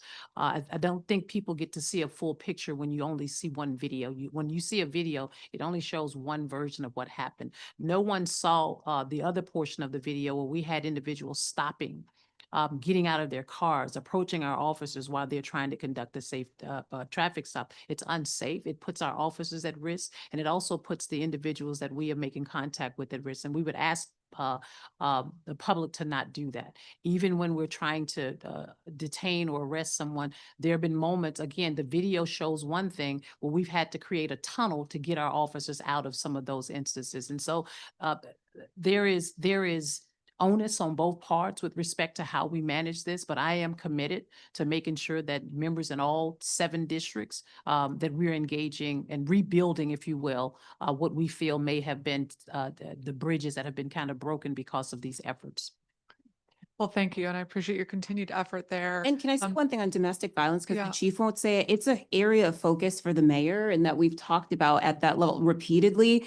I know that MPD's victim services and have been working very closely with OVSJG, who has a whole host very, very closely over the past couple of months where we've seen upticks for more outreach, because we know that honestly, in the domestic violence space, that it's frequent that people don't call, even in times where there isn't a breakdown in trust. And so we've been doing enhanced outreach with our partners and trying to utilize that space to really figure out how we can bring down what we're seeing in domestic violence. So I just want to point that out because it's been a huge area of focus for the mayor, for the chief, for us to figure out how we can enhance that relationship, which is always a tricky and difficult one. Yeah. And thank you so much for saying that and for all of your work there. I'll just use this as an opportunity for a little PSA to folks that it is a rising issue and it's important for all of us in the community to look out for warning signs when somebody is being abused or in danger, so that we can all help be part of the solution here, because it is a very real, troubling issue that we're seeing in the District of Columbia and across the country. And oftentimes takes place indoors where it's very hard to see and find. So I just want to note that many of my colleagues have raised ideas or questions about other programming for youth. And I would just invite all of them that we are a very enthusiastic partner in that effort. We've tried to think about creative ways to engage our youth. There was a number of young people in Shaw that we had met with who were interested in more music and recording opportunities. So we funded a recording studio at the Kennedy Rec Center. There's really kind of creative programming going on throughout the city. And so if colleagues or others have ideas about how to continue to support youth, we would love to do that. And as we continue to think about the whole ecosystem and the range of things our city needs to be involved in, as has been talked about today, this curfew is really one tool. This is not the whole solution, but I do think it is an important tool to make sure that the city really is empowered to be responsive and preventative when we know these issues are happening. So I really appreciate you both being here today, for all of your efforts to protect the city and the residents of the city. And that concludes my questions for you all. And I want to give you all an opportunity to make any other closing statements or thoughts if you have them. I mean, the only thing that I would say is that we recognize this has been an incredibly challenging time for our city and for our residents and visitors and businesses. That, you know, the summer is one thing, but it's been a difficult year. We have federal workers. There's been a lot of instability. And so that doesn't escape us, that we feel that, and that we want, you know, the mayor said trust is earned every day. It's lost very quickly, but it's earned every day in the things that we do. And so we're deeply committed, public safety and across our government, to doing that work every day in really tricky and difficult times where there is a lot of valid emotions and valid fear for a range of reasons, that we know that there's anxiety in that everybody's real people and feeling what we're feeling about what's happening in our city and our nation. And so we are committed as the leader, me as the deputy mayor for public safety and justice, and on behalf of the government, to continue to do the work, to show up every day, to be in the difficult spaces and to hear the legitimate concerns and fears, and to do everything we can to continue to earn the trust of our residents and our visitors and our business. The mayor says this, and it's true, that because we've seen a lot of difficult times over the past 5 years in our city, but that there is nothing that we can't do when we do it together in the district. And so we just ask you to stick in there with us at every level, and we'll continue to kind of keep pushing our city forward together. Great. And I'll just say thank you for hosting the hearing and giving us an opportunity to respond to the concerns and the questions of the members of council. Thank you. Great. Well, thank you all very much. And I think the oversight, but also the partnership and the work to make sure that district residents are safe and protected happens not only at these hearings, but happens every single day. And so really appreciate all of that partnership and all of the public who lets us know questions, ideas, concerns that they have as we move through this unprecedented time that is creating a lot of concern for many. So appreciate it.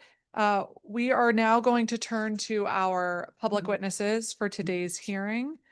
We're going to call our first panel up: Marquita Bryant, Brian Strege, JP Simkowitz, Salim Adolfo.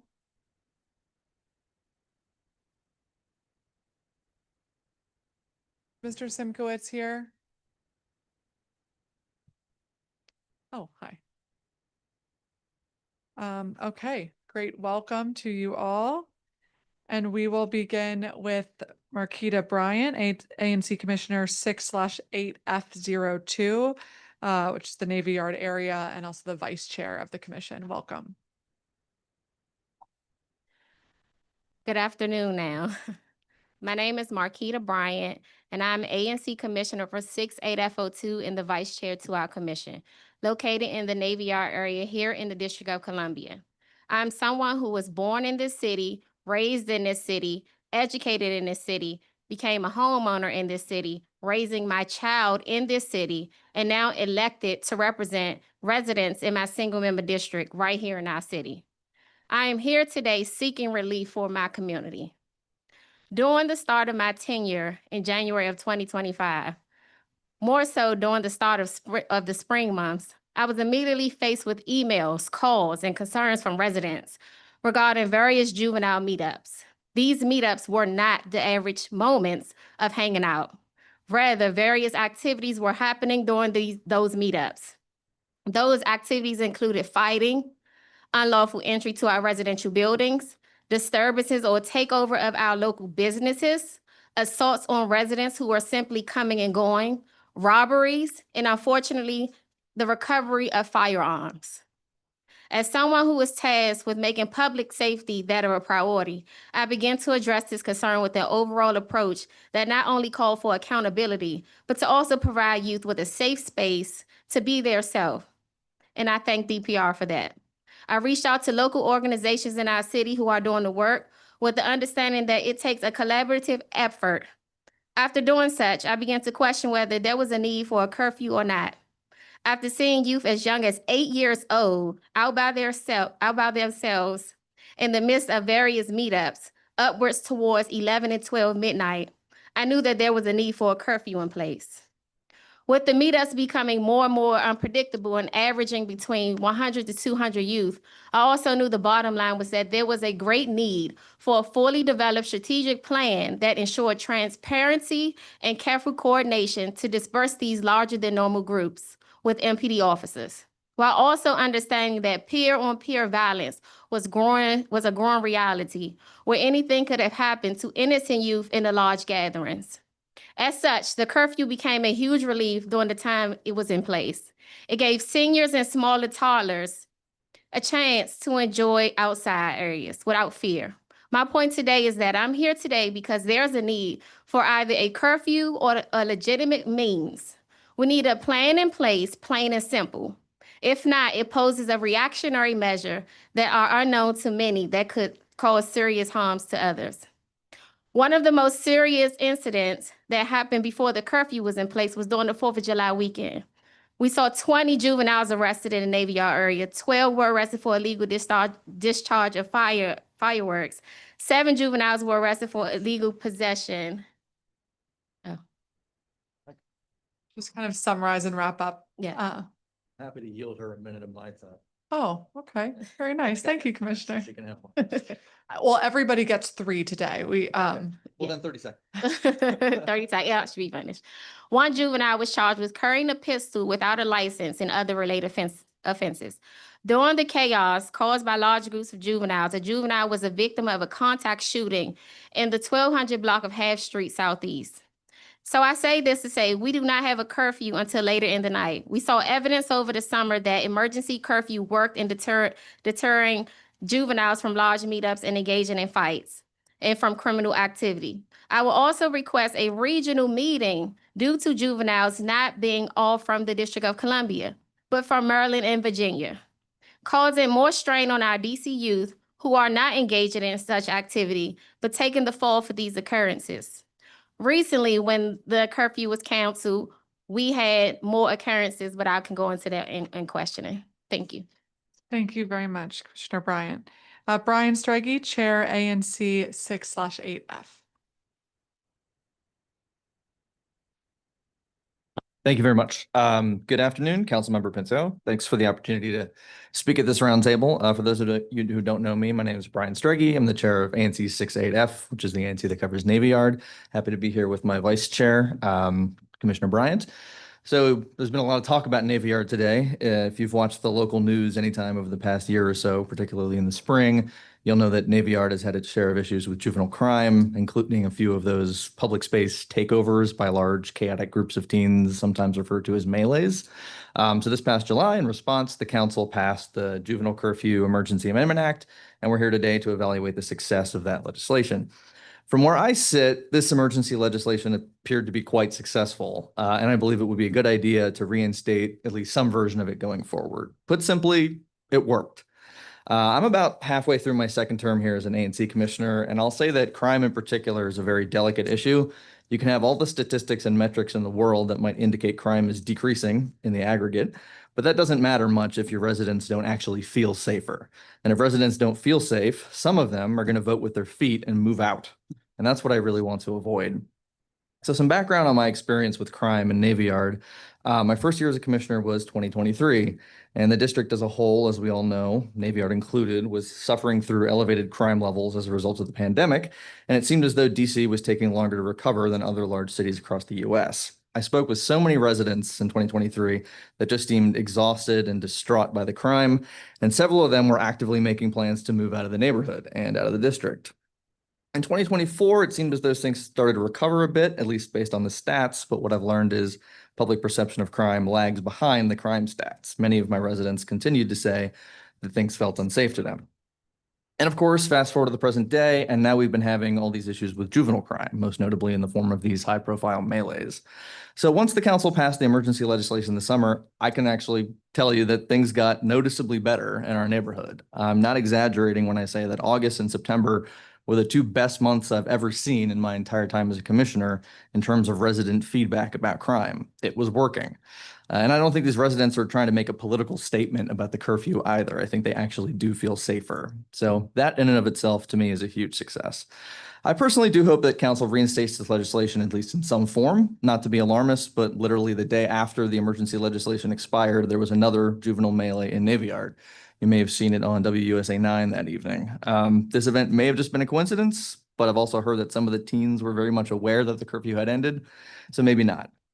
As has been said up here, MPD has also stated that things have increased a little bit in terms of juvenile activity in this past month. So I'll wrap up here. As far as the specifics go, I know it was the result of compromises, but I think it struck a good balance overall, and I'm happy to answer any questions. Thank you so much. Salim Adolfo, public witness. Good afternoon, council member.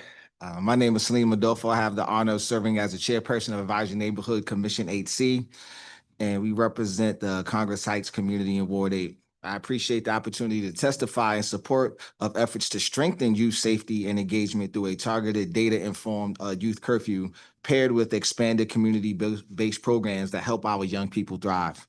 Keeping our young people safe and supported and engaged in positive activities is essential to both their personal development and public safety of our neighborhoods. Across the country and here in the district, we have seen an increase in large late-night gatherings involving unaccompanied youth, particularly around high-traffic corridors such as the Wharf, U Street, Gallery Place, Navy Yard. Too often, these situations have escalated into fights, property damage, or public safety concerns. Our response must be proactive and not punitive. It must safeguard our young people without criminalizing them while addressing the underlying causes of disconnection, limited opportunity, lack of mentorship, and unsafe environments. I support a youth curfew as one part of a broader community-oriented safety framework. The goal is to not punish youth, but to protect and redirect them, pairing accountability with opportunity and ensuring that every curfew contact leads to not detention, but to direction. To make this work, we must advance current youth engagement and prevention programs. The district should expand programs such as the Late Night Hike to operate simultaneously at multiple sites citywide, keep recreation centers open late on Fridays and Saturdays, and adding Sunday hours, since many centers, in fact, all of them are closed on Sundays. In addition, there's the high school internship program with the Department of Employment Services, and it's a program for youth ages 14 to 21 for post-secondary education and employment. It includes paid year-round internships with district agencies, small businesses, and nonprofits, project-based learning that builds teamwork, leadership, and problem-solving skills, and it can be integrated with the Marion Barry Summer Youth Employment Program, allowing participants to transition from summer jobs to sustained year-round work. By keeping youth engaged in meaningful employment, we reduce risky behavior and strengthen community connections. Effective youth safety depends not only on enforcement, but on relationships. Trust between officers, residents, business owners, and credible messengers. Community-oriented and problem-oriented policing can make this possible when implemented with transparency and collaboration. In practice, this means officers and credible messages walking together in corridors like Marion Barry Avenue, Minnesota Avenue, and U Street, greeting youth, mediating conflicts, and preventing issues before they escalate, and holding regular community safety huddles where MPD, ANCs, businesses, recreation staff, and residents share information and coordinate proactive strategies. This approach transformed policing from a reactive model to a relationship-driven partnership focused on engagement, prevention, and trust. To ensure fairness and transparency, the district should publish quarterly reports tracking curfew contacts, diversion outcomes, and youth program participation, and publish the data. I think that when we can get the Office of Neighborhood Safety Engagement to lead this citywide effort.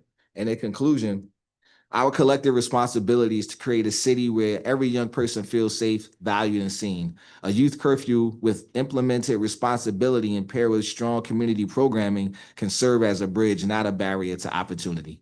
We must not move youth off the streets. We must move them into spaces of growth, gyms, classrooms, mentorship, etc. By combining targeted safety measures with compassionate investments and opportunity, we can build a district that is not only safer, but stronger, where our youth are not problems to be solved, but promises to be filled. Thank you. Thank you very much. JP Simkowitz, public witness. And I'm going to ask everybody to try to help me. I really hate interrupting folks while they're in the middle of their testimony, but we've got 70 witnesses to hear from today, and we want to make sure we can hear from our young people at the end of the day as well. And so if everyone can please try to stay to their 3 minutes. Go ahead. Thank you, Councilmember Pinto. My name is JP Simkowitz. I'm the Advisory Neighborhood Commissioner for Single Member District 3D07. I'm in my 4th term, and that includes the Foxhall area of our city. I'm speaking on my own behalf and not on behalf of the entire ANC. I'm a 5th-generation resident of Washington, D.C. My wife was born here. My parents live down the street from me.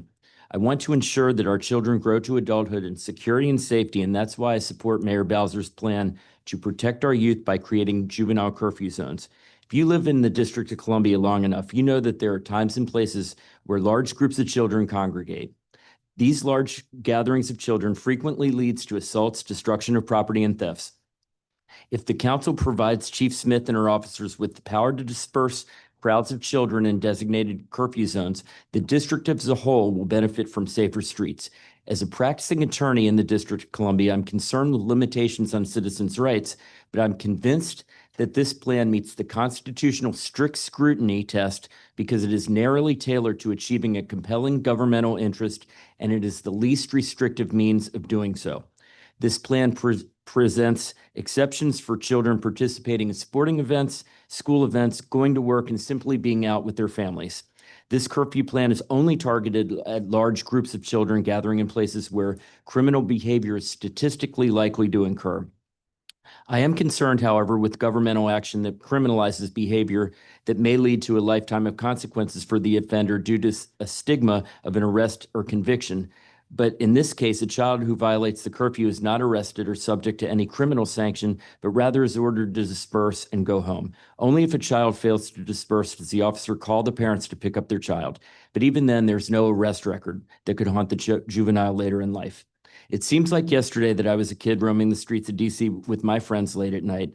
I'm sure that I would have hated being told by a Metropolitan Police officer to leave the area and go home. But there's a big difference between me in the 1980s and kids today whose behavior forces Mayor Bowser to request a curfew be implemented. While my friends and I were just out roaming the streets of Georgetown or DuPont, we did not participate in mass gatherings of people where criminal chaos was just a spark away. The main purpose of Mayor Bowser's plan is to save lives and protect property. A curfew accomplishes this goal. Thank you. Great. Thank you very much. And thank you all for your testimony. I appreciate, Mr. Adolfo, your great ideas around additional activation.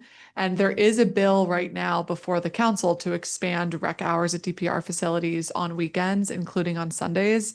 And I totally agree that that is a very important thing to do, to make sure that there are places, additional spaces for our kids to be safe and in community. And thank you for also highlighting late night hype.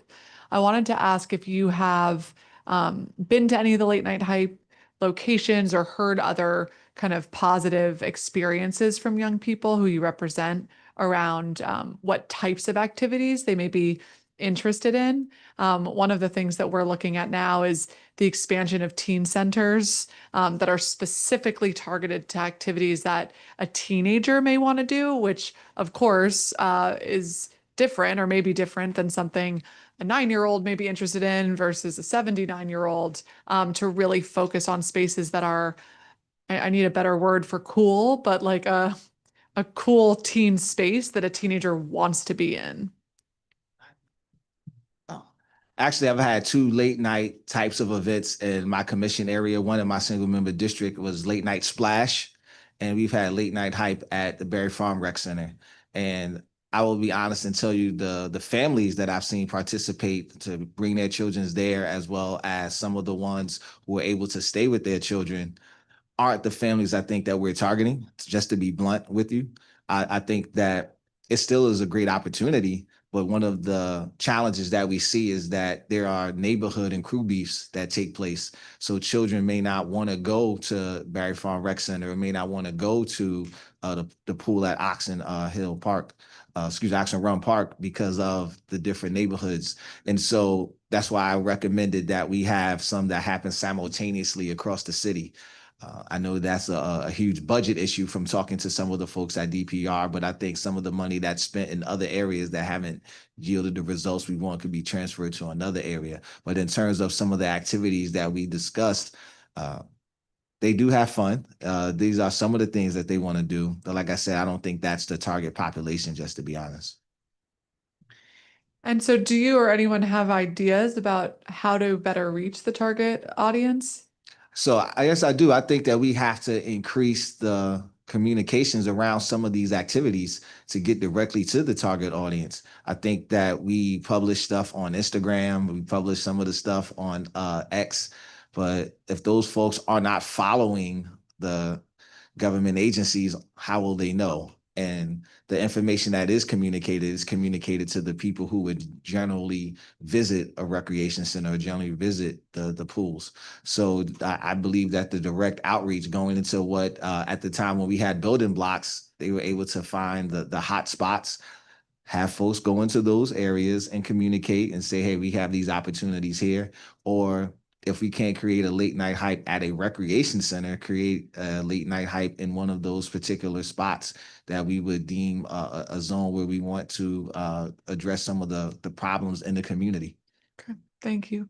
And Chair Struggy and Commissioner Bryan, I wanted to ask you both specifically because you were really integral in the establishment of these zones and a big reason why we included in the legislation that an ANC can petition because of the issues that we were seeing in Navy Yard. And so from both of your perspective, like how has this worked in practice in terms of the notice, in terms of, I think you were the only example the chief cited of being an ANC that actually asked for one of these zones through the formal process. How was that experience, and are there any improvements that you would recommend to the process? Yeah, I think our commission found that tool very useful. I'm a little surprised we were the only one to use it, but I will say ANCs are great at knowing exactly what's on the ground, being able to think about the hyper-local issues that might cause us to want a curfew zone at a certain time. Like we weighed the Nats home game schedule, something other neighborhoods aren't going to have to worry about. One pitfall though that ANCs have is we're pretty slow moving. In order to get, a formal resolution, it has to be at a regularly noticed meeting, which means you have to announce it for 7 days. We were a little bit lucky in that the legislation was passed at kind of the perfect time for us to be able to request a curfew zone exactly when we wanted to, just because our meeting schedule happened to work out that way. I can imagine an ANC somewhere else where maybe the opposite happened. I don't know if I have a good solution to that of somehow allowing it to come through an expedited process. It's not a formal vote. Maybe that's going too far. I don't know. But because the timing did work for us, we found it very useful. Thank you. Yes, so if I can chime in regards to that. So yes, I was extremely involved with this entire process. I think we had a takeover or a meetup in April. However, in May 17th is when it was the larger one where Chipotle was taken over and such. At that moment, I not only reached out to MPD Commander Hall or the chief, but also the executives. I also reached out to the OAG. I reached out to our Far Southeast Collaborative. I would reach out to youth who can reach out to their youth. I'm a mom of a teen. So some of these young teens that I saw at some of these meetups were kids from school that I recognize as well. And so I went to the late night hypes and those worked. But I believe it's locations where it worked. When we did the Banneker, I saw many of the teens who were at the teen meetups there. And I did see how DPR mitigated some of the fights that could have happened and such like that. So I think it works. But again, the budget could be an issue. We need more of that, but more in-school DCPS, peer-to-peer talk, and also something where youth can take the charge. I love that. Thank you. Thank you all very much for testimony. Appreciate it. We're going to call our next panel, Caroline Pryor, Matt Fay, Michael Campbell.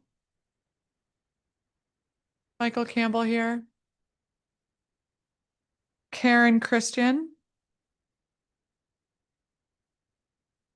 Karen Christian.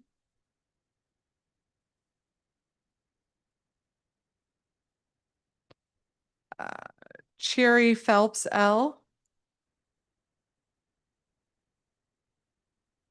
Von Sowley Smith,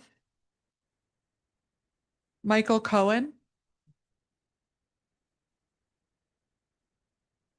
Deshaun Walker, Molly Alkukbi,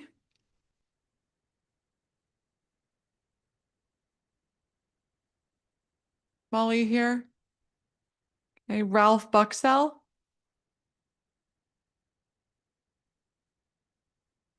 Rashad Bates, Joanna Hardy, Dominique Moore. Okay, and is Tara Martin here? Okay, we can do all 5 of you on this panel if that works. Can we pull up a 5th chair for Miss Martin? And Dominique Moore? Okay, great. All right. We will begin with Caroline Pryor from Empower Ed.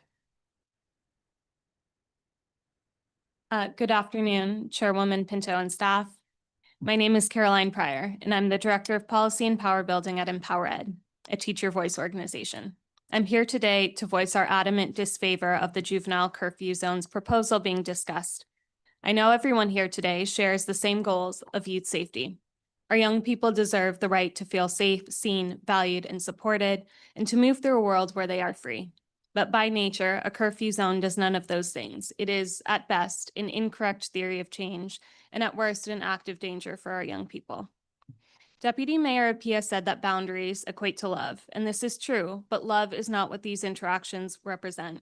Although there were no formal arrests this summer, what I do know is that without a doubt, young people were subject to distressing, harmful interactions as a result of the curfews and told youth organizations so. I also know that ideating true solutions for youth safety requires community presence, a deep understanding of root causes, and importantly, time. Curfew zones are not a silver bullet, and per Chief Smith's testimony, this only relocates youth without addressing the root causes. To be blunt, this is lazy policy in that it is acting for the sake of acting. This is dangerous policy because it will incur harm to Black and brown children, and it is symbolic policy that sends a green flag to the man occupying the White House, who draws the net around our city and its children federally, as we do so locally.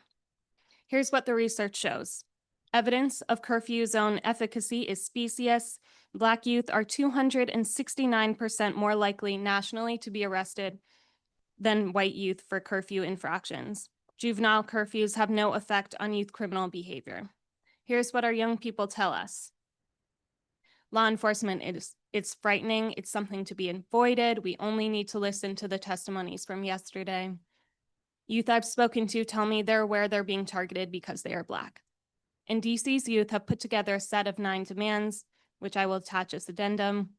They echo community calls when they ask for increased accountability for police, especially under broad federal overreach, access to mental health, transportation, trauma response, and social supports. They want to be listened to directly and know that their ideas will be respected and implemented.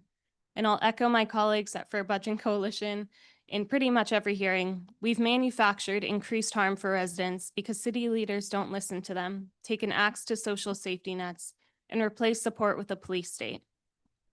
When we do see youth out at night, we have to ask ourselves why that is.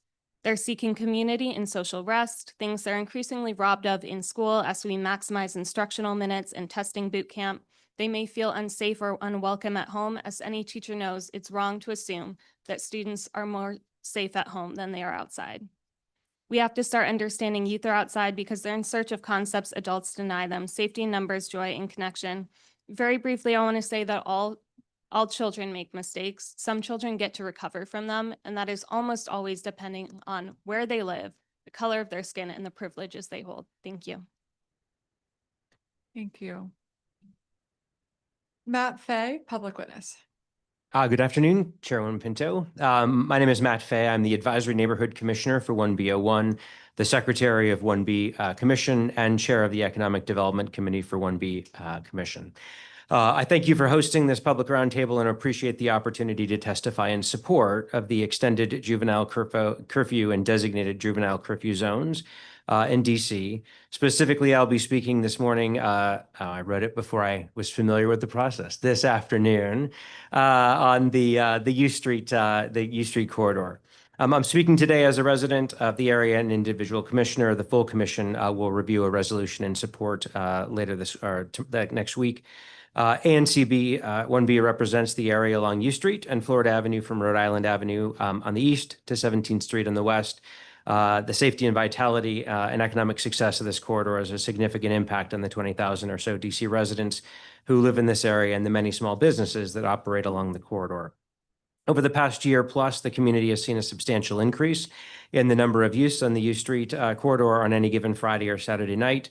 Public safety walk with the Nightlife Task Force a year ago showed how much of an impact these large gatherings had on MPD resources. Last spring, members of the U Street business community came together to share their observations and concerns with MPD, the chief and the deputy mayor for public safety. We heard about large gatherings of youth that interrupted business operations and kept regular patrons away from U Street. We heard about the routine practices of youth illegally purchasing alcohol from illegal vendors, selling from their trunks. We learned that the situation was creating an unsafe environment for these youths themselves, and the community wondered why no one was looking out for the safety of these kids. The implementation of the juvenile curfew over the summer quickly solved many of these issues along U Street. In speaking with the MPD, they were clear that they were not arresting kids, but rather putting a lot of energy into getting them off the streets, out of harm's way, and home to their parents. Business owners reported that their patrons felt safe again coming out into their establishments, and the general sense of disorder that had left residents nervous for their own safety diminished. Based on the positive impacts that I have seen resulting for the juvenile curfew, I am in support of extending the curfew. All that said, however, we need to be putting the same energy as we're investing in today's roundtable into ensuring that our kids are engaged in positive activities. It's one thing to take youth off the streets and send them home. It's an entirely another to invest in the youth of DC and provide activities that keep them off U Street in the first place. This starts with DC public schools. Public schools truancy rates are at an all-time high with little or no visible response from the district government. I'd like to see a focused effort by the council and by the mayor to get kids back into school and provide the resources required to provide positive after-school and weekend activities for youth so that they have a safe place to go and safe things to do. I support this extension of the juvenile curfew and hope that it buys us some time to solve the bigger issues that necessitate a curfew in the first place. Thank you very much, Commissioner. To Sean Walker, Community Outreach Specialist from Dream City. Yes. My name is Deshaun Walker. I have lived in Ward 1 for over 30 years. I'm here to speak in the support to extend the juvenile curfew. I think it's a great idea and it makes the community safer. The reality of late night hours often present high risk. Like, I'm not gonna go off of this today. Because I observe like the council people in Ward 1, we're at risk. And I met with you before. I've been in a lot of meetings and I've opened up nonprofit and for-profits. I have 0 grants. I represent the 600 block of Morton Street. I've just went against Trayon. I don't know why he left. I wanted to speak to him. They're trying to bring community engagement stuff into my community. And Robert White said it. He says, we don't choose the youth. The youth chooses us. So when you overshadow someone's hard work for 3 to 4 years, and then you try to bring community-based organizations into a community where you already poured poison, that's the problem. It's not really the curfew because the kids, they're going to Navy Yard and they're coming from certain neighborhoods, but what ward are they from? I represent Ward 1. We already do community outreach specialist stuff. I have stuff on my phone where we stayed out last night. I don't need a grant. But I do need to be heard because this is the reason why shootings going on. This is the reason why the kids don't have opportunities to go to college. We spending money on the wrong things. We don't even we have student athletes in the DCIAA and we don't even have a budget for a person to go scout for their college. This right here, this is a picture. I keep this picture on my phone right here. Ms. Pinto, because this is me and you right here. And you told me that you believed in me, and I don't know if you... I'm a little bad for right now. I just had it. But you told me that you believed in me when I went to we swore in the mayor. We did it at the convention center, and you told me you believed in me. I'm gonna show you that picture because I know I only got a little bit of time, but I took that to heart. I had nothing to look forward to when I met you. I want to say maybe about 3-4 years ago. I got 2 nonprofits and I have 2 for-profits. I'm about to go get my car off the lot when we leave today from my pay stubs. I want more people like that from my neighborhood. We can't do it with the wrong pioneers. We can't. I wasn't gonna read a script. It's from the heart. Thank you for you guys' time today. That's Dream City and we out. Thank you so much. Thank you so much for all the work that you do. Welcome. Dominique Moore, public witness. I'm not sure how to follow that up. Good afternoon. Thank you, Councilwoman. It's good to see everyone. My name is Dominique Moore. I am a former DCPS educator. More importantly, I'm a mother.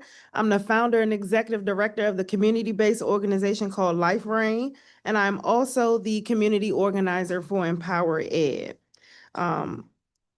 Life Rain does 3 primary initiatives: youth development, women empowerment, and social justice. I'm here today to strongly oppose the youth curfew, not because I don't care about youth safety, but because I care deeply about creating real sustainable solutions that address root causes in our community. From what I've heard today, this is a disconnection of community resources and agencies, and some of the council members have echoed that as well. This legislation, as we have heard today, that is being pushed to be permanent, is very disingenuous to the youth of DC. When I was growing up in this city, and I grew up in Northeast, I used to walk to the rec center that was attached to Jesse LaSalle Elementary School, which is now Jesse LaSalle Bacchus. I had a place to go. I was able to do a lot of different resources and programs there. The truth is that we at DC have failed to provide adequate youth spaces, job training, out-of-school time programs that keep young people safe, supported, and engaged. I was here a couple weeks ago when I testified on the truancy hearing, and I do echo that a lot of the sentiments from my truancy testimony can be echoed here today, that the youth curfew issue is not a isolated issue. It's an intertwined debacle of unsafe housing, transportation, community violence, all of those things. And we cannot keep blaming young people for the systems that have abandoned them. The proposed curfew assumes that the problem is where youth are, when the real issue is that they have no place where they go.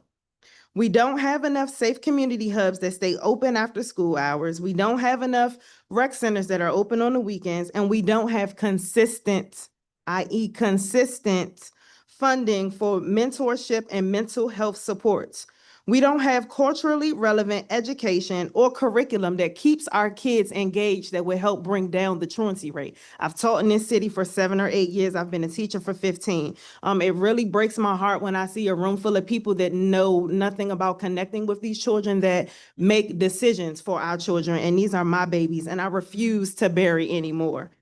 This approach mirrors what we already see with truancy, a system that prioritizes punishment over understanding instead of investing in community and family supports and programming that gives people a reason to show up. Instead, we threaten them with court referrals and criminal records. I'm going to yield the rest of my time, but if anybody would like a list of youth organizations and community-based organizations that we work with, I will take the chief of police and the DME up on their offer to be able to sit down, because there are a lot of grassroots organizations in this city and in this community that do work that continuously get overlooked. And I know I'm over time, I so apologize, but we continuously come to this council and ask them to fund the same programs that we know are going to work, and we continue to hear that there isn't enough money. The DME sat in this exact same seat a little while ago and said, well, where are the kids that are going to all of these positive things? There aren't any more space for them. They're told that there isn't space. They're told that there isn't money. So we have to be consistent and not disjointed when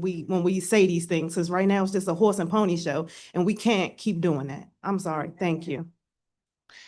Well, thank you. And thank you and everyone on this panel for all of the work that you do. I appreciate how Caroline started, that we're all on the same team, that we all want our kids to be safe, period. And so I want to ask you, Ms. Pryor and Ms. Moore, when we think about, I totally agree with all of the front end investments that we have to do a better job at in the city. We have to make sure that our kids are in school. We have to provide funding for the organizations that are doing this great work, and positive outreach. And in the limited circumstances where that doesn't go right, the limited circumstances where there are large groups of young people who are planning, and we see this planning because most of it is communicated on social media, where they're planning to meet up to engage in a fight or other behavior that I think we'd all agree is not acceptable. What do you think the response should be if we don't have this ability in those limited circumstances to say, hey, you can't be in that zone? Because the alternative that I heard from the chief of police is that they would send dozens, sometimes hundreds of officers, which would lead to more interaction between young people and police and a draw from our police resources from other neighborhoods. So what is the alternative there? You want to go first? Everybody can respond. Well, ladies first. I think also you did offer a really good, Deshaun, a really good perspective too, which is that there are organizations in the city that already have buy-in with youth.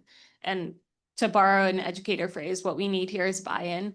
So we think a lot of times about, I think it was frustrating to hear youth curfews again and again called a proactive solution when they don't feel like a proactive solution. The proactive solutions are those downstream investments that Dominique was talking about, that almost everyone on this panel has talked about. And when we think about the immediate solutions, it does mean that we have to partner with organizations that have built trust with people. The thing is, if we are sending in officers, no matter what, to enforce a curfew zone or to over police an area, a neighborhood, that is still not someone that that young person has a relationship with. It's still not someone they're going to listen to. And I believe it was Councilmember Henderson who spoke about some of these youth takeovers and said that there were organizations that reached out and tried to do that trust building with those students. They have connections to someone. They have connections to adults. We have to lean into those. And it is true that sometimes when the government comes in and says, we're going to do this thing for you, it's not necessarily cool. You're right.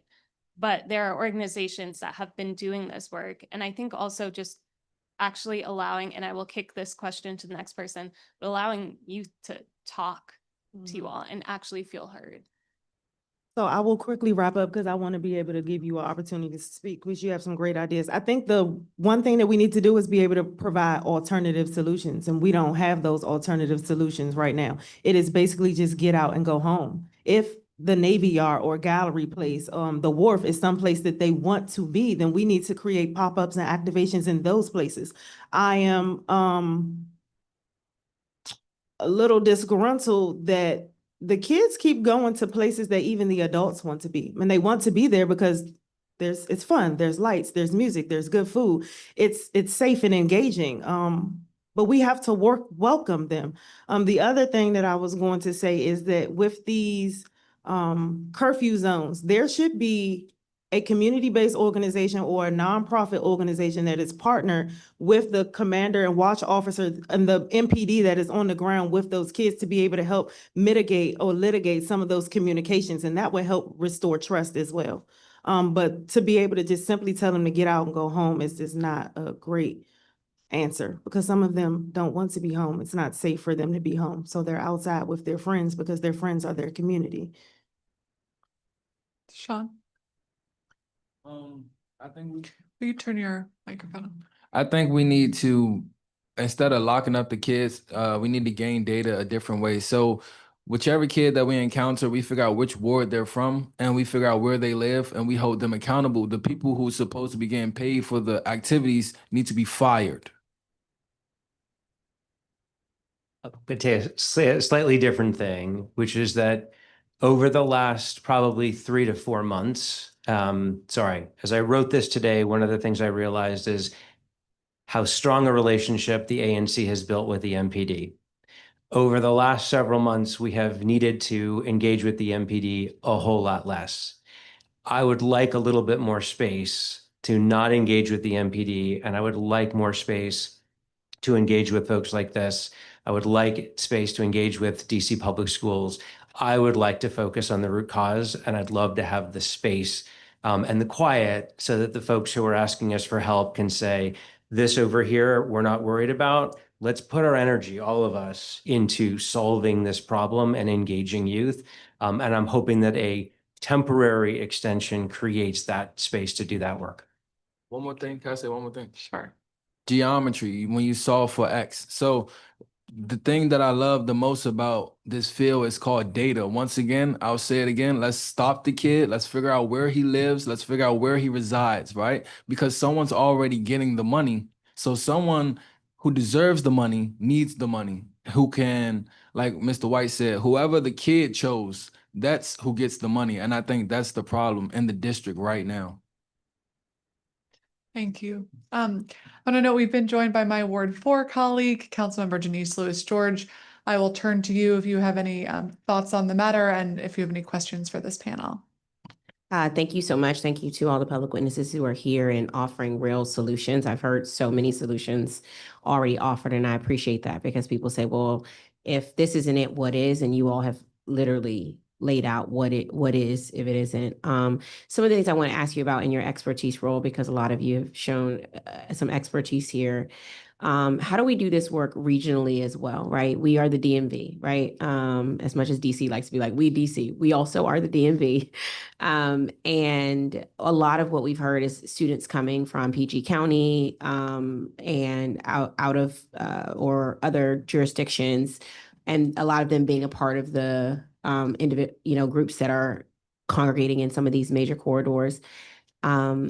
Do those relationships exist as far as on the ground groups, grassroots groups? Like, are you all connected into like people in maybe PG County and other counties that we can have some cross connection work happening from a regional standpoint? Because that way we solve it for all of us and not just one jurisdiction, and then they go to PG and then they come back to DC. How do do those relationships exist, and how do we maintain those relationships?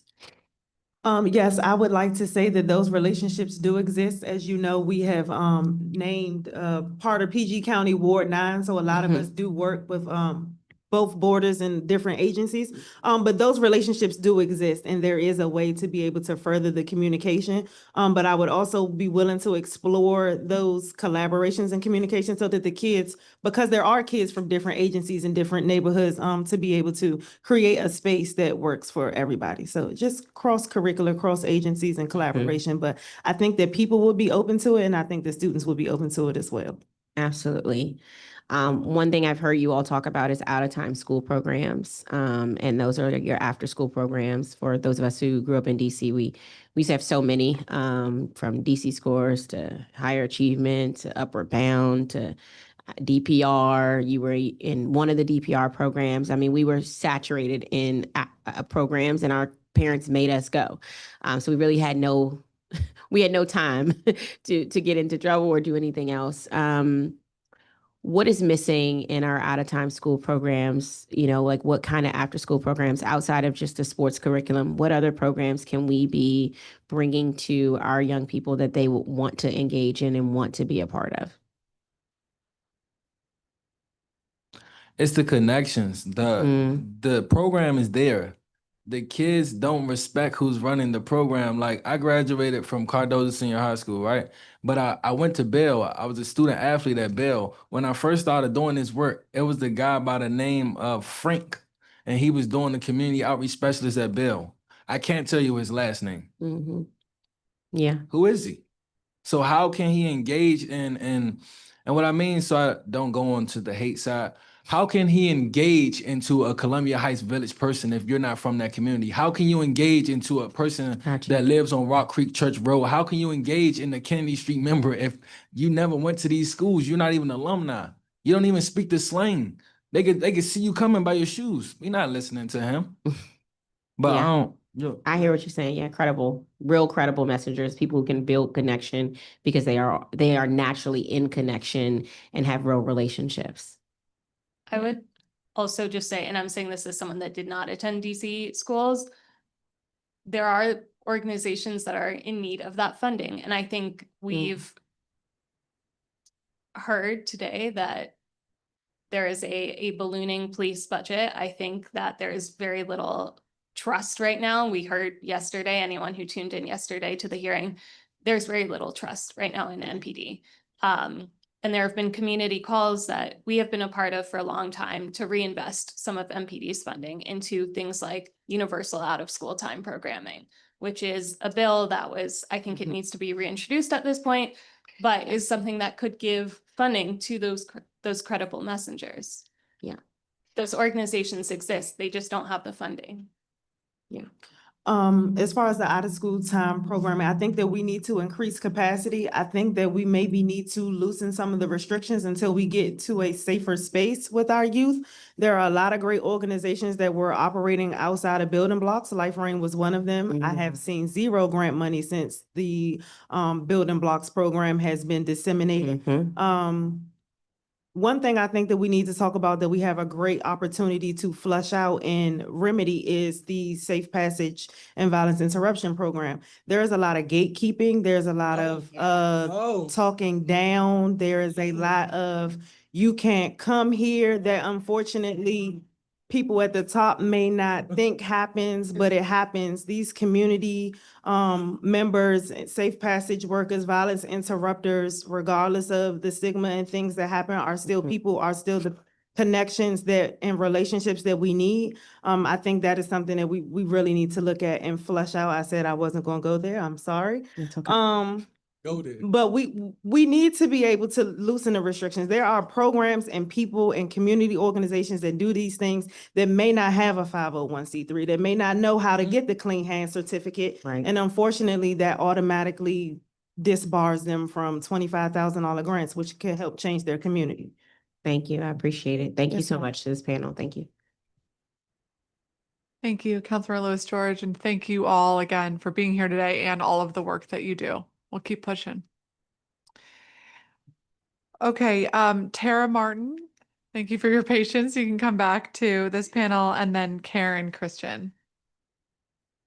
Is there anyone else here in person who signed up to testify in person? Okay, remind me your name again. Yes, okay. I don't have you on my list. Okay. I believe you, Paul. Okay, you can join this panel, Mr. Spires. All right, and we will begin, with Karen Christian, public witness. Please go ahead. No problem. Go ahead. If you could just turn your microphone on, please. Yes, ma'am, I apologize. Good afternoon, councilwomen. My name is Karen Christian, and I am a resident of Ward 5, formerly a resident of Ward 1. I lived on Park Road and grew up on Park Road. And for transparency, 2 of my granddaughters were part of one of those takeover things. And so I'm very familiar with their engagement with, those people and what happens with that. And unfortunately, as you said, there are text messages floating around and a lot of TikTok and all this other kind of stuff to hook up with these things. So I do thank you for the opportunity to testify today on the district's youth curfew policy. It is unfortunate when the government must do what parents cannot for their children. Parents are the first line of guidance, discipline, and protection. They know their children best, and they play a critical role in setting boundaries that keep young people safe and out of harm's way. However, when those boundaries fail, whether due to family challenges, community breakdowns, or lack of resources, the burden also often shifts to the government institutions. That is never ideal. The government should not have to act as a parent, but it must act as a protector. When too many of our young people are found in dangerous situations late at night, whether as victims or participants in crime, the district has a responsibility to respond.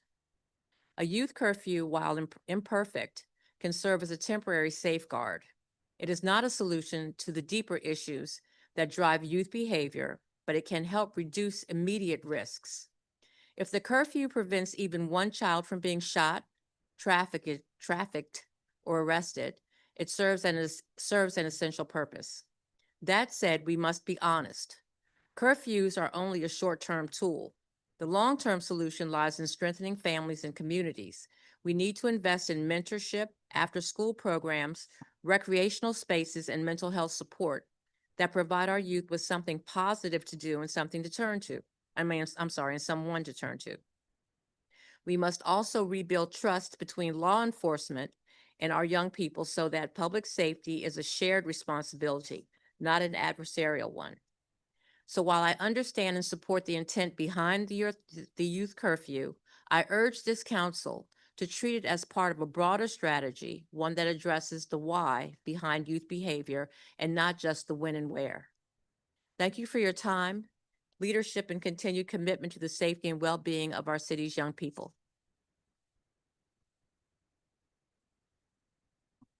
Thank you very much. Thank you. Tara Martin, Raise One, Teach One. Deli, I think this is for Martin Foundation. Oh, thank you. I'm Tara Martin. I'm the Executive Director of Raise One, Teach One Delano Martin Foundation. March 18th, 2023, my son was murdered by U.S. Park Police. So my boots were on the ground 10 years prior to that. We cannot continue to blame our youth while ignoring the system of failing them.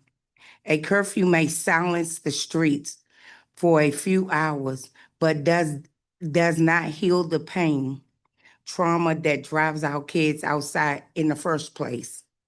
Our youth, our young people deserve opportunity, not punishment. They need safe spaces, mentor, and resources, not handcuffs and headlines. Curfew without community investments only deepens distrust, disconnect families from resource they need. One of the things I have a problem with in all the testimony I sat and listened to, I did not hear not one ANC commissioner say they had community connections. I did not hear them say they had families connections. All I hear them say is put this curfew as a long-term solution.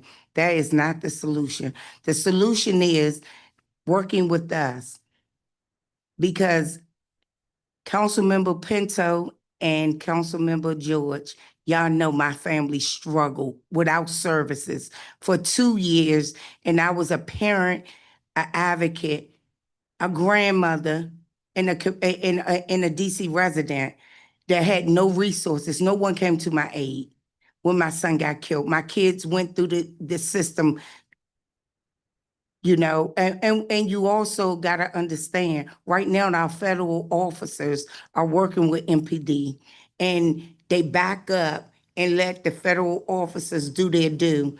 And that's not going to help our youth. How many more youth do we have to have in the morgue? Or how many parents have to sit here and testify in front of y'all? So that's not public safety. And I'm asking you not to pass this bill. I'm asking you. Thank you very much, Ms. Martin. And as always, thank you for your courageousness, for being here today. And I'm so sorry again about your son's loss. Paul Spires. Good afternoon. Wow, it's a lot to, first of all, I just want to thank you all for having this, right? These conversations are very important. I know that there's supposed to be some youth witnesses later in this. I'm hoping that that actually happens, because we're talking about youth with no youth in the room right now, which is something I'm not a fan of doing. My name is Paul Spires. I'm a DC native, a father, a husband, a Main Street program manager, a tour guide, teaching artist, ANC commissioner in 6A01, and a youth development coordinator in the District of Columbia, amongst 1,000 other things. However I can contribute to the city, that's what I was born to do. While I agree with with creating a strict juvenile curfew in the District of Columbia to protect our commercial and residential corridors, we must find another option for youth social activities. They need something youth-based and constructive to be a part of, like DPR's late night hype. However, the late night hype could use a better structure in its safety. There were multiple accounts of youth violence over the summer during the DPR, at the DPR locations. 2 of them I was at. Deanwood, 20 fights. They just fighting the whole time. Youth Go-Go Band is playing. I love to support the Youth Go-Go Bands. It's not their fault that kids can't handle good music. They were fighting the whole time. The Rosedale one, went to take my children to the Rosedale late night hype. It was shut down because of fights and pepper spray. So while we was up here talking about DPR doing a great job at that, well, they can't exactly control the behavior of these youth. And there may need to be some more safety measures during the late night hype events. But the late night hype events, then the turnout to it, someone said that it wasn't the families that needed it. Some of the families that need their children to be able to go to late night hype were there. Otherwise, those kids may have went to these other events. I grew up in Go-Go, the Bounce Beat, 2005, T.O.B. band. We had places to go. We wasn't down gallery place. Well, some people was, but the Go-Go's weren't happening down there. We had places to go. These kids have no place to actually go. So what message are we sending to these kids? That the city cares more about our economy than their future? That as long as they destroy their respective communities and not the commercial corridors, it's cool? The fact of the matter is we need youth centers, real youth center, year-round safe havens for our children to occupy. I'm running out of time. I used to work at Metro Teenage down Eastern Market, the Freestyle Youth Center. You know what I'm talking about? So you understand, we had a youth center that contributed or that was a safe haven for kids that were sometimes in trouble and kids that wanted to stay away from all of the trouble. I'm running out of time. With over 15 CVIs in the District of Columbia, we still find that the youth have no place to go. Youth boxing programs like Boxing Not Bullets provide redirection for violent youth, but they struggle to afford their brick and mortar location in Deanwood. There are CVIs like this that we need to prioritize. The current state of the district, the current state of youth in the district corresponds with the African proverb. The child who does not get embraced by the village will burn it down to feel its warmth. That's what we're dealing with right now. If you give me 20 extra seconds, as a Main Street manager, I value our economic development in this city, our small business support in this city. But while we're building it up, we see the kids dying in front of the spaces. That can't happen at the same time. We have to find, even with this curfew, just like the Chief Smith said, while we're in this period, this 90-day period of this curfew, what are we putting in place for after the fact? Because again, once 90 days is over, there they are again. We have to create spaces for these youth to go to. There are youth rappers, entrepreneurs, student athletes. They got nowhere to go. And these other youth would follow them if they were to say where to go. But we have to empower them so that they can make the lost youth follow them. Thank you so much. Thank you so much. And I think all of that is very powerful. And I would love to work with you all. We're right now in the process of trying to lean back into that model of youth spaces that are specifically designed for our young people, that kids that are just, the programs are driven by what young people want to do today, not what we think they might want to do, but from hearing from them. And thank you for raising the importance of hearing youth perspectives. We are having several young people testify today's hearing, that's why we switched the order of today's hearing. So we'd heard from their government witnesses first to make that most accessible for our young people. And as always, with all of our hearings, anytime there are young people who want to testify, we always try to move it around to make sure that it works for their schedule if they want to come in the morning or the afternoon or in the evening after school. So yes, can I say one last thing before we go? Raising that. I gotta say it out loud because I don't know how far this idea is gonna go when I start to partner with the people that I'm looking to partner with in this. The YN exchange. YN meaning youth network. A series of youth network exchanges for these kids to get to know who each other are. Safe spaces for them to network. Where do the young entrepreneurs go to sell their shirts? Right? What does a student think about? The everyday challenges, the student athlete who has scouts looking at him at HD Woodson, right? How does he move around? He can teach the other youth how to move around. He or she can inspire the other youth to follow them. Without them knowing each other, they just show up to fight each other. Ronisha want to fight tier. So they're gonna meet down Gallery Place to fight.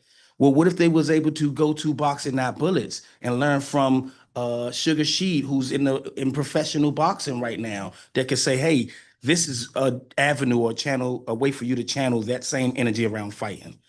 Just a thought. Thank you. Go ahead. Oh, y'all want to ask y'all questions? That's okay. Go ahead. I'm sorry, we didn't just took over the meeting. I'm sorry. I just think, the gatekeeping is one of the issues, but my biggest problem is this, and I have seen it. This is one of my youth I work with. I'm his safe haven. So when things go wrong, I'm his safe haven.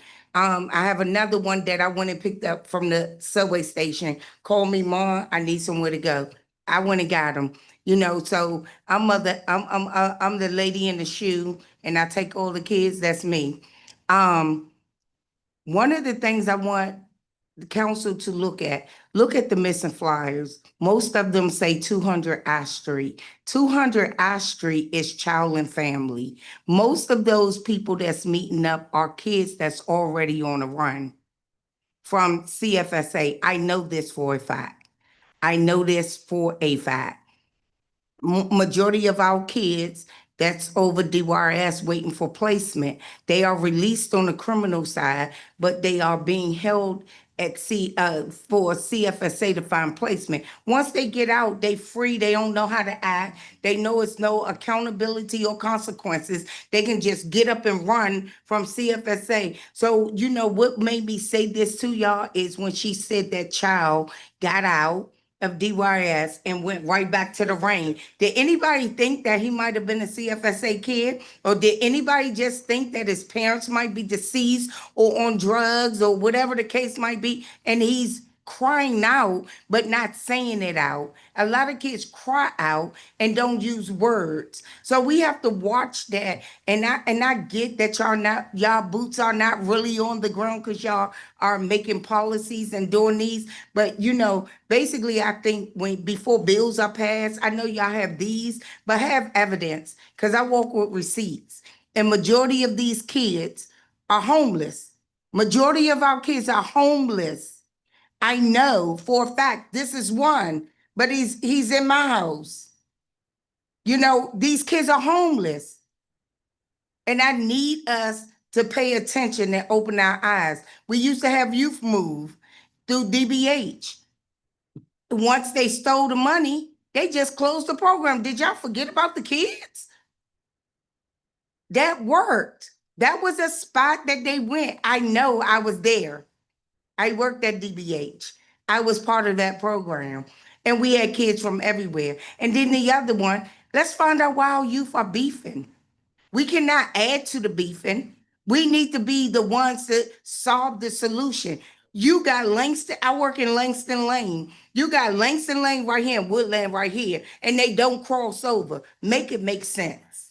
What happened to Peaceaholics? Yeah, and I know it's nothing that work. All the programs that work no longer exist. Can we get back to solutions and not punishment and not more bills? We have a curfew bill. We have a law. Maybe MPD need to enforce it because that's the real problem. They're not enforcing the law that's already in place. So why build on a law that you already have in place?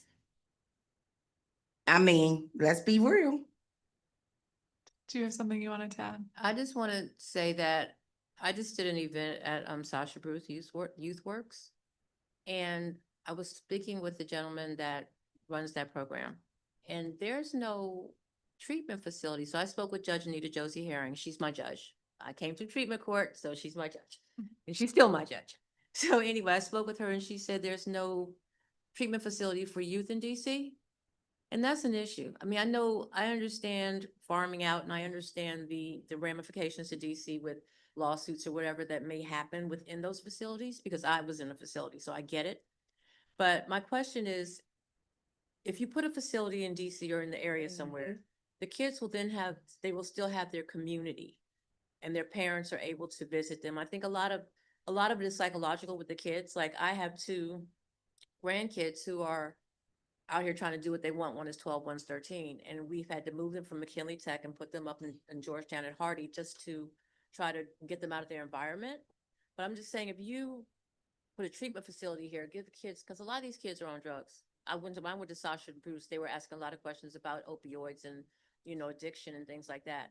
And so I think just addressing their root causes, their root issues might be a way of bringing them back into more of a community-based environment and, calming them down. Yeah. Because these kids are super hyped. They are hyped, they're angry. And for what? Yeah. It's got to be at home. Like, it starts at home. Definitely. And thank you so much for raising that. I feel like so many of our challenges in the district are so cyclical. And years ago, when there were challenges, we then outsourced things. And now we're realizing, wait a minute, we need to come back and we need to remember that lesson so that in 5 or 10 years from now, we don't say again, oh, let's outsource these challenges. And especially with the substance abuse issues, I mean, we have to start much, much earlier. And we see this consistency with so many issues, whether it's our youth, whether it is neighbors experiencing homelessness, whether it's our adult crime challenges. Part of Secure DC, we established a pre-arrest diversion task force, and that group is meeting every month now. One of the things we're talking about is how we can better treat people with substance abuse challenges earlier, so that it doesn't happen later. But thank you for mentioning those issues. I want to turn to Councilmember Lewis George. I mean, you all have already said so much. The one issue I did want you all to speak to, a lot of times when I'm in community meetings and everything, and anecdotally, at the dinner table for the families who still do the dinner table, and I go back and forth. And one of the things I go argue with my aunts about is they're like, you know what? It's the parents, the mothers, the fathers, the parents, and y'all need to do something about the parents. And I think about that a lot because I don't think locking up parents is going to do anything. It doesn't work, right? So what kind of supports do we need to have in place for parents, right? Obviously, they need a job that pays them well, right? Obviously, they need affordable housing, right? Obviously, a lot of them have health issues, mental health issues, and things that those are going to unaddress. What other, because I used to be over CFSA, and I know we have we used to have dad training. Mary Center does training, helping dads learn how to be fathers and moms, how to be mothers, because a lot of people may not have dads, may not have moms, and it was a real training and they had benefit in it. What can we be doing to help parents be whole and supportive parents instead of saying, oh, well, it's the parents. So clearly we have to address the youth, but if we don't address the parents, we're never going to get to the youth. So what supports need to be in place for us to transform parents and parenting that will also transform our youth? Parenting classes didn't help me through CFSA, honestly. I just had to learn from my parent, like my mom. Are you ready? Oh, okay. I learned from, I wasn't predisposed to be a drug addict. I don't think anyone is. And, I didn't come up in that environment. My mother, HEW, GS-15, my father, supervisor of the post office. Like, there was a lot, I didn't come out of that environment. And I went there, and unfortunately, I didn't have any parenting skills. CFSA, they offered me all the courses, and I did do all the things. I think parenting courses will help if the parent is open to it, but that's something that you have to figure out with the parent. Also, financial literacy, because a lot of parents don't know how to budget. A lot of parents, they don't know how to budget their money. They don't know how to pay their bills. So money's being wasted, and that makes people angry, and then it trickles down to the kids and things like that. So I just think financial literacy and mentorship programs, maybe connecting with someone that is actually, I wouldn't say good mom, but you see great parents come along, and you connect people with people that are parenting, and connect them with them and see how they change, or see if that works for them. Yeah, thank you for that.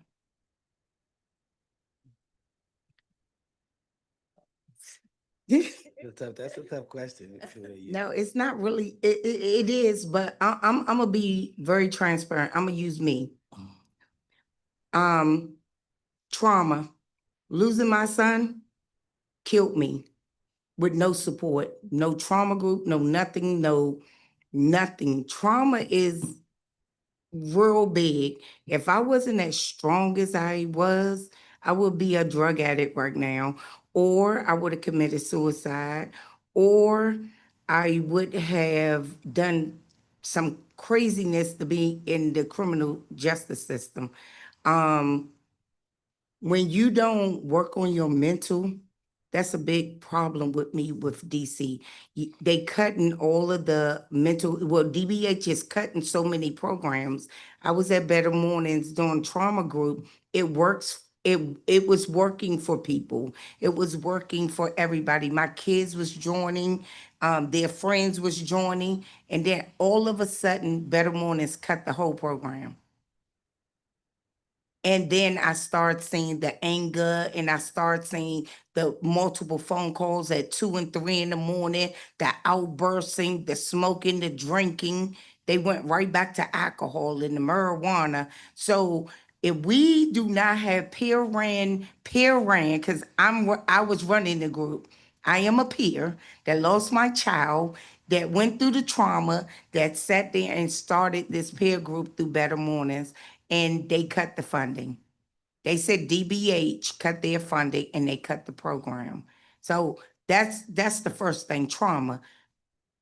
I can't be a parent. That first year was my hardest being a mother to my kids. I had forgot that I had other kids because I had to work on my mental. I had to grasp that I had to live with this every day, that I didn't have my son. So if we don't, and I'm not the only one, it's street killing, it's police killing, it's, they might die just because, but that's something you carry in your stomach for 9 months. You breastfeed, you change their diaper, you watch them grow, you be the best that you could ever be, and it's gone.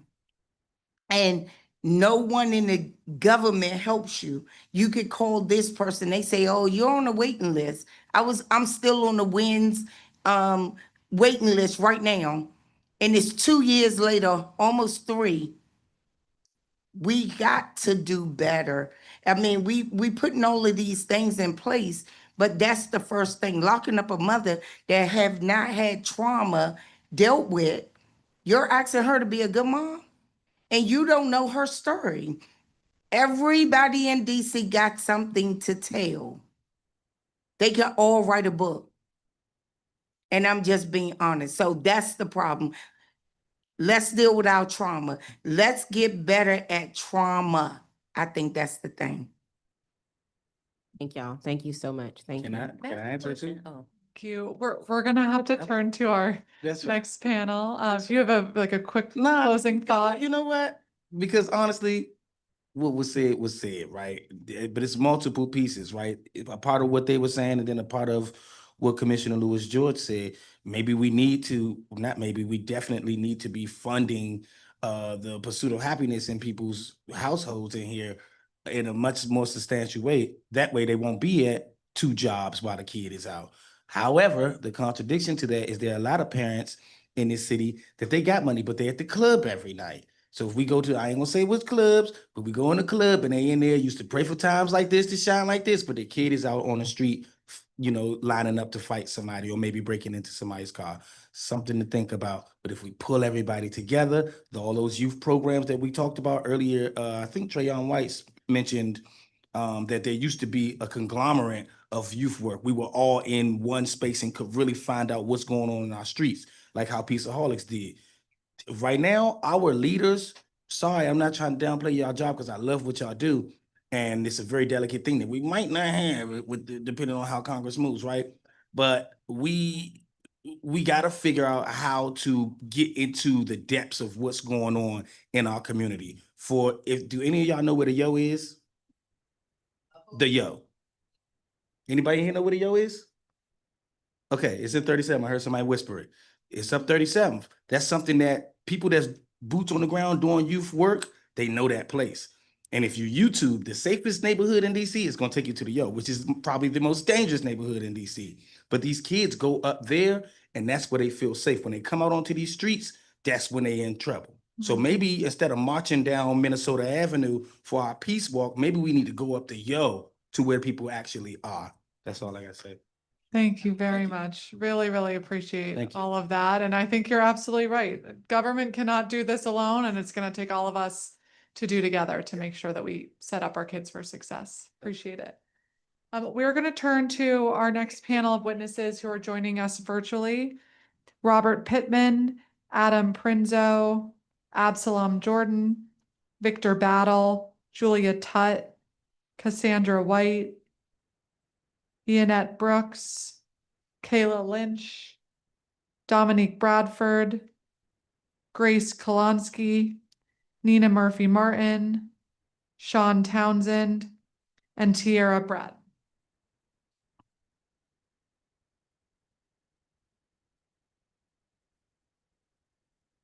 And also for anyone joining us remotely, if you can please put your full name in your Zoom name so that we can promote you as a panelist. Some of you are just listed as your organization's name. That would be helpful. I can't see the screen. Is Robert Pittman here? I'm here. Okay, great. We will begin with Robert Pittman, the Chairman, Chief of Police Citizens Advisory Council. Good afternoon, Chairwoman Pinto, to the members of the council, to staff, to the viewing audience. I'm Bobby Pittman. I represent the Chief of Police Citizens Advisory Council. I just wanted to pop in and add my voice to this discussion on the extended juvenile curfew. The Chief of Police Advisory Council advises the Chief of Police on matters such as this. We listen to everyone's positions, pros and cons, and we make recommendations that we believe are in the best interest of our city. Regarding the extension of the juvenile curfew, I would like to make the following point. I know that there are those who oppose the extension of this measure, and we are sensitive to their pleas. I know that there are those who support the extension of this measure, and we're sensitive to their thoughts as well. I have considered all views.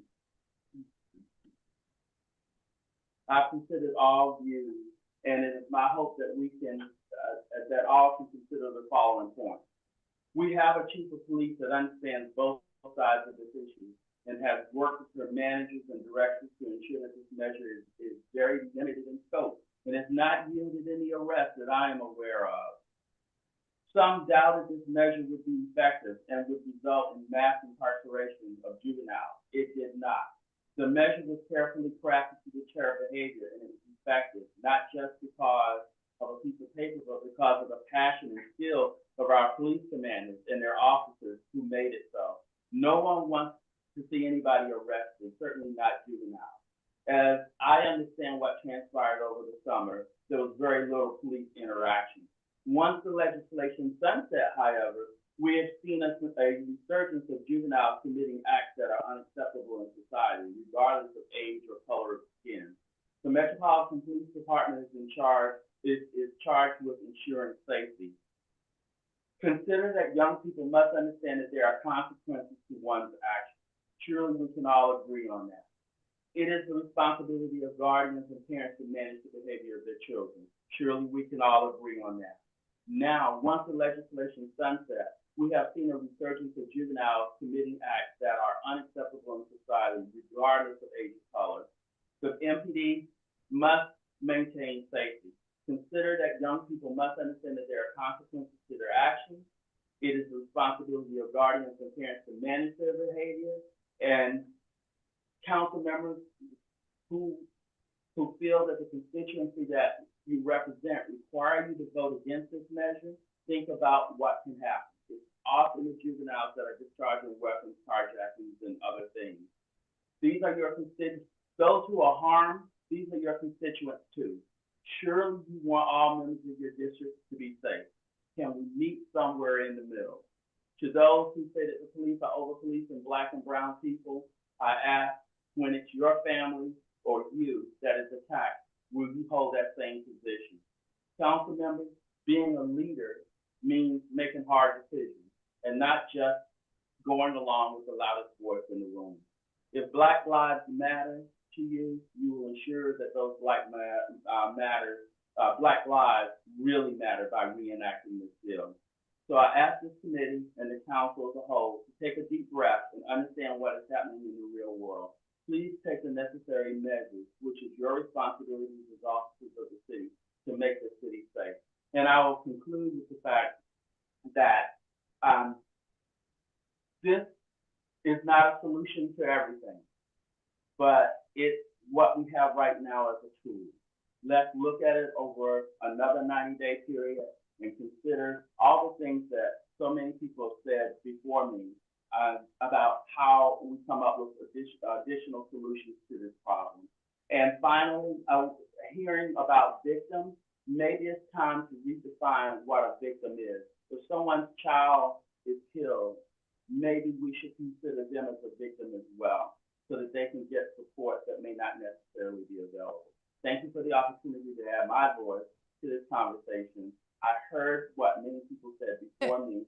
Thank you so much, Mr. Pittman. I'm gonna have to cut you off because you're very over time. I'm sorry, thank you. But thank you for being here.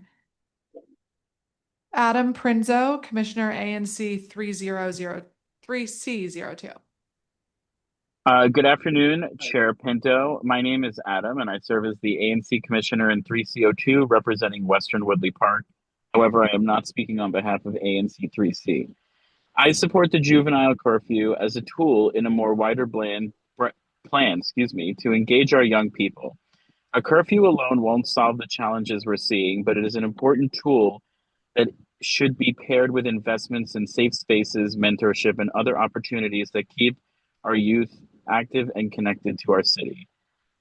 It's time that we take a serious look at safety. We have to just be serious about giving young people something meaningful to say yes to and not only things to avoid. And I would also just like to say, I really do appreciate that you're holding this hearing and including kids after school. My dad spent 15 years on the school board and really, as a member of the school board, loved when kids came to voice their opinion and about things that affect them. So I really do appreciate that. And thank you for your time today.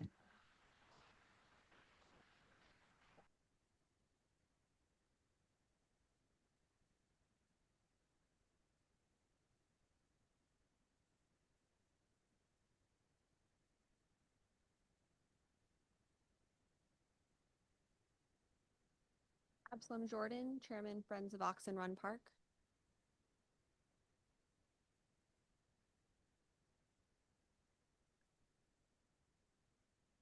Victor Battle, Director of Right Directions.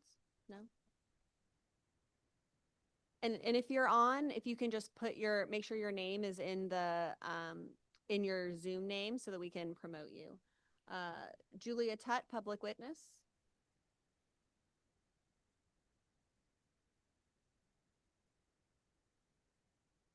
Sean Townsend.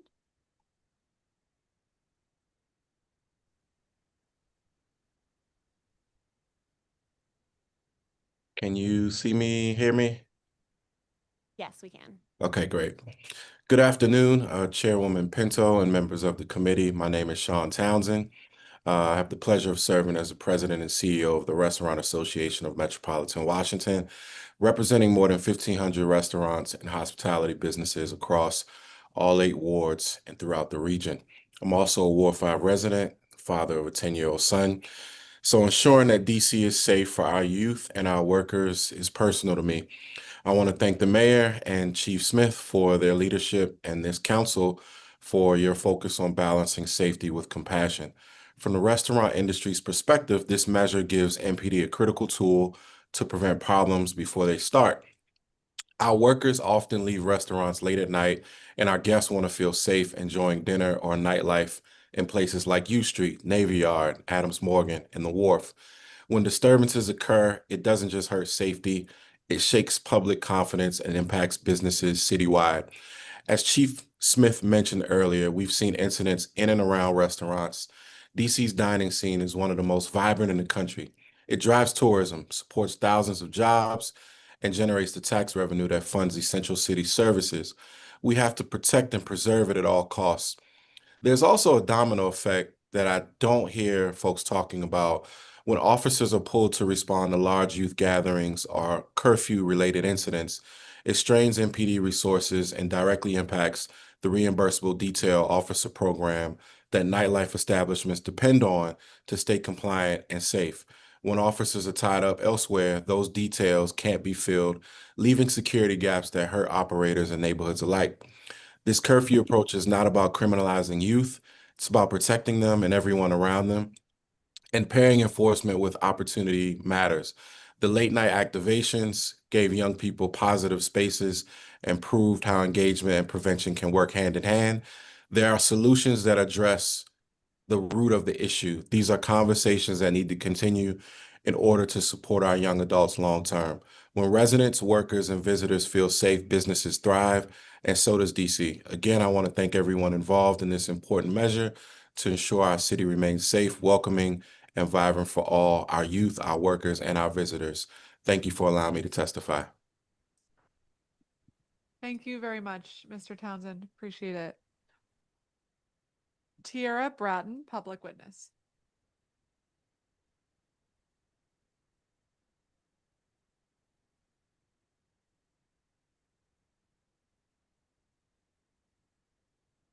Okay. Just confirming Tiara Bratton is not here. And then Absalom Jordan,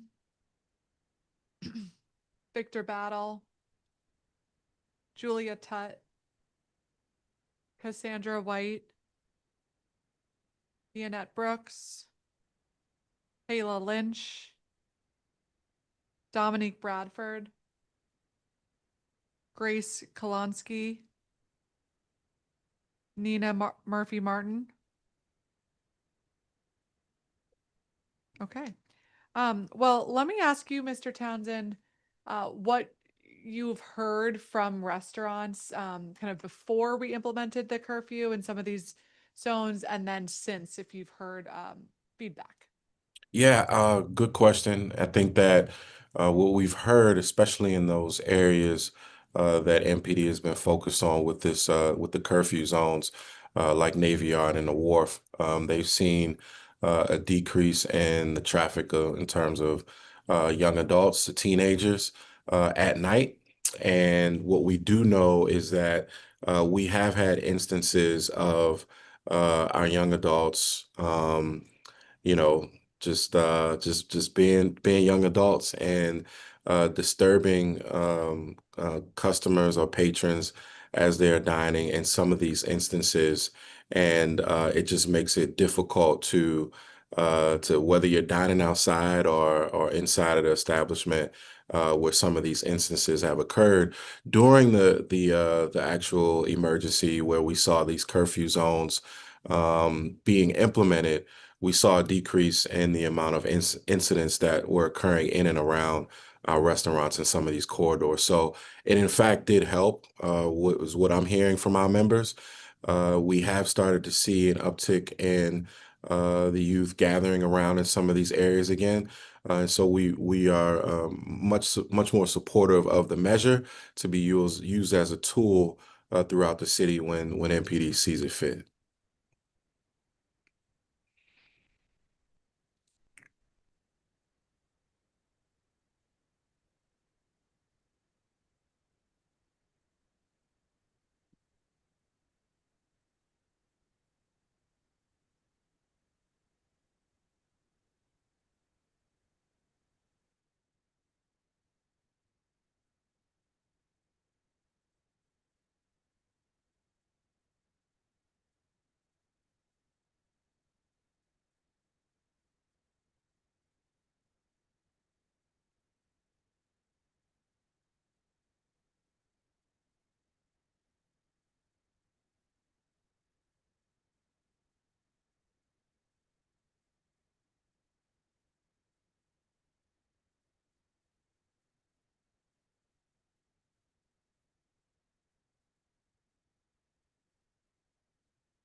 Are we still connected? Put something in the chat that we're on pause.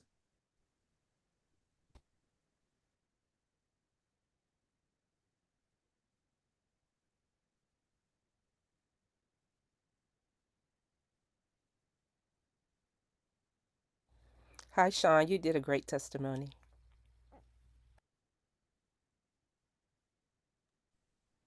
Thank you. How you doing? Good to see you. It's good to see you too.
Sounds like they're having some technical issues that they're trying to work out with the Zoom. Oh, I figured that.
All right. Hello, everybody. Thank you so much for your patience. We had a little bit of a technical issue in the hearing room with a software update. Um, perfect timing. So thank you all for your patience. Very sorry. And Mr. Townsend, you cut off as soon as you were talking about some of what you were hearing from your restaurants when it came to the efficacy of these curfew zones. If you can kind of pick up there, and we'll keep on keeping on. Yeah, sure. Thank you for the question again. And I think that what we saw a decrease in these incidents that occurred once the curfew zones were implemented. And from what I hear from members and MPD officers that I've spoken to during that time, it was effective. And I think what the real concern is as we don't have this tool moving forward, how do we control some of the, for lack of better words, chaos that has occurred in some of these incidents that you heard the chief mention earlier. And so I get it, I hear both sides of the equation, but I do think that it's necessary for us to allow MPD to use this as a tool when necessary. Okay, thank you very much. And Commissioner Prinzo, when you think about other opportunities that we should be providing for our young people, what are some of the ideas or activations that the folks who you represent would be most enthusiastic to actually attend? Sure. I mean, like clearly where we are in Ward 3 and in my ANC specifically, we have the zoo, and I know like there have been some DC public schools in Ward 3. I think of like Oyster and um, Eaton that have partnered with the zoo, and they take zoo trips after school, and they get to meet with some of the employees at the zoo and learn about wildlife and marine life and all that. And then we've seen organizations in Cleveland Park, like Cleveland Park Historical Society, that take kids out and they learn about the historic aspects of the neighborhood and just more historic aspects of living in DC that not every city in America has the opportunity to say, like, we have all these historic places where like civil rights and other movements have started. So we've seen that, and the ANC has gone out and engaged with some kids with like friendship bracelet making and all of that they seemingly really like and have rated the ANC table when we do that at most of our community events all the time. But we get to teach them, and we also get to engage with their parents about what ANCs do and how we can help them connect them with the government and things like that. Okay, thank you so much. I love that, and great idea too about the zoo. I think there's a lot of opportunities there to lean into. And as I think about what Mr. Townsend just said around like seeing both sides, I feel like this is an issue where we don't have to pick one or the other side. We really can invest in opportunities for our young people and make sure that we have additional tools available for the chief, that if those investments don't work, or in the limited circumstances where we see large groups planning to engage in problematic behavior, then we have this tool. And so I don't want us to get stuck in this idea that we can only do one or the other, because we should absolutely be doing both. But thank you all very much for your testimony and for being here today and all you do in our community. We're going to call our next panel Jean Hamza, Marcus Hickman, Francois Barilo, Tiffany Nicole Johnson, Karen Gall, Scott Goldstein, Naike Savain, Diane Grooms, and Cesar Toledo. We will begin with Jean Hamza, public witness. Thank you, Chairwoman Pinto, for holding this important roundtable about an issue that impacts every corner of our city. My name is Jean Hamza. I have lived, worked, and owned a home in MPD's 3rd District for over 40 years. I'm here today to testify in favor of extending the juvenile curfew and designated curfew zones in the District of Columbia. As someone who works in the entertainment industry for IMP and 930 Club at all ages venues, where youth are an important part of our culture, by supporting the artists that perform at our venues, and we adamantly want the youth of our city to be able to participate in a vast variety of the legitimate activity teenagers do. They go to school activities, sporting events, church activities, birthday parties, band practice, school plays, dinner, concerts, and a continuing endless list of activities that teenagers participate in.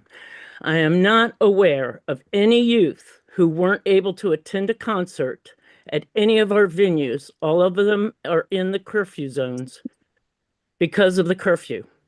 I would not be able to support extending these curfew zones had that occurred. For several years now, the U Street corridor has become a targeted area by influencers and others to party on the street. It has become increasingly chaotic and difficult to control and increasingly unsafe for adults, let alone teenagers.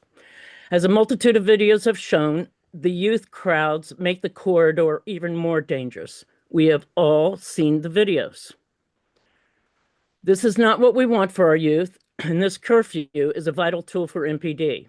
I am here today to support MPD, and in the process, I believe strongly that I am also supporting the kids. We can't quantify the number of teenagers who don't enter the juvenile justice system simply because they aren't roaming the streets. Focusing on the youth of our city, as a resident, I am frustrated that there isn't a citywide program to create weekly, weekend, late-night hypes, particularly during the summer, or similar programs to give our youth legitimate places to go with activities oriented towards their interests. I hear repeatedly that we don't have the resources, there isn't the money. So the answer seems to be that the kids are a responsibility of our already overstressed MPD. That obviously is a rhetorical question. Of course, we want MPD to work with our youth, but I do not want my police department to be babysitters when they have other critical responsibilities that need their attention. In closing, I encourage the council to extend this legislation, and during the extension, I encourage the council to think of creative ways, like the late night hypes, to engage our kids in positive spaces with other critical city agencies besides MPD. I myself was a fairly wild teenager, always looking for parameters to push. Today, I am grateful for the adults who protected me from myself. Again, thank you, Councilmember Pinto, for allowing me this time to speak. If I may add one addendum, I support everything Sean Townsend said, especially around the reimbursable details. I am happy to answer any questions. Thank you. Great. Thank you so much. Karen Gall, Chairwoman 3D Citizens Advisory Council. Good afternoon, Chair Pinto. How are you doing? My name is Karen Gall. I'm chairwoman of the 3rd District's Citizens Advisory Council, representing residents across the portions of Ward 1, 2, 5, and 6, served by the MPD 3rd District with 44 years of service and 27 years of supported public safety program management. We provide critical insights to the Chief of Police and our area ANCs, as well as community organizations. I acknowledge the legitimate concerns that we've heard today from Chief Smith and we've heard before in all of our council meetings, as well as the fellow witnesses who have testified here today about youth gatherings causing fear. Are you unable to hear me, Chairwoman? Sorry, Ms. Gall, we can hear you, but for There's all of our someone other else coming witnesses who in. have signed in, can you please make sure you put yourself on mute? Can I reclaim my time as well, Chair? Yes, of course. Thank you. I'll start again once you let me know. Cassandra, can you hear me? Whoever's, Yes, I can hear you. could you please put yourself on mute and we'll come Okay. back to you? Okay, sorry. Thank you. No problem. Okay, Ms. Gall, go ahead. Thank you. I acknowledge the legitimate concerns that were presented through Chief Smith's testimony today and the fellow witnesses about youth gatherings causing fear and property damage. Our community also witnessed young people 8 to 14 years old out alone at midnight, and also the like riding up and down U streets and shooting victims and that have been hit by a series of Roman candles by bike riders during the 4th of July weekend. We've had a lot of incidents. U Street is a very popular area. That's one of the areas within the 3rd District that's under our jurisdiction. These residents deserve safety, and we support a viable youth spaces and productive safety zones. But here's the critical question. If the emergency curfew worked this summer, why did Chief Smith just testify that after the council decided against reauthorizing an emergency curfew, we have seen a return of the large gatherings, although now happening in the daytime? So the curfew zone is obviously during the nighttime, but we need something more. This reveals everything. Temporary enforcement produces temporary results.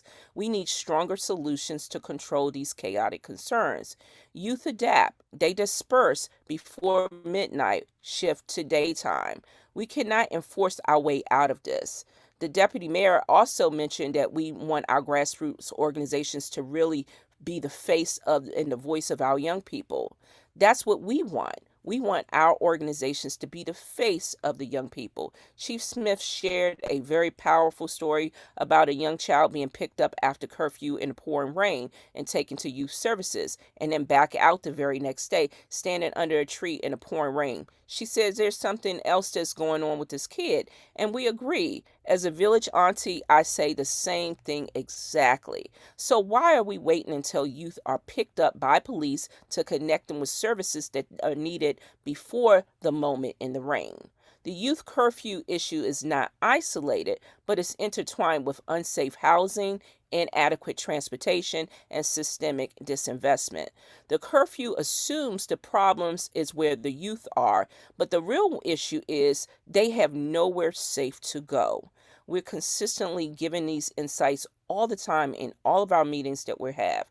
We don't have enough community hubs open after school. Rec centers closed on the weekends. We don't have consistent funding for mentorship and mental health. We criminalize young people for having nowhere to go in multiple roof circumstances that we're not looking at where they're going to go and whether or not they have the means to do it. We're looking for something that should be stopped, but not what is being provided. Through 3DCAC and all the various programs such as the Mary Berry's Summer Youth Program, employment, I've seen what works. Year-round employment, mentorship, trauma-informed programming. We've reached out to over 200 plus youth monthly adults in our various leadership development programs. When youth have opportunities, they're not organizing team takeovers. My recommendations first, if you reauthorize the curfews, please mandate youth programming simultaneously. Extended rec center hours on weekends, multi-year funding for mentorship and mental health, transportation to safe spaces, and also have all the various ANC funding dedicated to safe spaces for safe venues. Second, establish a youth development oversight to ensure that prevention gets equal resources as enforcement. And third, create regional youth programming coordination.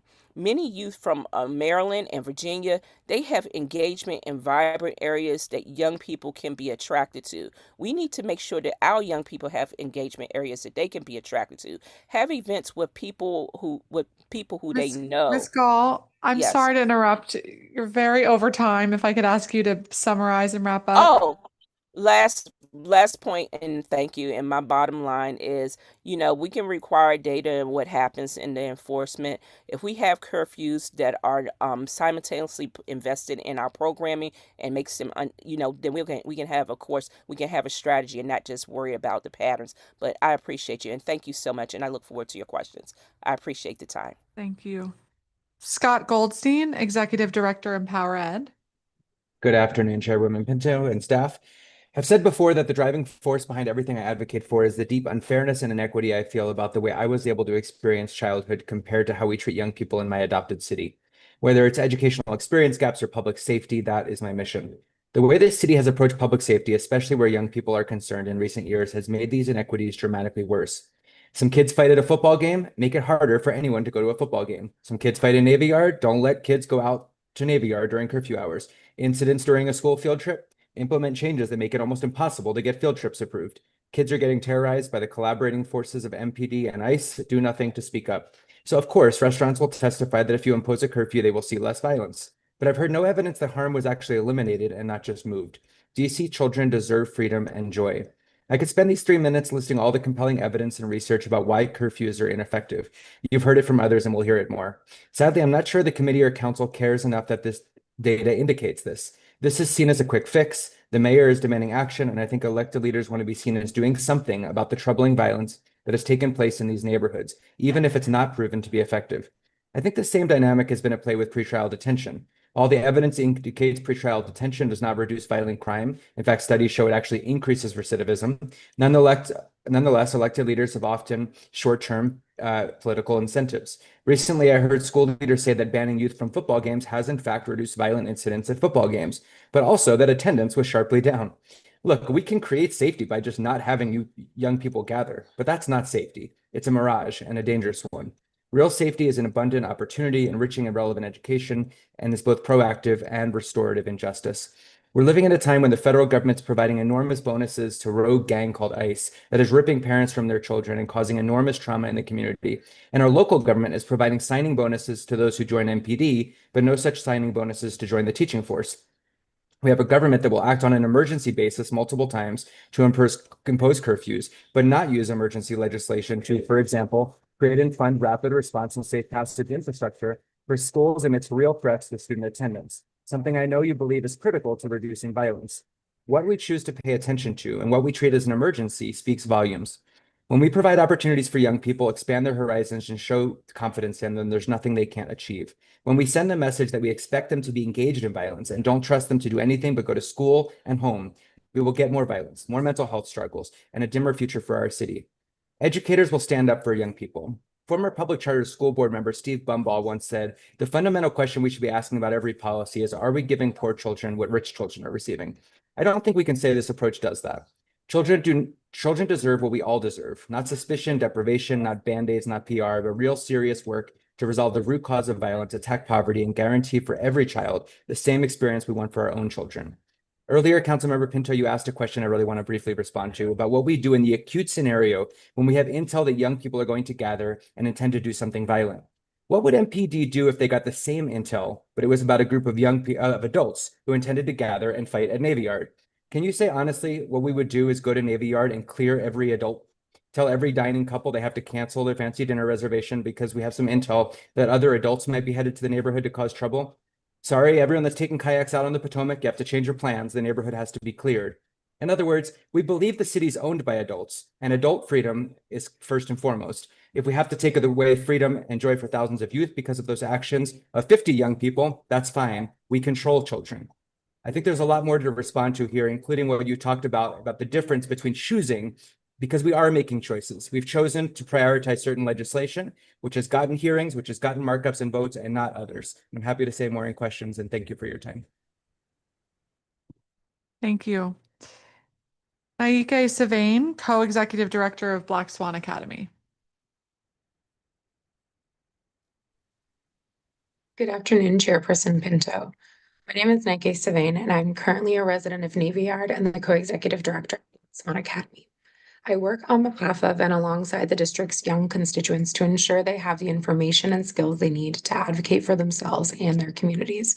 You'll be hearing from some of them after school, and it is in solidarity with them that I testify against the expanded curfew today. These choices are not harmless. Not all youth are safer at home or behind closed doors, yet this expanded curfew aims to keep them hidden there. Not all youth are safe, and whether or not they are arrested, including increased interactions with police, have negative consequences for youth and can even lead to future delinquency. Yet this curfew increases the likelihood of negative police interactions, particularly for Black and Brown youth who are disproportionately targeted by these policies. Chief Smith said there's no reason to engage groups of youth who aren't engaged in dangerous activity. But there's also nothing preventing officers from doing just that, and little accountability if they do. DC has had a permanent youth curfew since 1995, yet we've seen incidents involving youth rise and fall at various points throughout the past 30 years. This year, youth arrests were already decreasing when the council passed the emergency curfew expansion in July. And as both Chief Smith and Councilmember White mentioned, many incidents occurred earlier in the day, so the curfew could not be used as a tool. So unless the district is going to ban youth from being in public space altogether, we must already be thinking about some other strategies during the day. And if so, why can't those other strategies be used in the evenings? And what strategies did the district develop between July and October, given this curfew was intended to be temporary? Repeatedly investing millions in force through policing and punishment rather than meeting residents' needs and providing them opportunities to do more than just survive makes it more, not less likely that people will experience harm. I do agree with the chief and deputy mayor about one thing. Youth do talk about safety and have many ideas about how to keep themselves and their peers safe. In fact, Black Swan youth have repeatedly included safety in their Black youth agenda, but those proposals rarely include police. Instead, youth-led strategies for violence prevention include safe and welcoming third spaces for youth after school, late at night and on weekends, drop-in centers that can provide counseling and resources, mentorship opportunities, family supports to ensure home is a safer place for all young people, and job programs and creative outlets where youth get to explore and build on their potential. For those youth who are reportedly making flyers and organizing events, those are incredibly useful skills that youth-led organizations like Black Swan Academy would be happy to work with them on. Instead of criminalizing these youth, let's connect them to youth-focused organizations that could help them use those skills in support of their communities.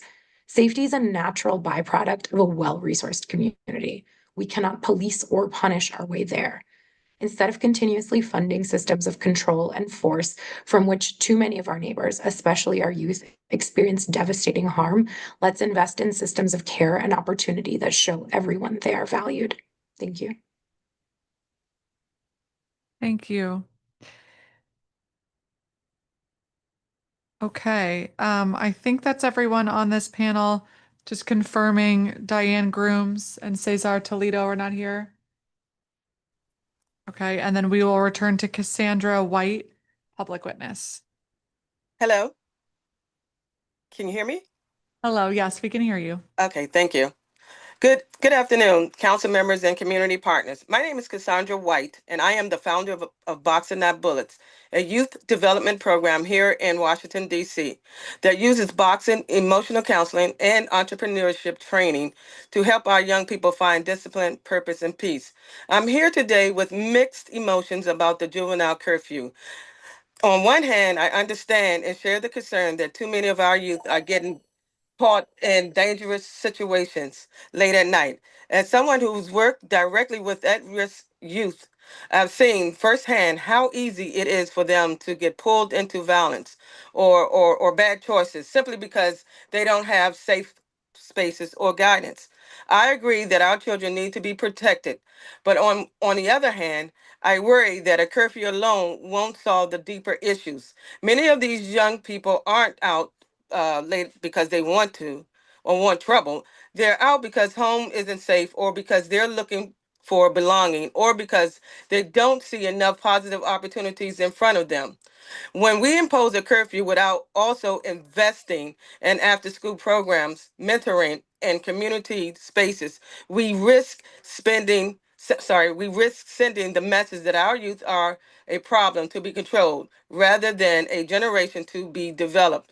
Instead of just sending kids home, we should be asking, what are they going home to? That's where programs like Boxing Not Bullets make the difference. We give young people structure, discipline, and a way to express their emotions safely. So yes, I support safety, but safety and opportunity have to go hand in hand. Let's make sure that while we enforce curfews, we're also opening more doors for our youth to learn, grow, and be heard. Thank you for listening and for continuing to invest in solutions that empower, not punish, our next generation. Thank you.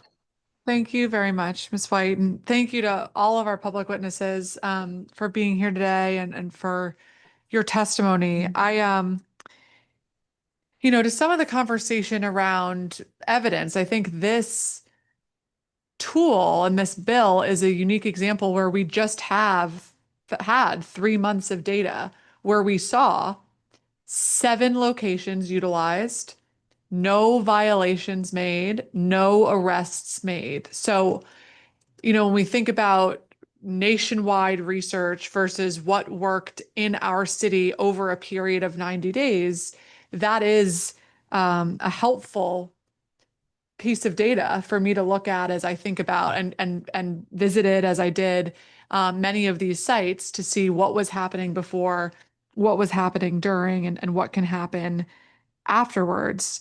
I think also, Mr. Goldstein, to your thoughts around the inconsistencies with adults and kids, I think that's an interesting thought exercise. I think one difference of your example with the the couple kayaking was that this bill is for 8 or more youth. So it's not saying no young people can be in an area, and that was an important part of the compromises that we sought in the legislation to make sure that we're not being so overly broad with a reaction. But I want to ask you all, to those who don't like this idea, and I've said this throughout the hearing, I totally hear you on the need for the city to do more to invest in opportunities for young people. And we will continue to push on that. Of course, not all that doesn't always happen through legislation that goes through this committee, but it continues to be a priority of mine and something that I will continue to push for in the budget and in other bills and in other work with other agencies and community groups. But in the examples, in the limited examples where we do get word that there is going to be a major meetup with fights planned or disruptive behavior, what is the right solution absent police going there? Because like we had this incident in June where there was a planned meetup and there was shootings and violence, and MPD sent almost 100 officers to the scene to break it up. And it took several hours to deal with the situation. One of the entrances to WMATA was closed. And so WMATA was upset because they then had fights on their system. And so as I think about like how to ensure that we're responding to the need, keeping young people and the community safe, what would be a better response if we didn't have this tool when we hear and have evidence to say there is a group of people planning to meet up to fight or to cause harm? What should we be doing? When we've missed all the other opportunities for investment, especially since we're hearing more and more examples of kids coming from other states. These aren't all DC kids. Are you asking that question to the panel, Chairwoman? Yes. Okay, now one of the things, and I've actually broached this in our public safety task force meetings, is that we need to have programming at the various metro stations. But we have, because I mean, I'm in the nightlife district, and so we specifically have a lot of activities in this U Street area, and I had suggested to WMATA and also the MPD. The late night hype is nice. However, you need to break that up in various chunks.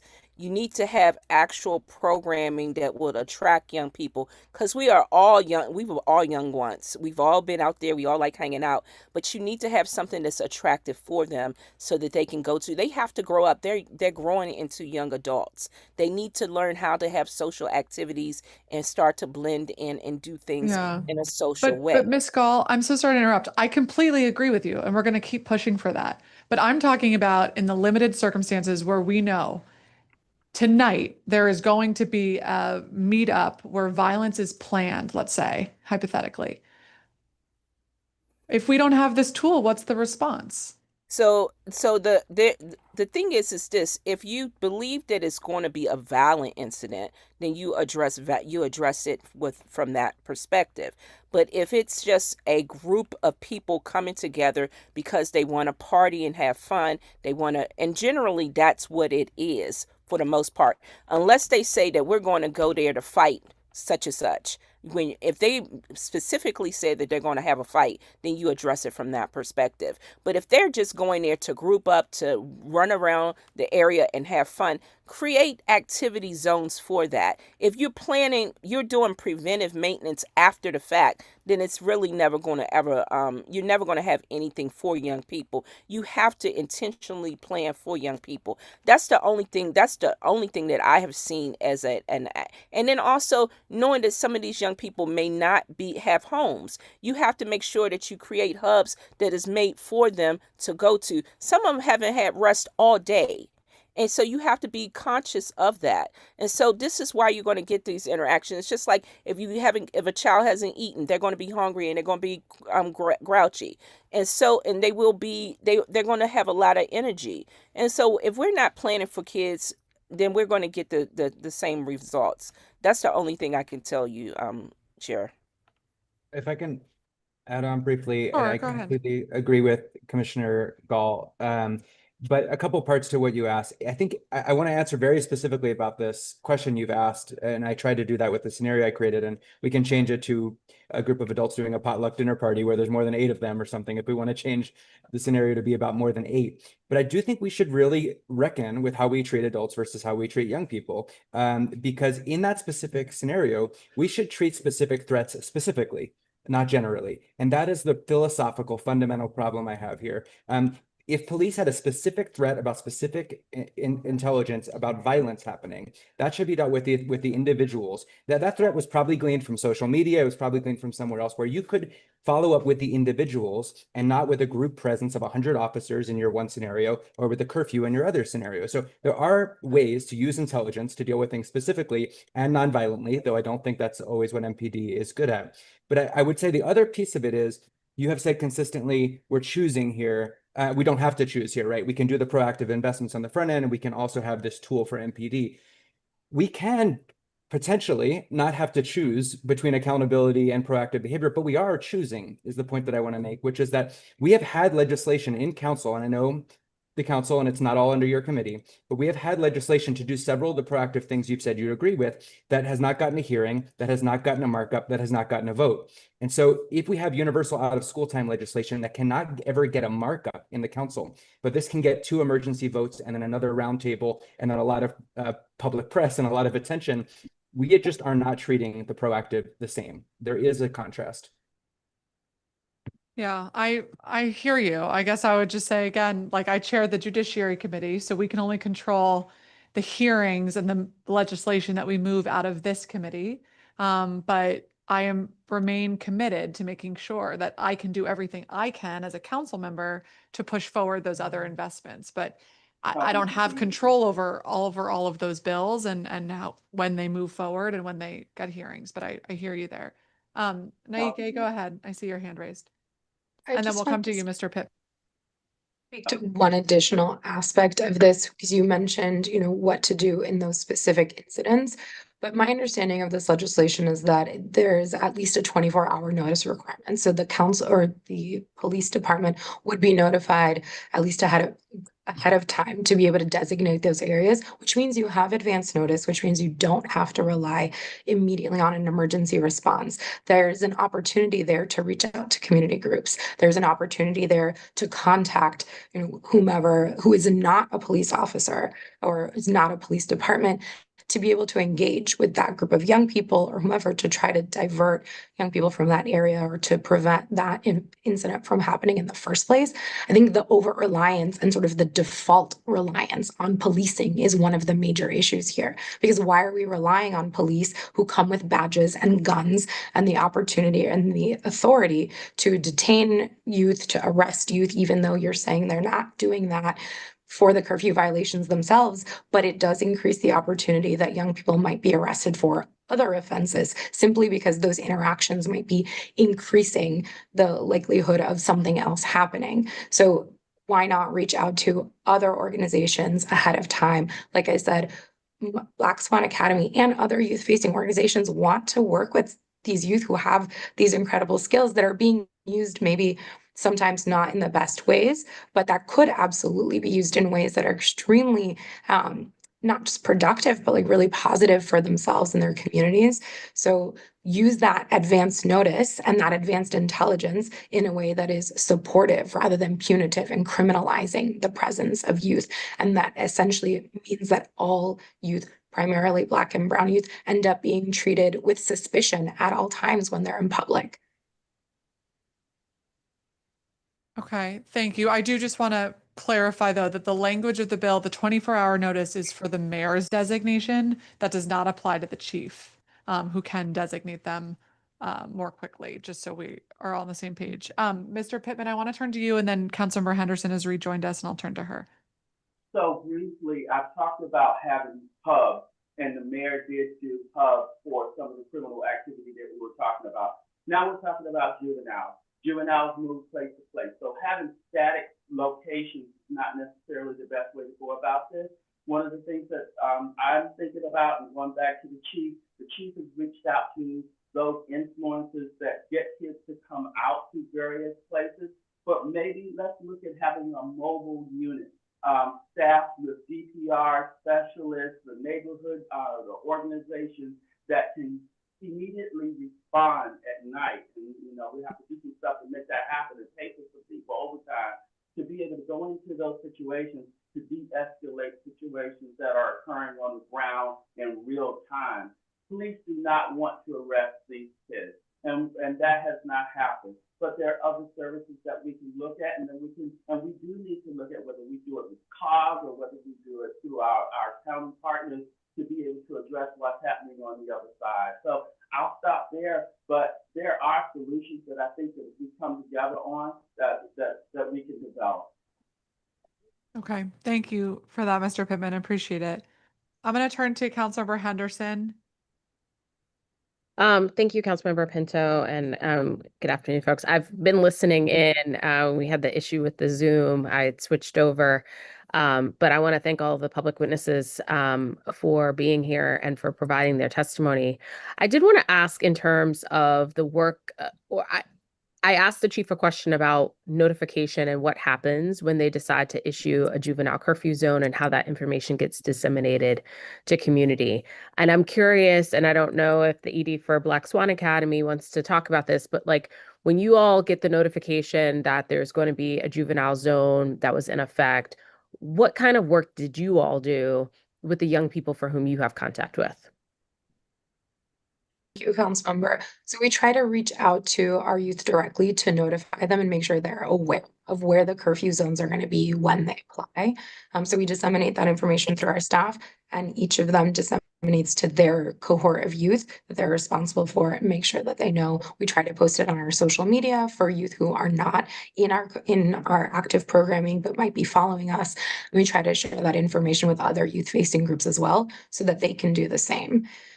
And they frequently don't know, because what we've seen is that these areas are posted often on like the local news, which young people don't often watch, or MPD's Twitter, which young people don't pay attention to either. And so the places that they're seeing, that they in theory would be seeing them, are not actually places where they would be notified about them. And the posters that are on poles, I mean, I've seen posters from months ago still. So it's actually not clear whether there's an active curfew zone or not. So there's for sure a lack of clarity. And I did also want to address the fact that there is this like causation relationship being attributed to the curfews, as far as why there are no arrests, that I think is a little premature, if not totally inaccurate. There are many variables at play at all times, including the fact that community groups are actively providing other spaces, actively informing young people of their rights, of curfew zones, and all of those things that are contributing to the lack of arrests. And so pointing to MPD alone and pointing to the curfew zones alone as the only reason that we're seeing this quote unquote like decrease, I think is not quite accurate. Yeah. That was one of the things I was sort of worried about, is that, right, I get an email that says these zones are in effect, but how else are other folks getting this kind of information? Let me just sort of take a stab at it. Jean, you represent a business that is on the U Street corridor. I believe, and I don't have my notes in front of me here, there were two curfew zones this summer that were on U Street. Did the businesses get a heads up of like, hey, this weekend this is a juvenile zone, or is this something that you sort of happened upon as well? Gee, that's really hard for me to answer because I pay such attention to what's going on and the ANC meetings. I think I heard it from an ANC through the ANC meeting initially. So that did we get a notice? No.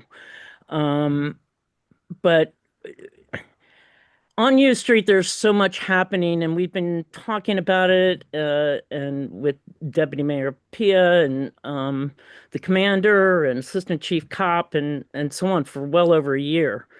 So yet did I communicate with the businesses I know, and we sort of have a round robin, and I honestly can't say how, but it might have come from the ANC and then from me.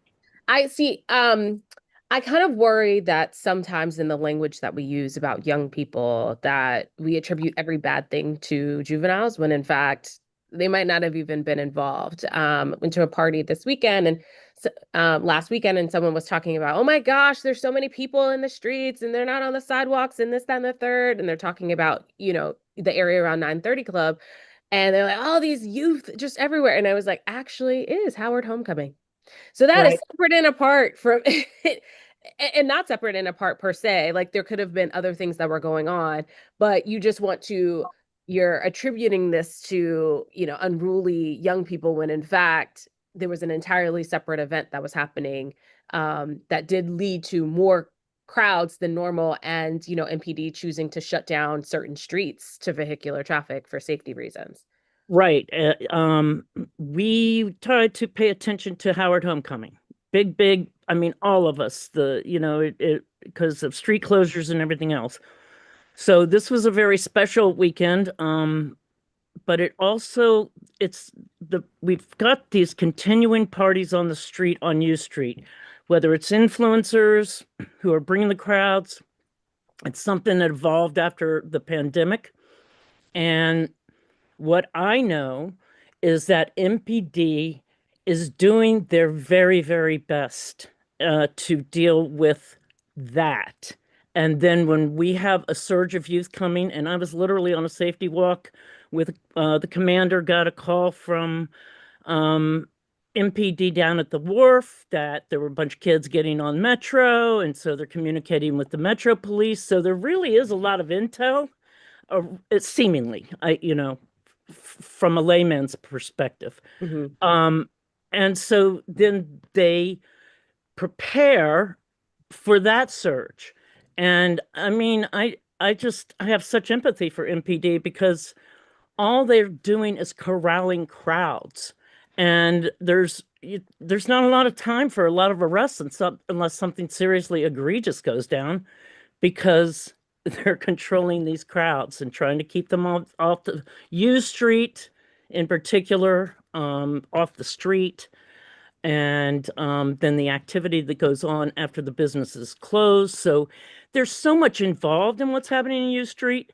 This is a tool for the police because they're already overwhelmed and understaffed, super stressed. And I think they're doing a really phenomenal job given the lack of resources. And what I want to see as a resident is, yes, we need to put more focus on what we're doing on the front end. You know, I don't know all the activities that are available for youth and how we can support that, because we definitely would. I mean, if the businesses can do something, I know we would. I know the Banneker is very popular. How can that be activated on the evenings, on the weekends? I mean, all of this takes money. But just putting the problem on MPD, it doesn't solve that problem either. Yeah, I'm over my time, and I know that Council has a bunch of witnesses to go, but I do want to express my appreciation to folks and say that I'm open to conversation and brainstorming with organizations and ideas, especially as we think about the next budget season of what is it that we put in place here to really make this work. I know the deputy mayor talked about we do all of these grants, et cetera, but there still seems to be a disconnect in terms of where the resources are going versus the organizations that are truly in touch with the young people engaging in some of this. But I thank just you. want to say one more thing real quick. I know you're over time.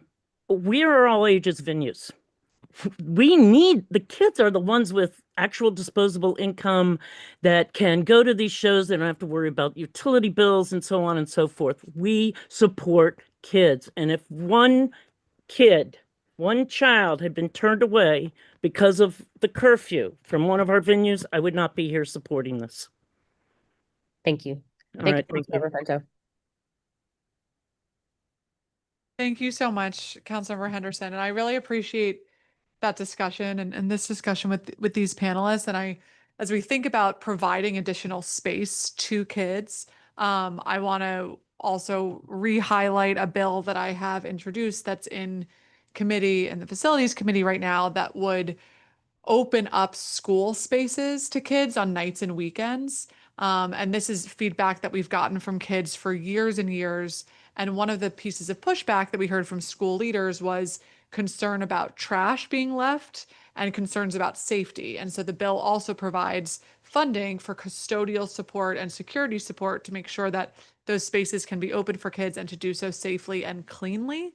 And so I hope that that bill can get a hearing. We funded a pilot version of it in Ward 2 several years ago, which has been very effective, but I think it should be expanded throughout the city. And so hope we can get that bill passed as well.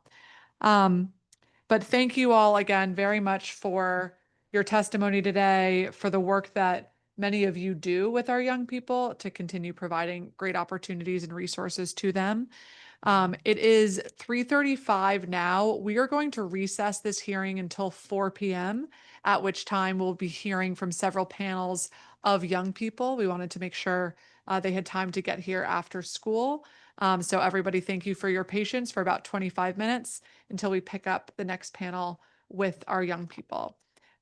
With that, the time is 3:35 and we are recessed until 4 p.m.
All right, everybody, welcome back. Thank you so much for joining us. The time is 4:12 p.m.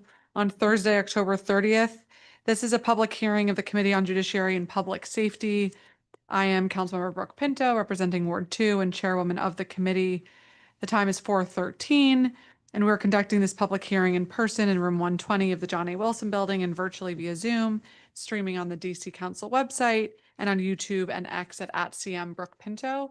This is a continuation of the hearing that started at 10:30 a.m. this morning to discuss the juvenile curfew emergency legislation that was in place for 3 months over the summer as the council considers extending it for another 3 months. And there's been a lot of very helpful testimony that we've heard from the public today, as well as we spoke to our government witnesses, Deputy Mayor Pia and the Chief of Police, Pamela Smith, about there's been a lot of consistency we've heard today about the need to have additional investments for supportive measures for our young people, to make sure that there are opportunities for engaging and enriching activities. And then we've also heard about the juvenile curfew as a tool in preventing and disrupting in the limited circumstances where large groups of young people are planning disruptive or illegal behavior. Over the summer, it was used in 7 locations. There were 0 arrests or violations for the curfew.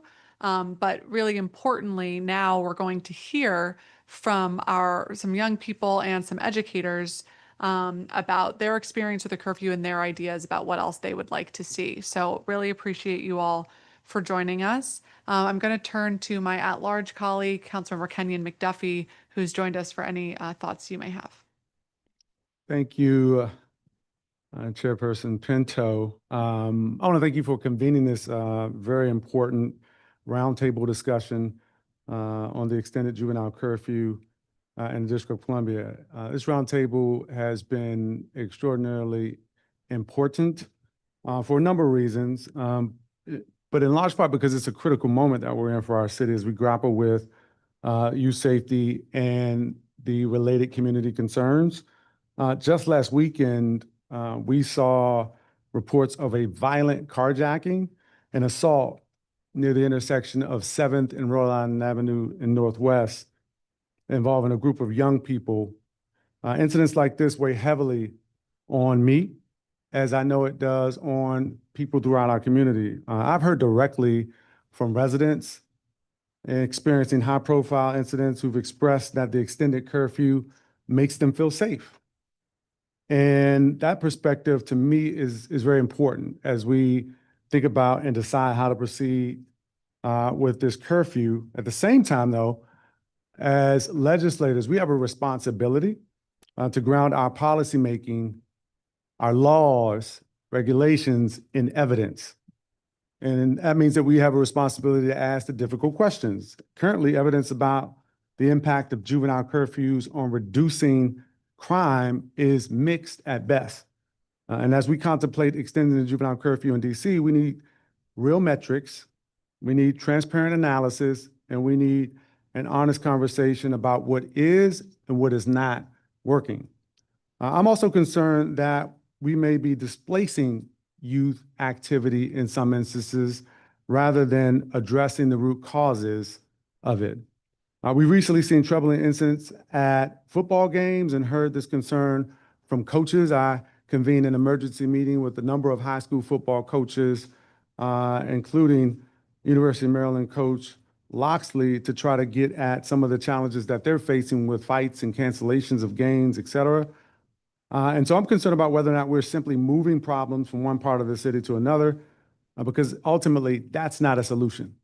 And what we need are solutions.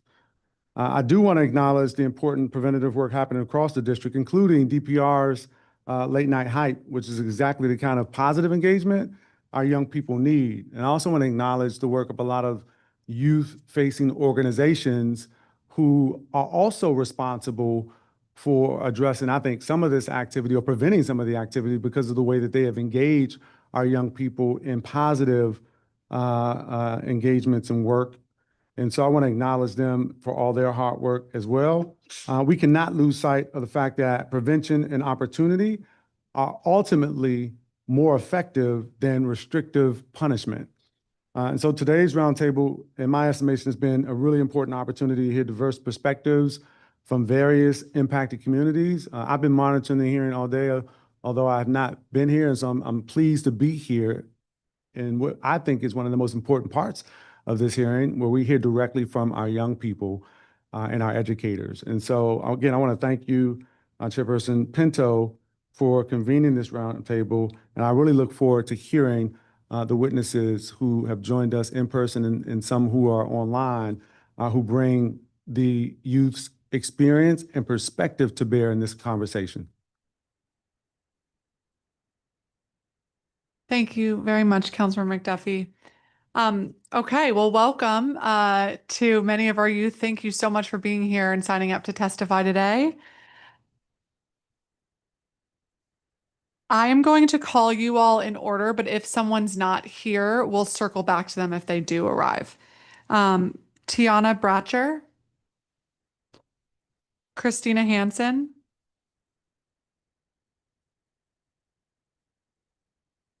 Tiana Bratcher or Christina Hansen? Okay, great.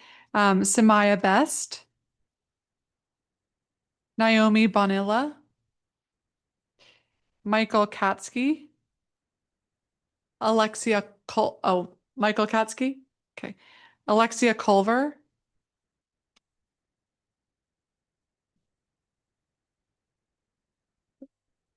Navia Williams, Nevea, I'm sorry, thank you.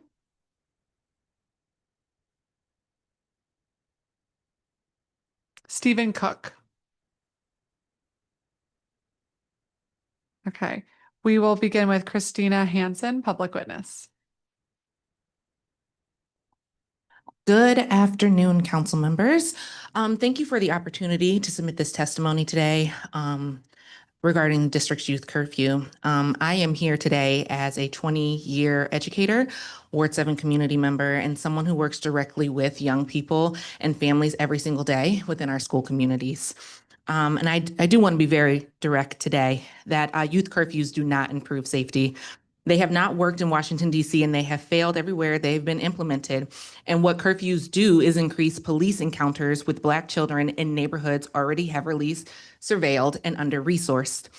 As I've listened to today's hearing, I also heard our young people and community partners speak courageously and with clarity. They name solutions grounded in lived experiences and not theory, and their leadership should be driving this conversation. Councilmember Pinto, I've heard you highlight the idea of opening up school buildings after hours as safe spaces for youth, and note that you plan to introduce legislation at a later date. And I want to uplift that idea because our communities have been calling for expanded safe spaces for years. But I also want to name this. Community members are already doing this work now, underfunded, understaffed, and without structural support. And if we already know that safe youth-centered spaces reduce harm, build connection, and prevent violence, then why isn't that legislation on the table today?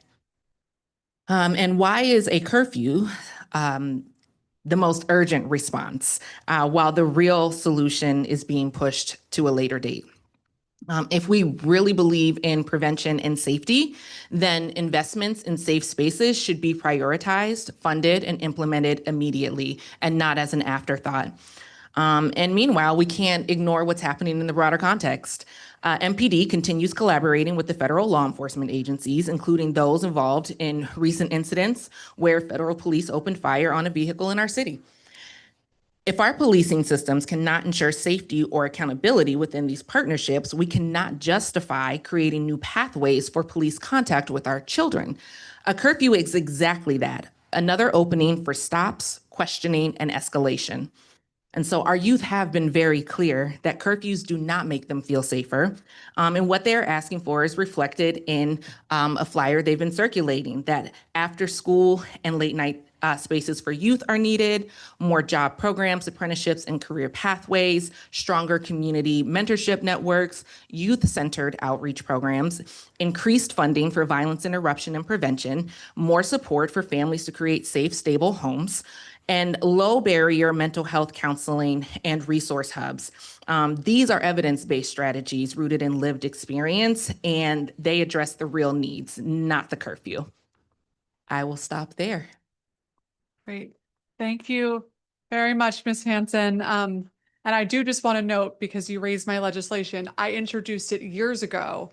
And frustratingly, it didn't get a hearing. And so what I did was funded a pilot version of it in the budget that has been very successful, but we have reintroduced the legislation that's sitting in another committee. So hopefully we can have some advocacy to make sure that that bill gets a hearing, but that absolutely was not an afterthought. That was something that we did years ago that we hope to have your partnership to move forward on. Okay, next up, I'm sorry, I lost my place here. Alexia Culver. No, Michael Katsky. Sorry, Michael Katsky, DC teacher in Power Ed. Good afternoon, council members. My name is Michael Katsky. I'm a fourth year, 8th grade English language arts teacher at Hardy Middle School and a proud member of the Washington Teachers Union.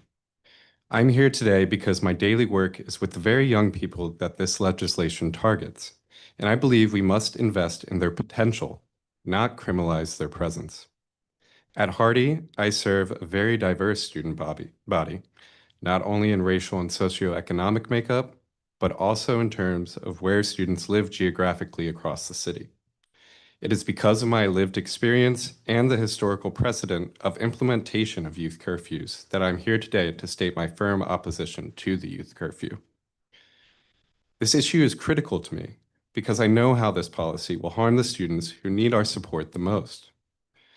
The students who would be targeted by a curfew are often the ones navigating complex challenges outside of school. Whether it's an unstable home environment, the need to travel long distances across the city, or simply a lack of a safe, structured place to be after school. A curfew does not address these root causes. It punishes the symptoms. It equates being outside with a threat, a logic that we know will disproportionately criminalize the Black and brown students that I teach, and that this district has a moral obligation to serve, protect, and ensure that they thrive. It reinforces harmful policing patterns that fuel the school-to-prison pipeline, making my job and the job of educators across the district of building a safe, inclusive classroom community infinitely harder, and it's already hard enough. Instead of a curfew, we must choose investment over punishment. The resources required to enforce this curfew should be redirected to what we know works: fully funding out-of-school time programs, expanding access to community centers and mental health support, and creating robust youth employment opportunities. Imagine if a student with nowhere to go after school had a safe, engaging program to attend, rather than facing the threat of police interaction for simply being outside. When youth engagement is proactive, not reactive, we have seen that youth rise to the occasion time and time again. This is the transformation we need, one that builds real safety through belonging and opportunity, not surveillance and control. It is vital that the council listens to educators, students, and community members and supports solutions that truly protect our youth. My expertise comes from 4 years in the classroom, building relationships with Hardy students from every ward in this city. My ask is that you reject this ineffective and harmful legislation and have the moral courage to invest in prevention, not punishment.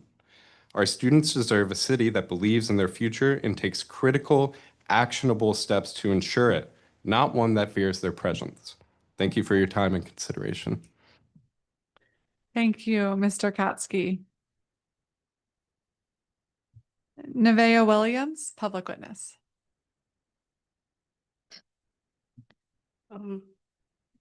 Dear council members, my name is Nevaeh Williams. I am a high school youth leader with Black Swan Academy. I attend Anacostia High School. I am in the 10th grade. I live in Ward 7. Thank you for your time. Today I am here to talk about youth curfew. The youth curfew in DC is widely criticized because it unfairly targets and harms Black and brown youth black and brown people while failing to make the city safer. Instead of addressing the real causes of violence like poverty, lack of safe spaces, and underinvestments in youth programs, the curfew criminalizes behaviors, normal behaviors such as being outside with friends, walking home from work.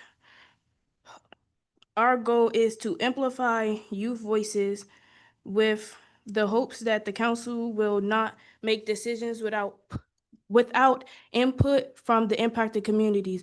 The youth curfew is connected to youth well-being because these laws unfairly target Black and brown youth and treating youth like criminals for just existing in their neighborhoods.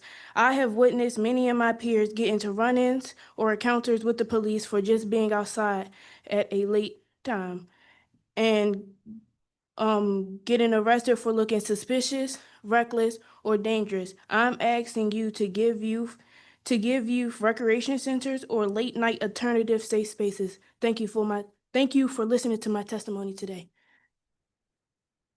Thank you so much. Thank you very much for being here. Stephen Cook, public witness. Good morning, council. My name is Stephen Cook. I'm a high school youth leader with Black Swan Academy. I attend H.D. Woodson and I'm in the 9th grade, and I also live in Ward 7. Thank you for your time. Today I'm here to talk about the youth curfew because Black and brown youth in DC deserve the right to stroll around after 11 p.m., whether it's to get home or just to be out without having to fear to be stopped. The youth curfew is connected to the youth well-being because it may make the youth feel confined, especially knowing it's a federal law that's being influenced by Trump's policies. Youth voices weren't considering this decision. Youth voices were never heard in most decisions. It is upsetting that youth voices were not involved in a process of an environmental change that will mostly affect them. I don't know an experience of someone's experience with the curfew, but I do know a friend of mine was stopped while they were at Navy Yard, and they were stopped because they were out really late, and it showed them that what Trump put in order and was trying to be forced on us in our community, he really meant. Today, I'm asking you to remove the curfew because it may affect someone's way home because they may get off work late or be coming back from a family member's house, and they're stopped all because they are out past the curfew. And now you have an issue on your hands that the community will also hear and listen to. Thank you for listening to my testimony today.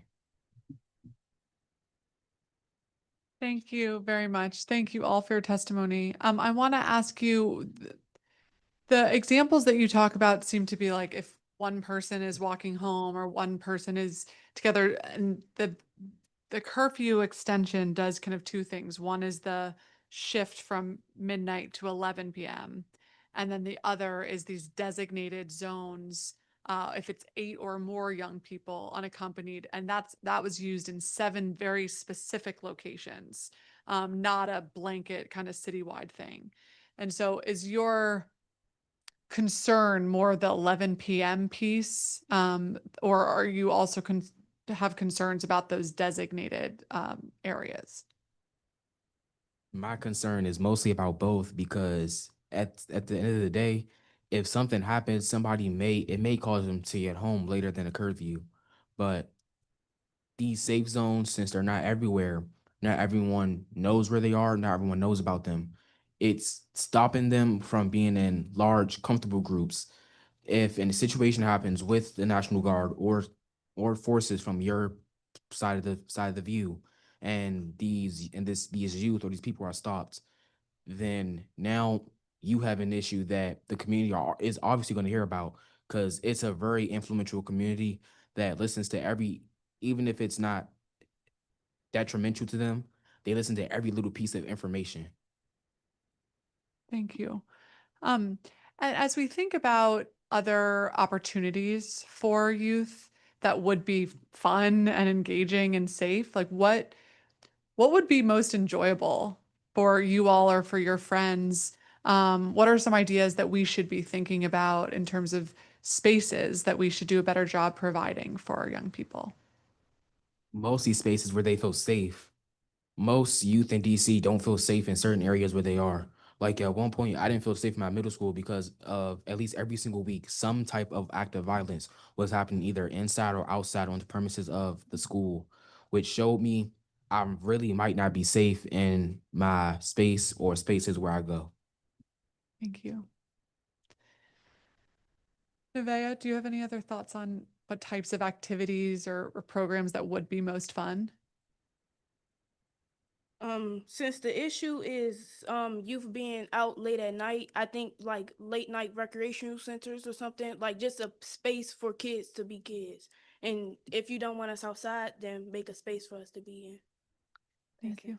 Ms. Hanson, do you have something to add to that? Yeah, I just wanted to build on what they were saying. And in terms of some of these solutions, I've testified before you in the past. And along with all of these solutions that they're lifting up, there needs to be very intentional retraining of MPD and how they interact with our youth. And there is a prime opportunity for them to be more intentionally trained on how they should interact with children. Because at the end of the day, this youth curfew that is being proposed, these are still children. And so they may present one way, they may, this is my daughter's English teacher. Yeah.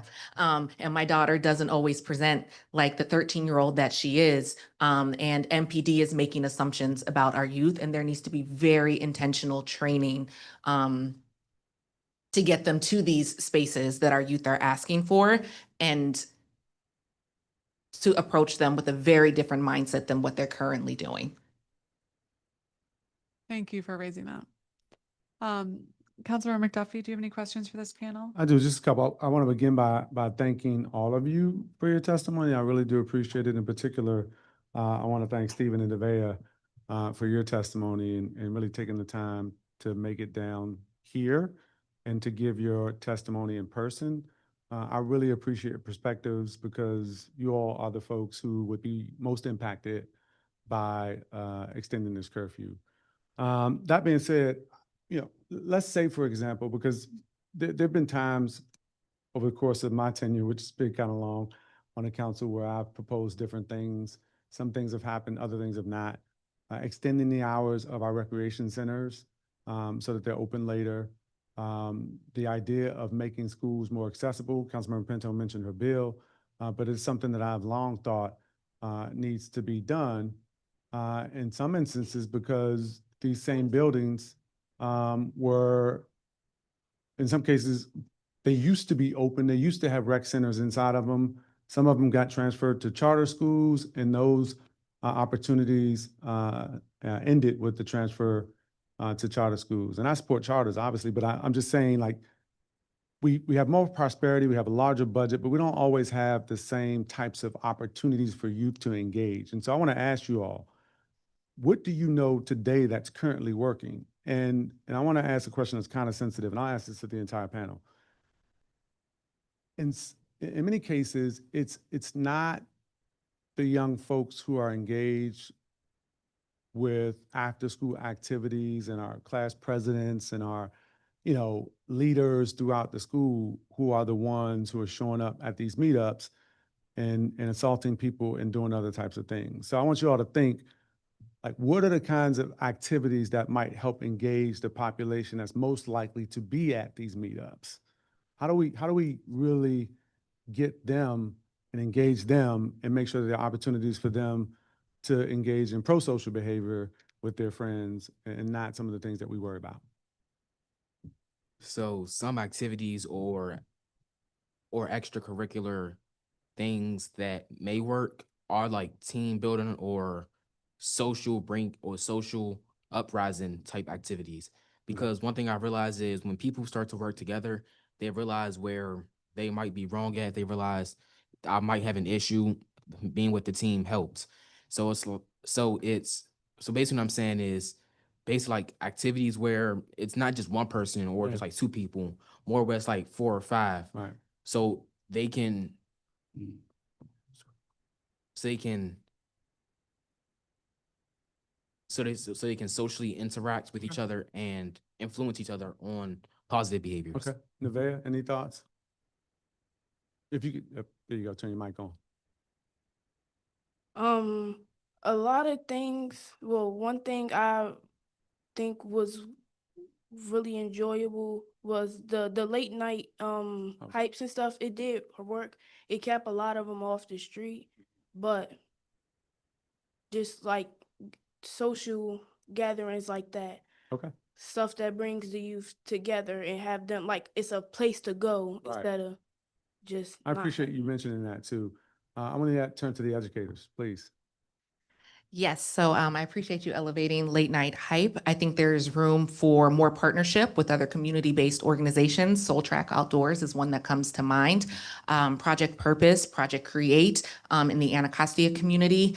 These are organizations doing the outreach, engaging in very rich, robust, high energy activities for our youth and are looking for more youth to engage. And so creatively giving them space to expand this work would definitely be helpful. And you are naming, yes, some of the youth, it's not everybody. We understand that. But I think this is where we also need to take a look at how are we funding and supporting our schools to be able to do the outreach and provide them the mental health, the emotional, social supports that some of those youth need. Do you mind sharing what school? I heard Hardy was mentioned. Do you mind sharing what school you? I work at Payne Elementary School. However, outside of my tour of duty, my work is heavily focused on the Anacostia community. Got So it. I'm really here on behalf of Ketchum Elementary School, Boone Elementary, Savoy, Kramer, and Can you talk about Anacostia. what kinds of things are those schools doing, perhaps, if at all, to engage with young folks outside of school hours? Anything great that we should know about that they're already doing that maybe needs more resources? Well, this is a city of sports, so I will name and elevate that. DC Scores is an amazing program at the elementary school level. Maybe it's something to pursue at the middle school level. I know that Black Swan Academy is an organization that is closely partnered with our secondary schools. And I think it is more so, and correct me if I'm wrong, but our middle schools and high schools really need some of the things that we literally have at our elementary school level for our after-school offerings. Well, I don't know if you submitted your testimony, but hopefully you will, because I like to be able to take a look at some of the things that you all said. But my time Those aren't in there. Okay, my time has expired, but let me just say, you elevated and lifted up sports. It is something that I've spent a lot of time focused on. In my experience growing up in this city, it kept me out of a lot of trouble playing in the Metropolitan Police Boys and Girls Club. I met police at an early age. I have positive relationships with police who were my coaches, et cetera, that lived in my communities. And while everybody doesn't play sports, there's so many opportunities if you think about the pipeline associated with sports for kids to be engaged. Managers, assistant coaches, analytics, right? There's so many media on either side with the camera or in front of the camera, interviewing, commentating. There's so many ways that young folks can get involved in sports. And it is one of the things that I constantly lift up and have put a number of resources with the support of the council and the executive to fund more opportunities for young folks to be engaged. Monumental Sports Foundation and the Commanders. Oh, I've talked to They've Taylor got Johnson, checks to Monica cut Dixon. on behalf of our youth. And they're doing new and different things and engaging folks, not just in the plane of basketball as well, which I do appreciate. And I'd like to see them doing more, obviously, and we are working with them to do more. Thanks. Thank you. And the Commanders. Thank you, Councilor McDuffie. Thank you all very much for being here and all that you do every day. Appreciate it. Thank you. Okay. Taylor Rideout. Mecky Parks. Mackay Parks. Sorry. Thank you. Rain Terrain. Makia King Brooks. Okay, so we're gonna circle back to, oh, you know what? We can add Zachary Wilson to this panel. Great. All right, Taylor Rideout, we will begin with you. Dear council members, my name is Taylor Ridout. I'm a high school youth leader with Black Swan Academy. I attend Anacostia High School and I am in the 10th grade. I live in Ward 7. Thank you for your time. Today, I'm here to talk about the youth curfew because Black and brown youth in DC deserve to be out freely without the fear of possibly being harmed just because of their skin color. While this policy may have been created with the goal of promoting safety, in practice, it has done the opposite for the young people it claims to protect.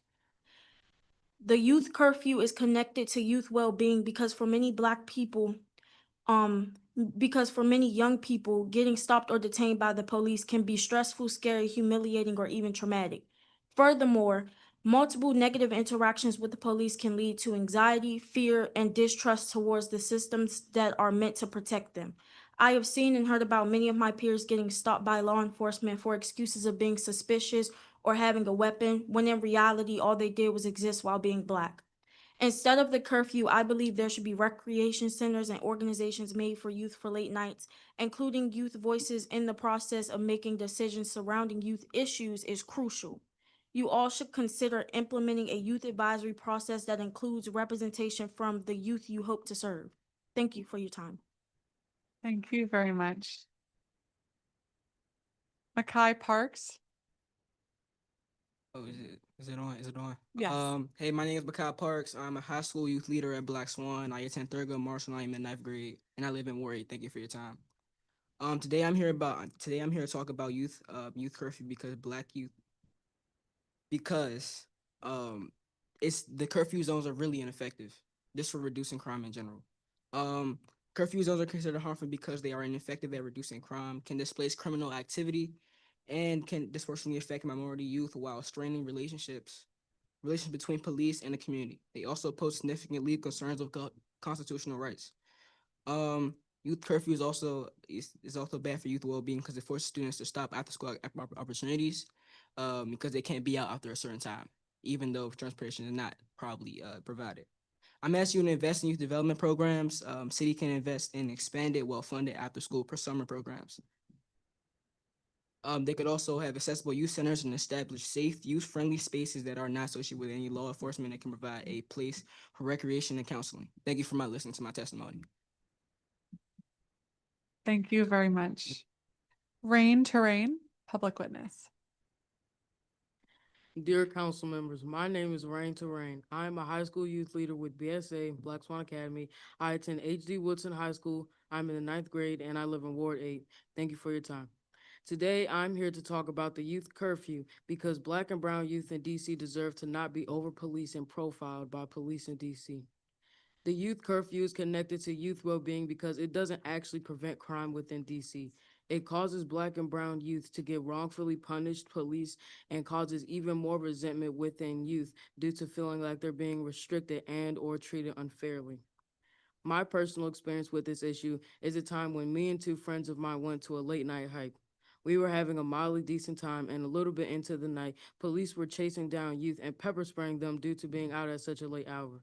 Regardless of what the other teens were doing, me and my friends weren't doing anything destructive to anyone, but still, around 1 or 2 a.m., one of my friends got pepper sprayed by an officer.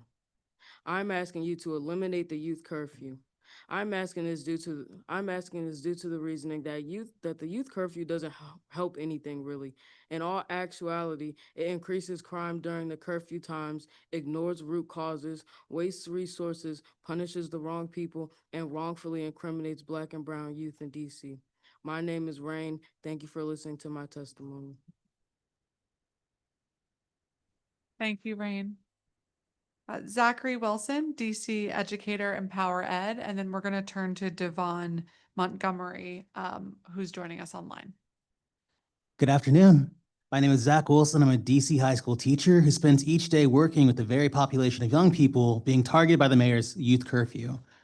Majority of my African-American students live in the juvenile curfew zones, especially the one in U Street a few blocks from our high school. When I asked my kids what they think about the emergency curfew potentially becoming a permanent amendment, they had this to say: "It's not going to work. That's how we are. We're not going to stop. A fine or the police are not going to stop us from hanging out or doing what we want to do."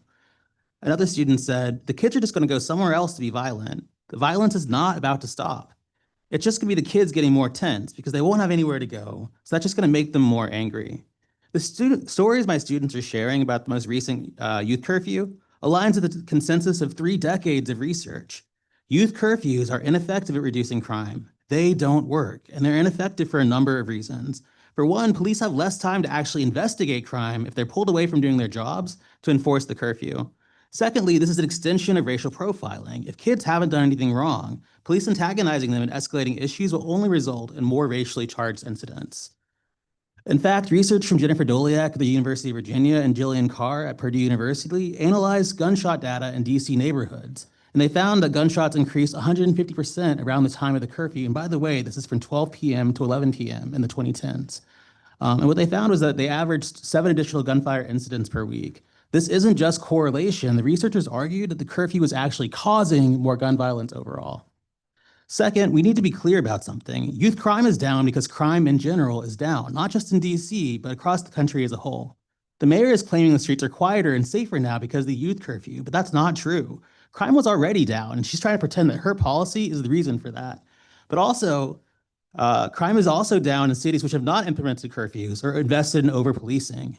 Baltimore is an example of that, and it's extremely frustrating that this is a political moment where this is probably more about sovereignty, about preserving DC's home rule, about President Trump and trying to prove that the city is tough on crime. But crime is not up, right? So why are we taking away students' rights? Why are we? It's the same illusion that like white people's fear of urban youth of color as an excuse to grab power. And it's the oldest trip in the book. He uses fear to control people and to get around the law, but here's the thing, Trump and Republicans will come for DC regardless of how the city uses authority. There's nothing you can do, no amount of African Americans you can racially profile, over-police, or incarcerate that will satisfy these people. And in the meantime, the more anti-Black the city government becomes, the more anti-immigrant, the more anti-democratic, the more people will lose faith in the city government, the more they'll leave the city, and this place will start to tear itself apart. The council needs to continue to do its job, to continue to represent the interests of its diverse residents, and it needs to stand strong and have integrity. We all know that youth curfew won't protect anyone, and if anything, it'll only worsen the city's issues with racist over-policing, exacerbating the fear. So I urge you all to do the right thing, the logical thing, the honest thing, and vote with your conscience. Vote against the youth curfew amendment. Thank you, Mr. Wilson. Devon Montgomery, DC educator from Empower Ed. Good afternoon, Chairwoman Pinto. My name is Devon Montgomery, and I am the Dean of Students and Culture at Harmony DC Public Charter School, an elementary school in Ward 5, and an Empower Ed Fellow. I've been an elementary school educator in the district since 2010 and have seen firsthand the positive impact of pouring into the youth in communities across the city. I'm here today to ask the council to oppose any legislation imposing a youth curfew in the district. Public safety is of the utmost importance, but our youth should not be criminalized when they are crying out to be supported. The federal occupation of the District of Columbia, Chicago, New York, and other cities across the nation by National Guard troops and other federal law enforcement officers have been proven time and time again to not be an effective means of lowering crime in those jurisdictions. Those communities have found success in reducing crime by supporting social safety nets, not by increasing police presence or punitive measures. The way to combat crime and create safe spaces is by including youth voices in the discussion around the best way to strengthen their social safety nets. In many cases, youth are present in public spaces late into the evening due to housing instability, unsafe home environments, or lack of safe community spaces. As such, addressing those concerns should be a targeted approach to creating safer communities. National research consistently shows that curfews have little to no impact on crime reduction, and in some cases, youth victimization increases during curfew enforcement periods.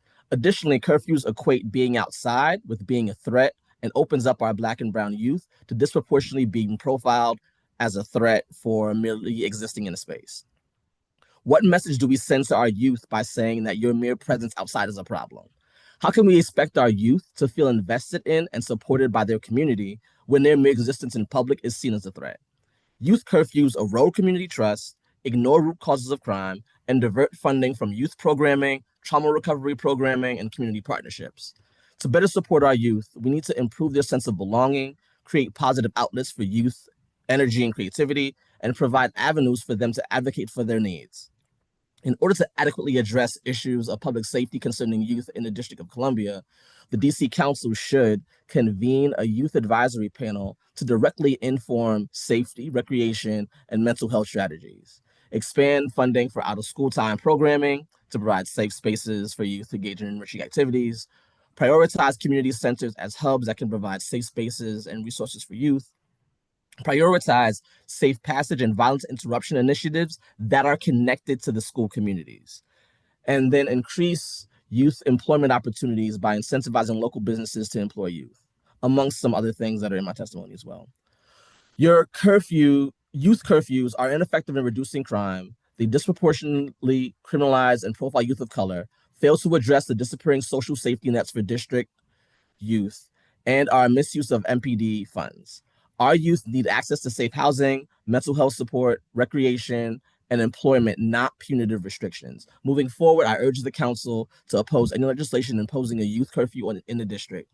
If youth are not being arrested through the implementation of the curfew, police should adopt trauma-informed practices rather than sending the message to our youth that they are the problem. Thank you for your time and consideration of my testimony. Thank you very much for your testimony and thank you all. And I know we've talked a lot today and you may, we were all at school earlier and may not have heard all of this discussion, but in the 7 locations where the zones were designated, there were 0 violations and 0 arrests. But I want to also make the public reminder and announcement that the curfew generally has lots of exceptions for it to make sure that kids can be safe, including its exception if you're with a parent or a guardian, exceptions if you're on an errand or at the direction of a parent or guardian. If you're at a school or sponsored recreation activity, if you're in a car, train, or bus or crossing the state line, if you're exercising your First Amendment rights, if you're working or going home or going to work, if you're involved in any sort of emergency, if you're on a sidewalk outside your house. So I just want to make sure we are all on the same page of what those exceptions are, because I totally hear the concern of just like existing in the city and wanting to do so safely and want to make sure that anyone watching the hearing and here knows those exceptions that are in there so we can all know our rights. I want to turn to Councilor McDuffie if you have any questions for this panel. I want to thank you all for your testimony. If you could, what's working already? I want to ask the youth, in your experience, to your knowledge, what's working today? What would you like to see more of? Perhaps something done at a later hour? What kind of solutions do you think are working already? As previously mentioned by my other peers, sports has really worked for a lot of people. Yeah, like basketball, soccer. When I was in elementary, I personally did DC scores, which was a great thing because not only was I doing soccer but poetry as well.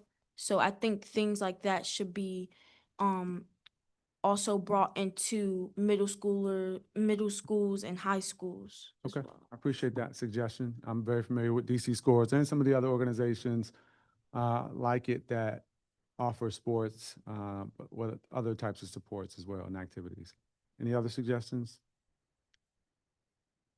Like my peer said, like sports. I go to a recreation center called Southeast Science and Learning Center. They provide a 3-hour, tennis sessions and stuff. Like they keeps us, out of trouble or out of safe. Just more like recreational centers like that like truly like care for you. Like usually like when I don't have a ride home, they usually trust stick themselves out, give me a ride home, and I really appreciate that. So we just need more environments, communities like those. Go ahead, let me let you go, and then I have a quick follow-up.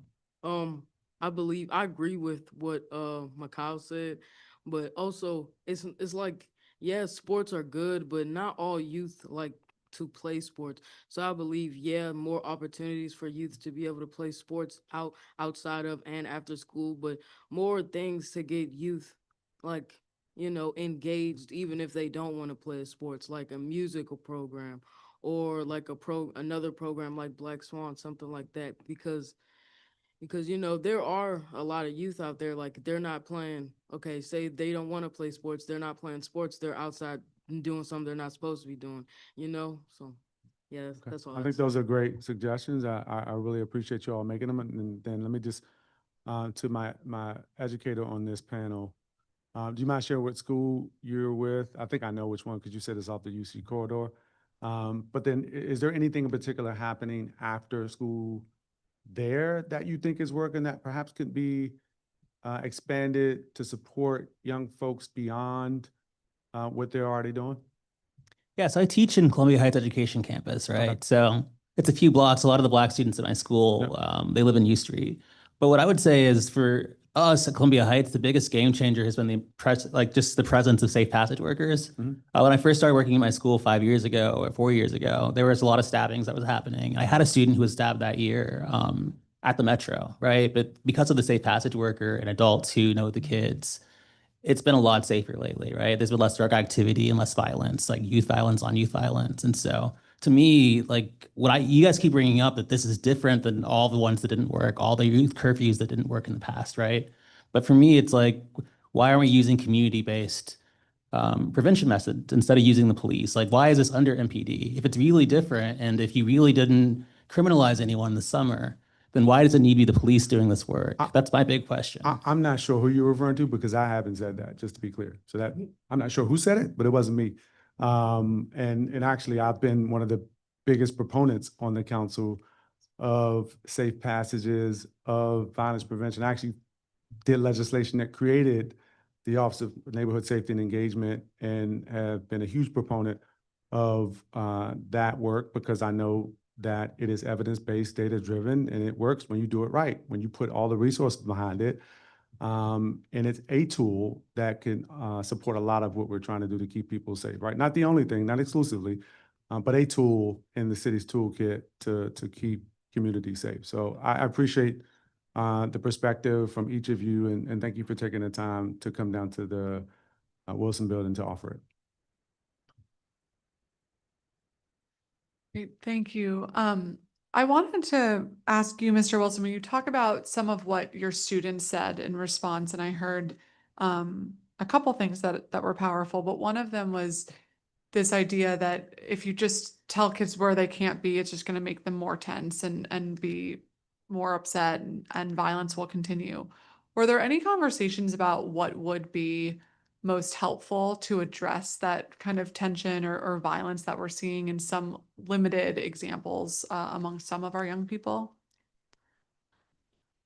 I think there's a couple of things happening. I think on one level, I think we have this like hope that we'll have a silver bullet, right? And the truth is that like these root causes, they drive issues that are going to last for a long time, and we can create programs. But I think having realistic expectations of the fact that the programs, like just like Mr. Stufford does said, that like that this is one thing you can do, but it's not going to change everything immediately, right? And so I think that you have groups of young people who want to hang out in more than groups of 8, right? And maybe it's not just that they are leaving because they were at their job that day. Maybe them and their friends are just hanging out after seeing a movie, right? And there's 10 people because high schoolers hang out in big groups. And I think that they have the right to. I think it's important that we just like put forth that like they do not need to be in art class all day long. Like adults hang out all the time. We don't have to have a structured activity all the time, right? We can hang out in groups, we can throw parties.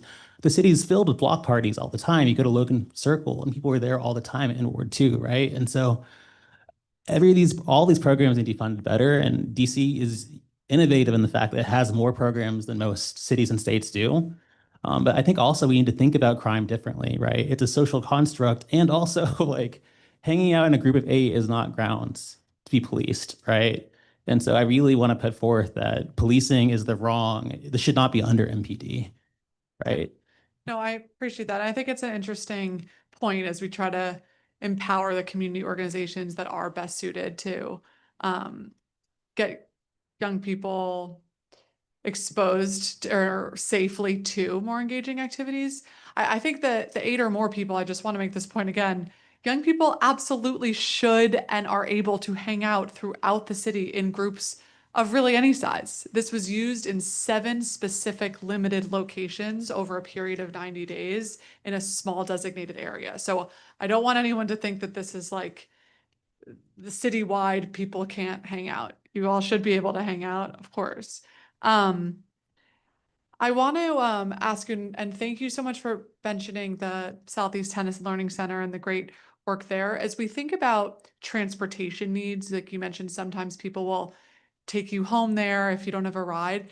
What do you think would be the best way to kind of scale that to make sure that kids always had a ride to where they need to go that would be safe and that would be workable? Like, is it a mini van? Is it a mini bus? I mean, I think we should be able to fund like some type of mini transportation, like a van or a bus, just to like transport kids because most people parents like my parents stated like they don't want you going out in the bus at like 11 p.m. at night because like you was at a tournament or something like Mm, so we just need some type of transportation from one place to another. okay, thank you. Go ahead. To add on his point, at Black Swan, we previously had a van driver, so stuff like that, like having somebody specifically to drive kids back and forth, somebody that we can trust and Mhm. that's safe. Thank you. And I think that that's really important to include in all of our conversations and efforts around out of school time programming is to include transportation to and from, because that continues to be something we hear about. So thank you so much for raising that. And thank you for being here today to testify. Really appreciate it. Thank you. Thanks, y'all. Okay, we are going to call our last panel today, and I'm just going to make sure guys, we're almost done, but I want to make sure we've gotten everybody. So Tiana Bratcher, are you here? Okay. Samia Best, you here? Okay. Naomi Bonilla.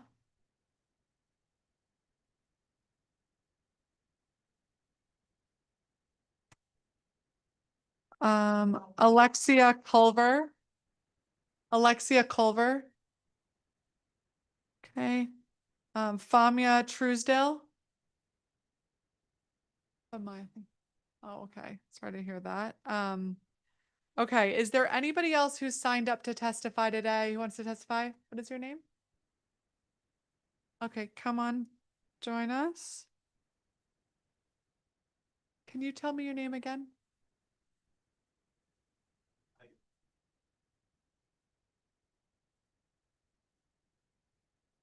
Okay, great.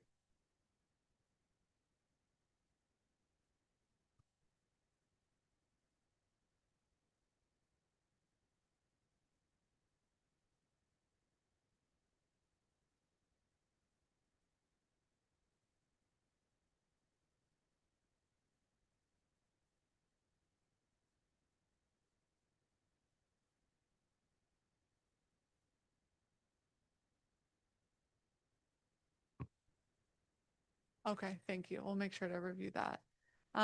Okay. Well, thank you all.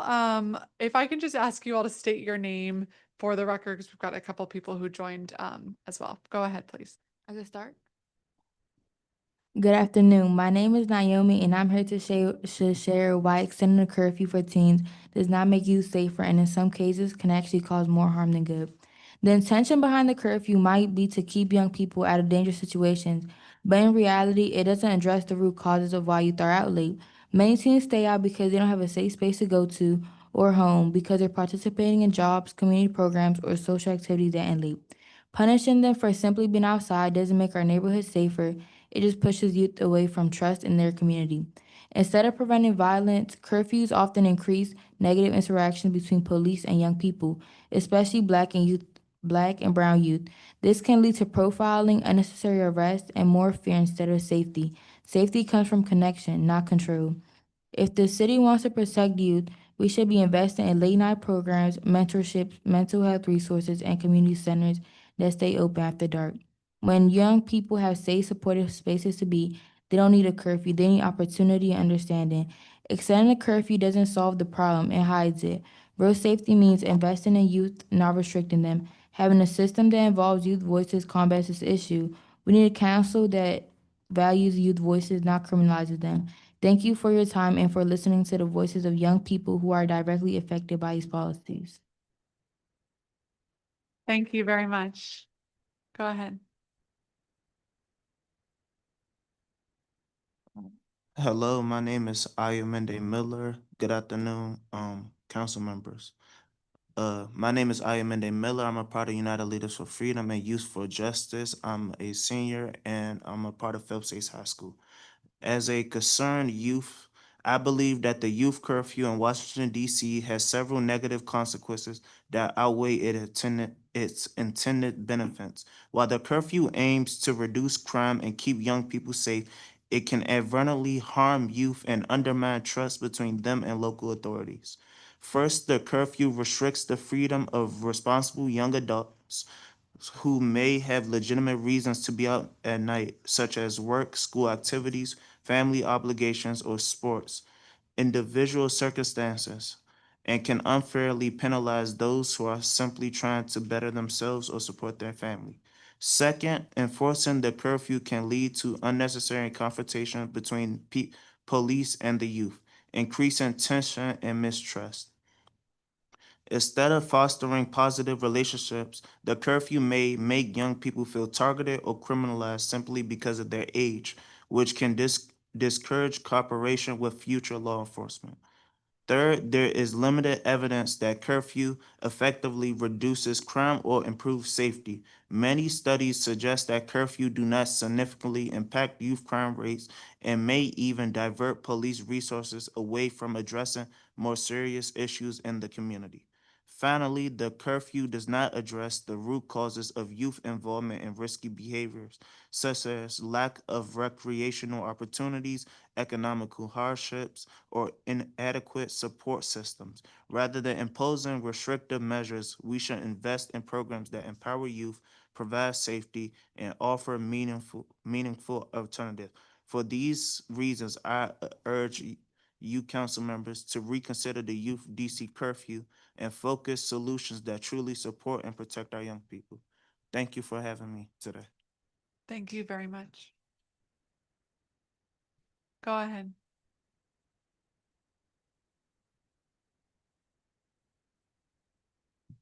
Good evening. My name is Rashad Bates. I'm one of the ambassadors for Guns Down Friday. I'm from Ward 8, Washington, D.C. It's been hard. It's been hard for me to follow the curfew sometimes because of where I'm from. Where I live. I moved further away from my school, so getting home isn't always easy. Sometimes I had to wait for family members to pick me up, and the bus or metro at night can feel really unsafe, especially because of where I'm from. I I try my best to stay out of trouble and do well in school, but just getting home safely can be tough. I think the curfew helps, keeps teens safe, and I understand why it's important, but safety is more than just staying inside. People still need food, safe rides, and support.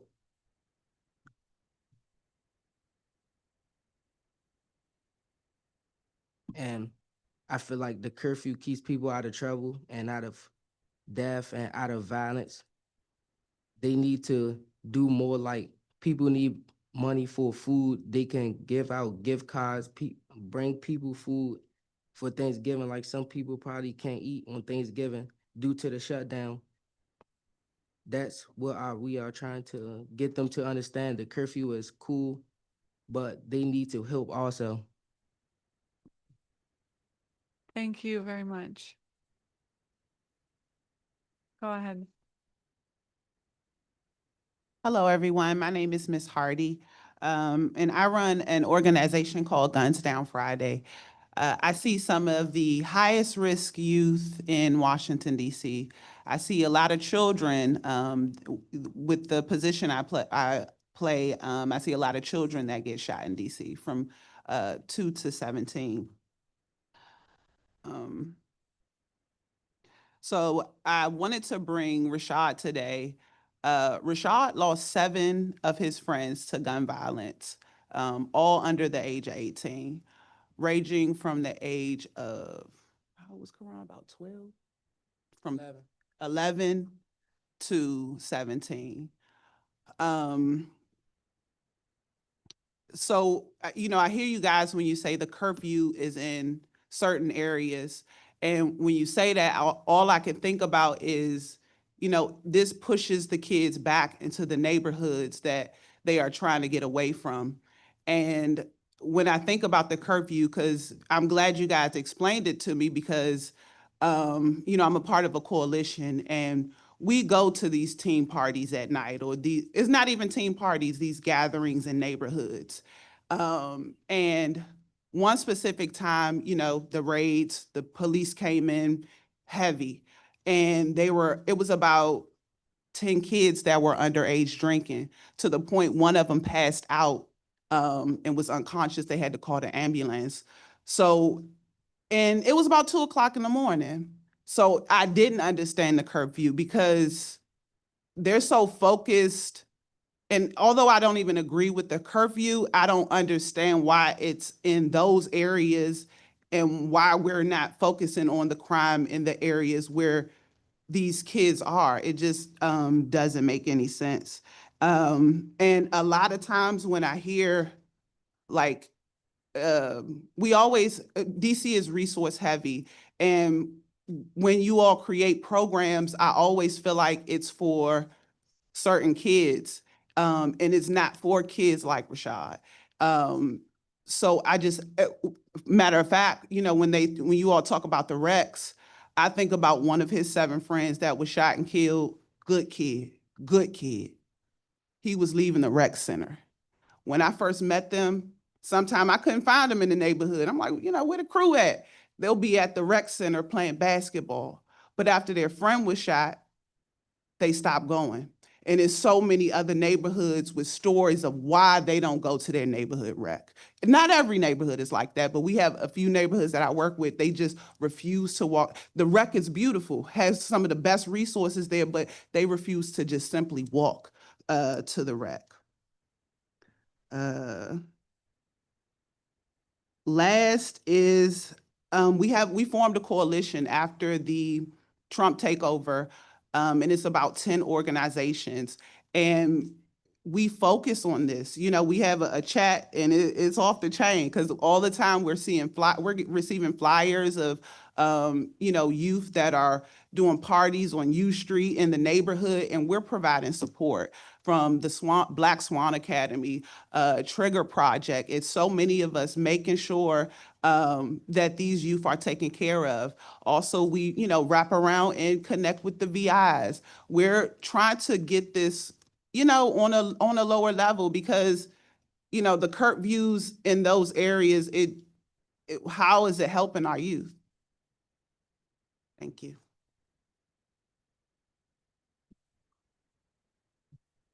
Thank you so much. And when you mention, like, the city is providing programming that's not serving all youth, I guess I just want to ask our young people, like, what do you want to see? What types of things would you want to go to after school or on weekends that would be fun and that would be safe, that you'd actually go to?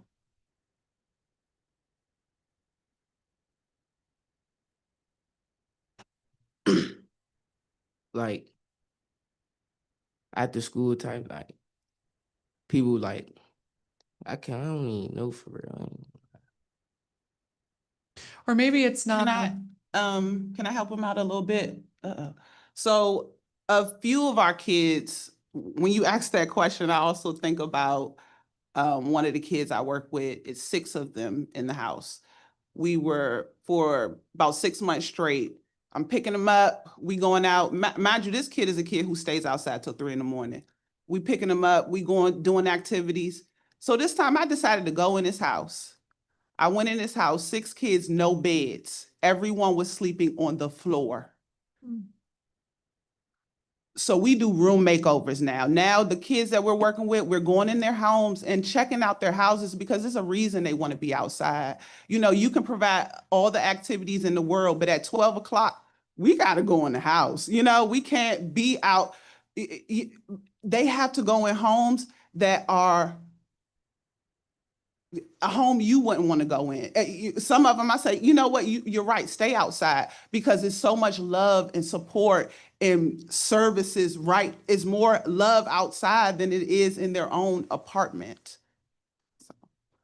Be quiet. Thank you for that. And thank you so much for all of the work that you do to support our young people. It's amazing. Are there any other thoughts on things that would be helpful or that would be exciting or fun? Um, at my school, we have a lot of step clubs, after school activities, and while yes, they are funded, but they're not like year long. Sometimes they end around December, some pick up at like January. It's like making these programs actually last the full school year and having programs during the summer to where youth can go to, because during the summer, really it's mainly programs that have been here for many years. It's not new fresh programs that like most youth probably would join. Like one of the programs that I didn't even know I had at my school was like a cooking club. And I feel like that would be dope if we can do that year round, if we can make that a after school program, like stuff like that. Programs that haven't been around, so many youth can actually like be involved in it, to grow with it, to where they can actually stay in it and actually do like be there after school and feel like protected and stuff. Thank you. It's a great idea. It's a great idea. And did any of you have any experience with the curfew zones for those 90 days? Either like you saw the flyer or you were going to go to a certain place and then you couldn't? Like, what was that like? I mean, yeah, cause I was up, I was up Navy. I think past curfew, but like 11. But police came up to us, trying basically they wasn't even like telling us go home type stuff. They was just trying to lock us up because they thought we was gonna come up there. We was coming up there to be bad or something. But they was talking to us any type of way. Like, it was just, yeah, basically it. And that was after they had declared Navy Yard was a juvenile curfew zone? Yeah. Thank you. Yeah, go ahead. Okay, so also over the summer when I was at Navy Yard, I was with a couple of my friends, and I guess the police they thought they were trying to do stuff we weren't trying to do. So they had tried to arrest us, and then that's when they had threatened us. Like they said they were gonna basically mace us just because we were walking around and having fun. Okay, thank you so much. And if you wouldn't mind sharing, like what sort of things were the police saying that made it feel like they just wanted to lock you up?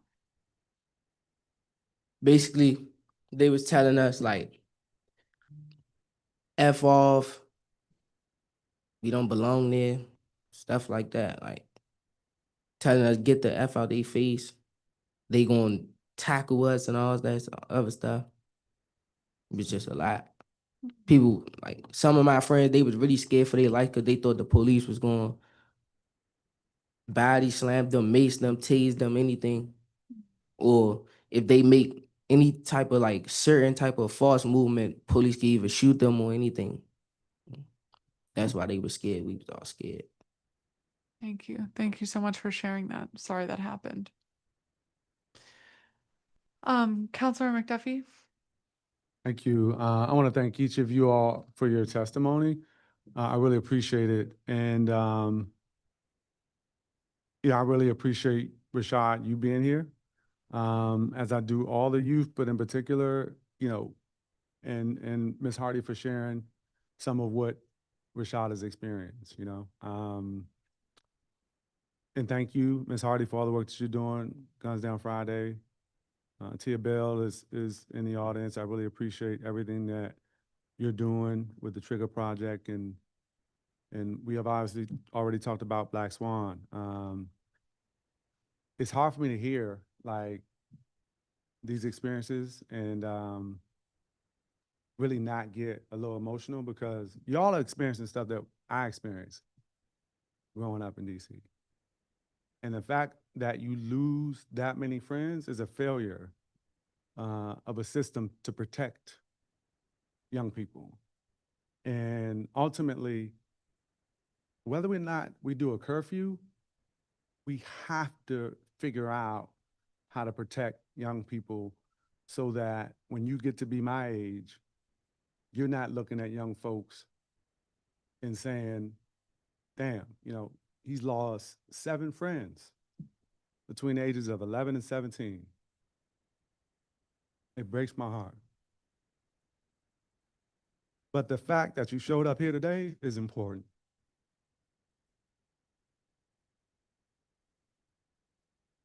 I mean, showing up is part of the challenge, but to put your voice on a record means a lot.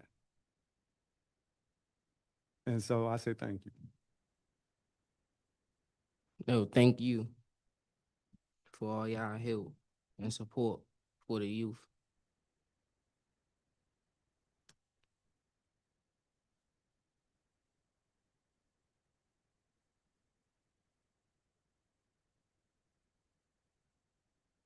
Well, thank you so, so much for being here, for sharing your stories and ideas. I hope you all know, those who are here today and who are joining us online, that we love our young people in the city. We have amazing young people in the city who are doing fantastic things, and we need to continue to do a much better job at leaning in and listening and working together, because as everybody knows in this space, it is not something that we can do alone with one organization, with one government, with one part of government, with one school. We have to lean in and do it together and invest in our community so that every person can be safe. And that is all of us want, is for every young person to be safe and to have the opportunities that they deserve. And so thank you so much for being here today. And your bravery in being here today and sharing your stories. It really means a lot to us. That concludes our hearing today. Thank you to everybody who joined us. I want to remind folks, if you testify, to submit your written testimony so that we can have it for the record. And the record will remain open until November 13th for this roundtable and can be submitted through the council's hearing management system. So thank you very much, everybody. The time is now